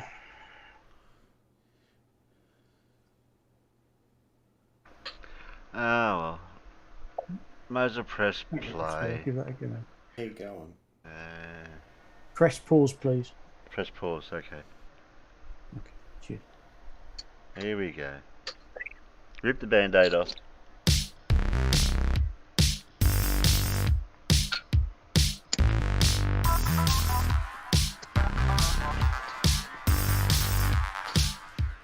What you're actually doing is taking a measurement from a flat plane of your celestial sphere. That's been explained. Is that understood? Hypothetically stood underneath Polaris, right, at the GP of Polaris, geographical position, which is directly underneath Polaris. So directly above Polaris's GP, that's the zenith, Polaris. And you move away from that position, your angle won't be, it'll be 90 at that point, but as you move away, it'll decrease from 90. Well, hello everybody. Welcome to Blue Marble Science. Brian's Logic's at it again with some more sextant derp. I tell you, this is getting ridiculous. Get out those oven mitts, push the monitors back out of punching range, and let's light this dumpster fire and have some fun. Brian's going to present a number of arguments about the use of a sextant on a flat Earth. He's going to tell us that the elevation change of a celestial body of 1 degree per 60 nautical miles as we move away from the GP of that body can actually occur on a flat Earth. And of course it can't. We're going to show Brian why this is geometrically and trigonometrically impossible. He's going to tell us that altitude measurements are made using a horizontal baseline that goes all the way from the observer to the GP of the celestial body we're looking at. The GP, of course, is the point directly underneath the celestial body. That could be thousands of miles away from you. And despite the fact that every book ever written about sextants, how they work and how they're used, say something other than that, Brian is absolutely certain that this horizontal baseline must exist. Finally, he's going to tell us that the globe was reverse engineered from flat Earth angles. I have no idea what that means. Neither does he, because he simply just doesn't understand it. What you're actually doing is taking a measurement from a flat plane of your celestial sphere. That's been explained. Is that understood? Hypothetically stood underneath Polaris. Hypothetically. At the GP of Polaris. Geographical position, which is directly underneath Polaris. So directly above Polaris's GP, that's the zenith, Polaris. And you move away from that position, your angle won't be, it'll be 90 at that point, but as you move away, it'll decrease from 90. Now, if you keep moving away till you get to the equator region, it'll go down to about 0, right? Brian's argument is that as you move away from the GP of Polaris, the sextant angle will decrease and become, I think he said, about 0 at the equator. I don't have any problem with that. That is exactly what happens. That's what we expect. The problem with it is it's a false analogy. It cannot and will not work on a flat Earth, and here's why. Let's have a look at Polaris over the North Pole. That's the GP. And at 45 degrees, we'll be 2,700 nautical miles south of Polaris. That's 60 nautical miles per degree times 45 degrees. Because that is an isosceles right triangle, it means that the altitude of Polaris is also 2,700 nautical miles. Now let's go to the equator using 2,700 nautical miles as the altitude for Polaris, and we'll find that the angle to Polaris, measured from the equator, is 26.5 degrees. 26.5 degrees is 1,590 nautical miles north of the equator. I'm trying to find Ecuador down here on the equator, but my sextant tells me I'm off the coast of Baja. I can't even find Central America. Let's try this. I live at 36 degrees north latitude, but a sextant would tell me I'm at 40 degrees north latitude. The sextant would tell me I'm 240 nautical miles north of my actual position. What about a guy that lives in Stockholm, Sweden, at about 60 degrees north latitude? His sextant will tell him he's at 56 degrees. He's also 240 nautical miles off, only the sextant tells him he's south of his actual position. You know, we could stop right here. Altitude angles clearly will not accurately predict latitude on a flat Earth, and the distance between latitudes would vary wildly, especially as we get near the equator. You know, this simply does not work on a flat Earth. Have you got any explanations for this at all, Brian? But the thing about it is that all that time that you've moved away, every angle you've taken is a right angle. And the base of that right angle is a horizontal plane, because the base of all right angles are horizontal. Brian is making an argument that the altitude measurements that we're making are with respect to a horizontal baseline. Now that's a line that flat earthers have invented that would extend from the observer to the GP of a celestial body. But there's a couple of problems with this. First of all, it assumes the Earth is flat, and that's a begging the question fallacy.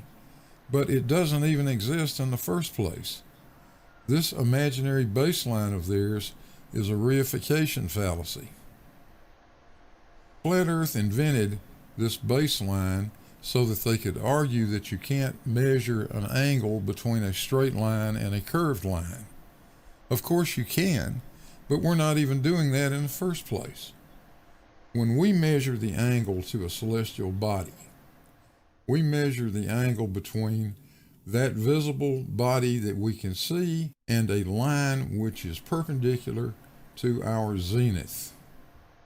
That can be thought of as a plumb line if you wish. With a nautical sextant, that perpendicular line can be an imaginary line to a point on the visible horizon as long as we correct for dip angle, our height above the surface. But an artificial horizon can be used, or a bubble sextant can be used, neither of which even require the horizon. There is no horizontal baseline from the observer to the GP of a celestial body. That's just flat earth horse pucky. But now let's listen to another argument Brian's about to make. Brian is going to invoke perspective, the center of circles, surface distance corresponding to angular change, and then he'll stir in some nautical miles and conclude that angles are used, therefore the earth must be flat. I think we'll just call this one the making shit fallacy. So every time you've moved away, for no matter what distance you move from Polaris, you're as long as you can see it and you can take an angle to it, then the baseline of that angle is always going to be horizontal. Now, Polaris will appear to drop in the sky the further you move away from it, until you get to around the equator or just a bit past the equator, and it'll kind of disappear then. But the problem with that is this: if you remove all perspective from that, and then you take your angle that you took on the surface of Earth, and you take that whole thing and put it into the center of a circle, and you then determine for every angle set distance you moved away from the ground, the geographical position of Polaris, that as an angle, right, that as an angle to the center of a circle, right, matches, let's say they figure out that 1 degree or 1 degree matches 69 statute miles or 60 nautical miles. Now, it wouldn't have been 60 nautical miles originally because they wouldn't have been using nautical because they didn't exist at the time. These guys don't listen to anything, do they? The statute mile was defined by Parliament in 1593, and they defined it to be 5,280 feet. In 1594, a guy named Robert Hughes was the first one to talk about a nautical mile, and he defined 1 degree of arc of a great circle as 60 nautical miles. In other words, 1 minute of arc is 1 nautical mile.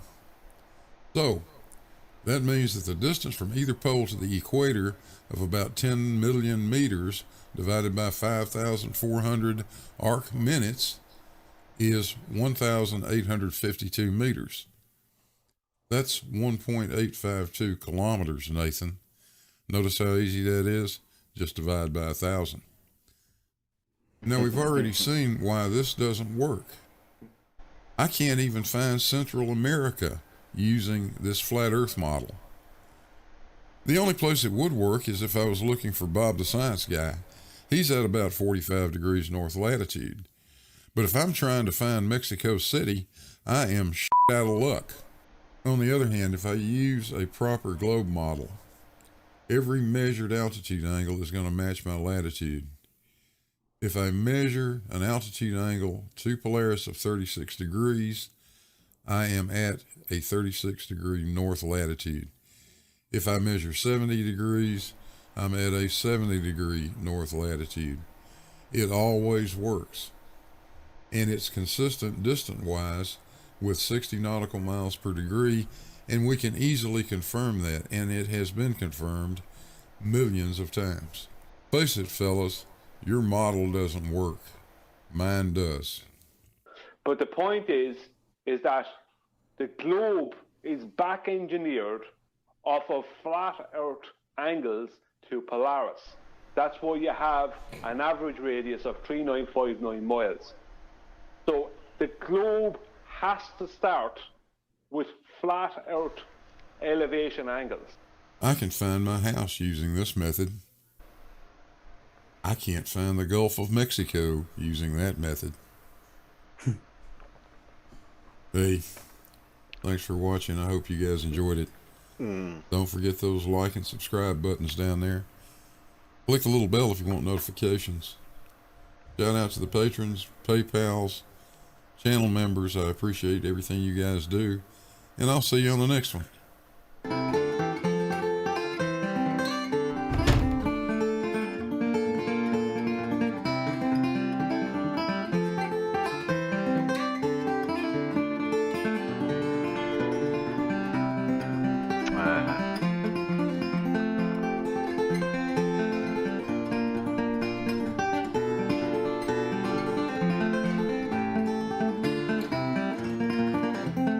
So we're using the wrong method, are we now? Well, I mean they're using the wrong method, but we've got to use the flat Earth map. I'm not using his map. They ain't got a map. Oh, that's right. I keep forgetting. I've got. Where did I put that? Ah, there's our roving reporter. Very roving. Stay out of the water now. Oh, I intend to, although as it's now falling out of the bloody sky. Of course it is. Hello, Alan's outside. Turn the rain on. Sounds about right. But at least I get to say goodbye from somewhere pleasant looking. And now, back to the studio. Oh. Very good. Oh, like What a whole Oh, make that smaller. Who needs Las Vegas when you got Potter Home? Yeah, I know. Although there isn't an arcade here, so there's no crappy slot machines or anything. Oh, that's okay then. Your money might last a bit longer. Got to go to Hemsby or even Great Yarmouth for that. Oh, I ain't been to Hemsby in many a year. Bloody hell. One of these days. Although personally, if I'm taking the kid, when I used to take the kids to the beach, if we wanted beach, I would go to see Pauling because it's like nice beach, no stuff. Oh, if I just wanted beach, I'd go to Home Next to Sea. There's nothing there except a golf course that you have to walk through. The blue, I got that one for you too. For the flat Earth one. Yeah. That demonstrates the problem. Yes, where is Polaris? Yeah, where's Polaris? Who knows? That's over there. Everywhere. That's over there. That's over there. No, it's over there. We must each have our own personal Polaris that just moves up and down as it needs to. Yeah. I've also got. What's the other one? That is the gaping hole in their idiotic idea. Yeah.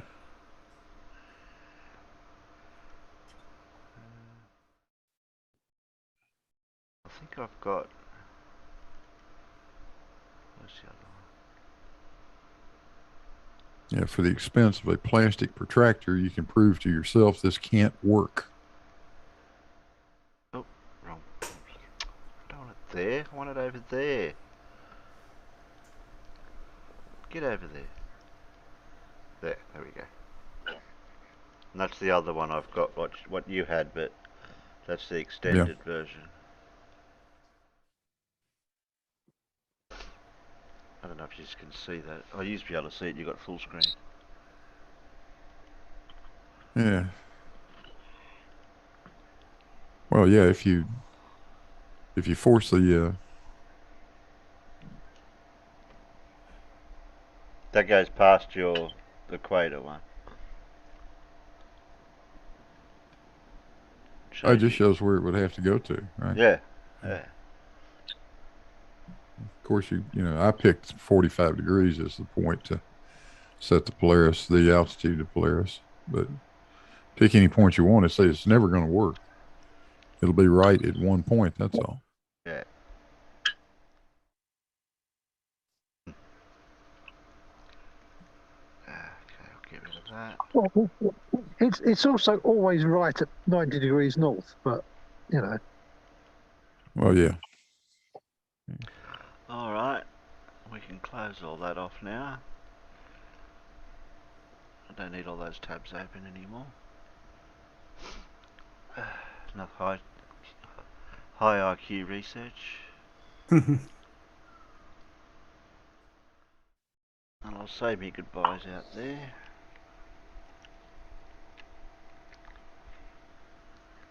As long as I can spell. Stingray says use curves and it works fine. Yeah, right, Stingray. Oh. Oh dear.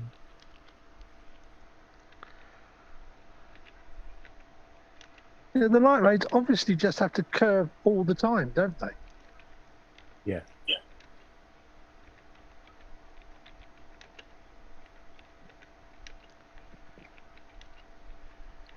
So how many viewers do we get? Sorry, please. Either that or Polaris has to bounce up and down like an NBA basketball during the damn playoffs. Okay.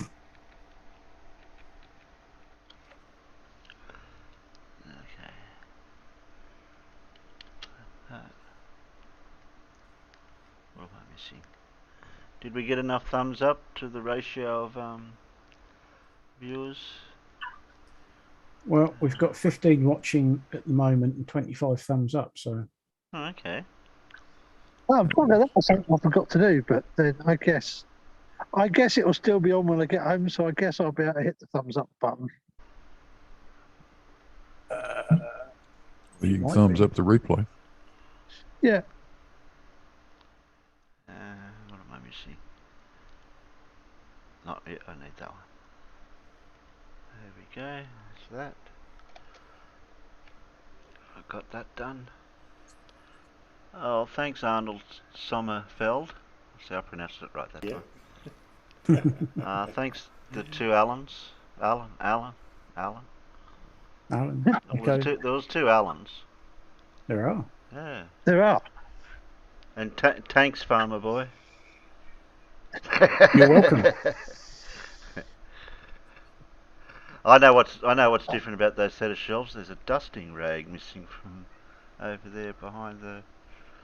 Yeah, see, I knew I'd pick it out somewhere. Well, it's one way of finding something you're looking for. Watching yourself on a live stream and going, there it is over there, yeah. I never spotted it. And we'll get to do that other thing in one time. Yeah, no worries, whenever. Yeah. Oh, thanks, Big Blue. Yeah, thanks, Stewie. Stingray, Dora, Colin, Fred, Rimfondle, Brainery, Dora. Gotta scroll up. Who else was? I know Carl was there earlier. There was Jose's there earlier. Who else did we have? Oh, Space Matt was out there earlier. I don't know if he's still listening. Hey, Space Matt. Brainery. Yeah, if Space Matt is still listening, we're getting better. Yeah, I hope he is feeling better. Peter G.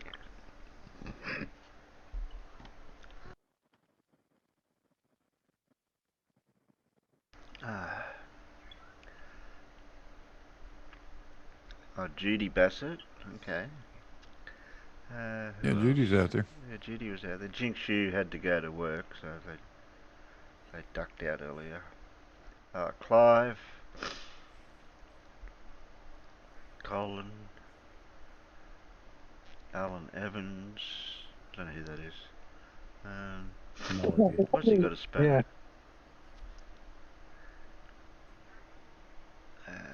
Fred Knott.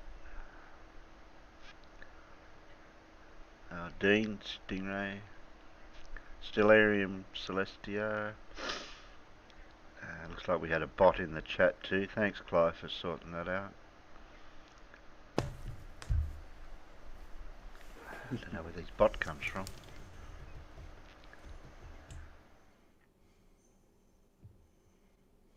RT96. Farmer's Boy. That name rings a bell. Yeah, vaguely. Flow Rider.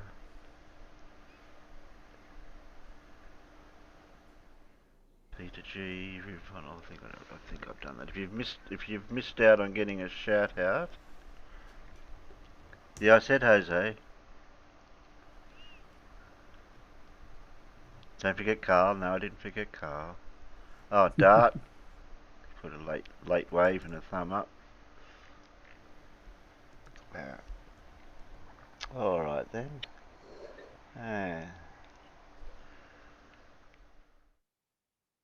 So, what am I doing? Oh yeah. Yeah. Well, good night, panel. Good night, Peanuts. Say good night, Peanuts. Good night, Peanuts. Peanuts. Night, Peanuts. Now we better say good night to them. We don't want them to revolt. But on that note, they can finish that sentence off themselves.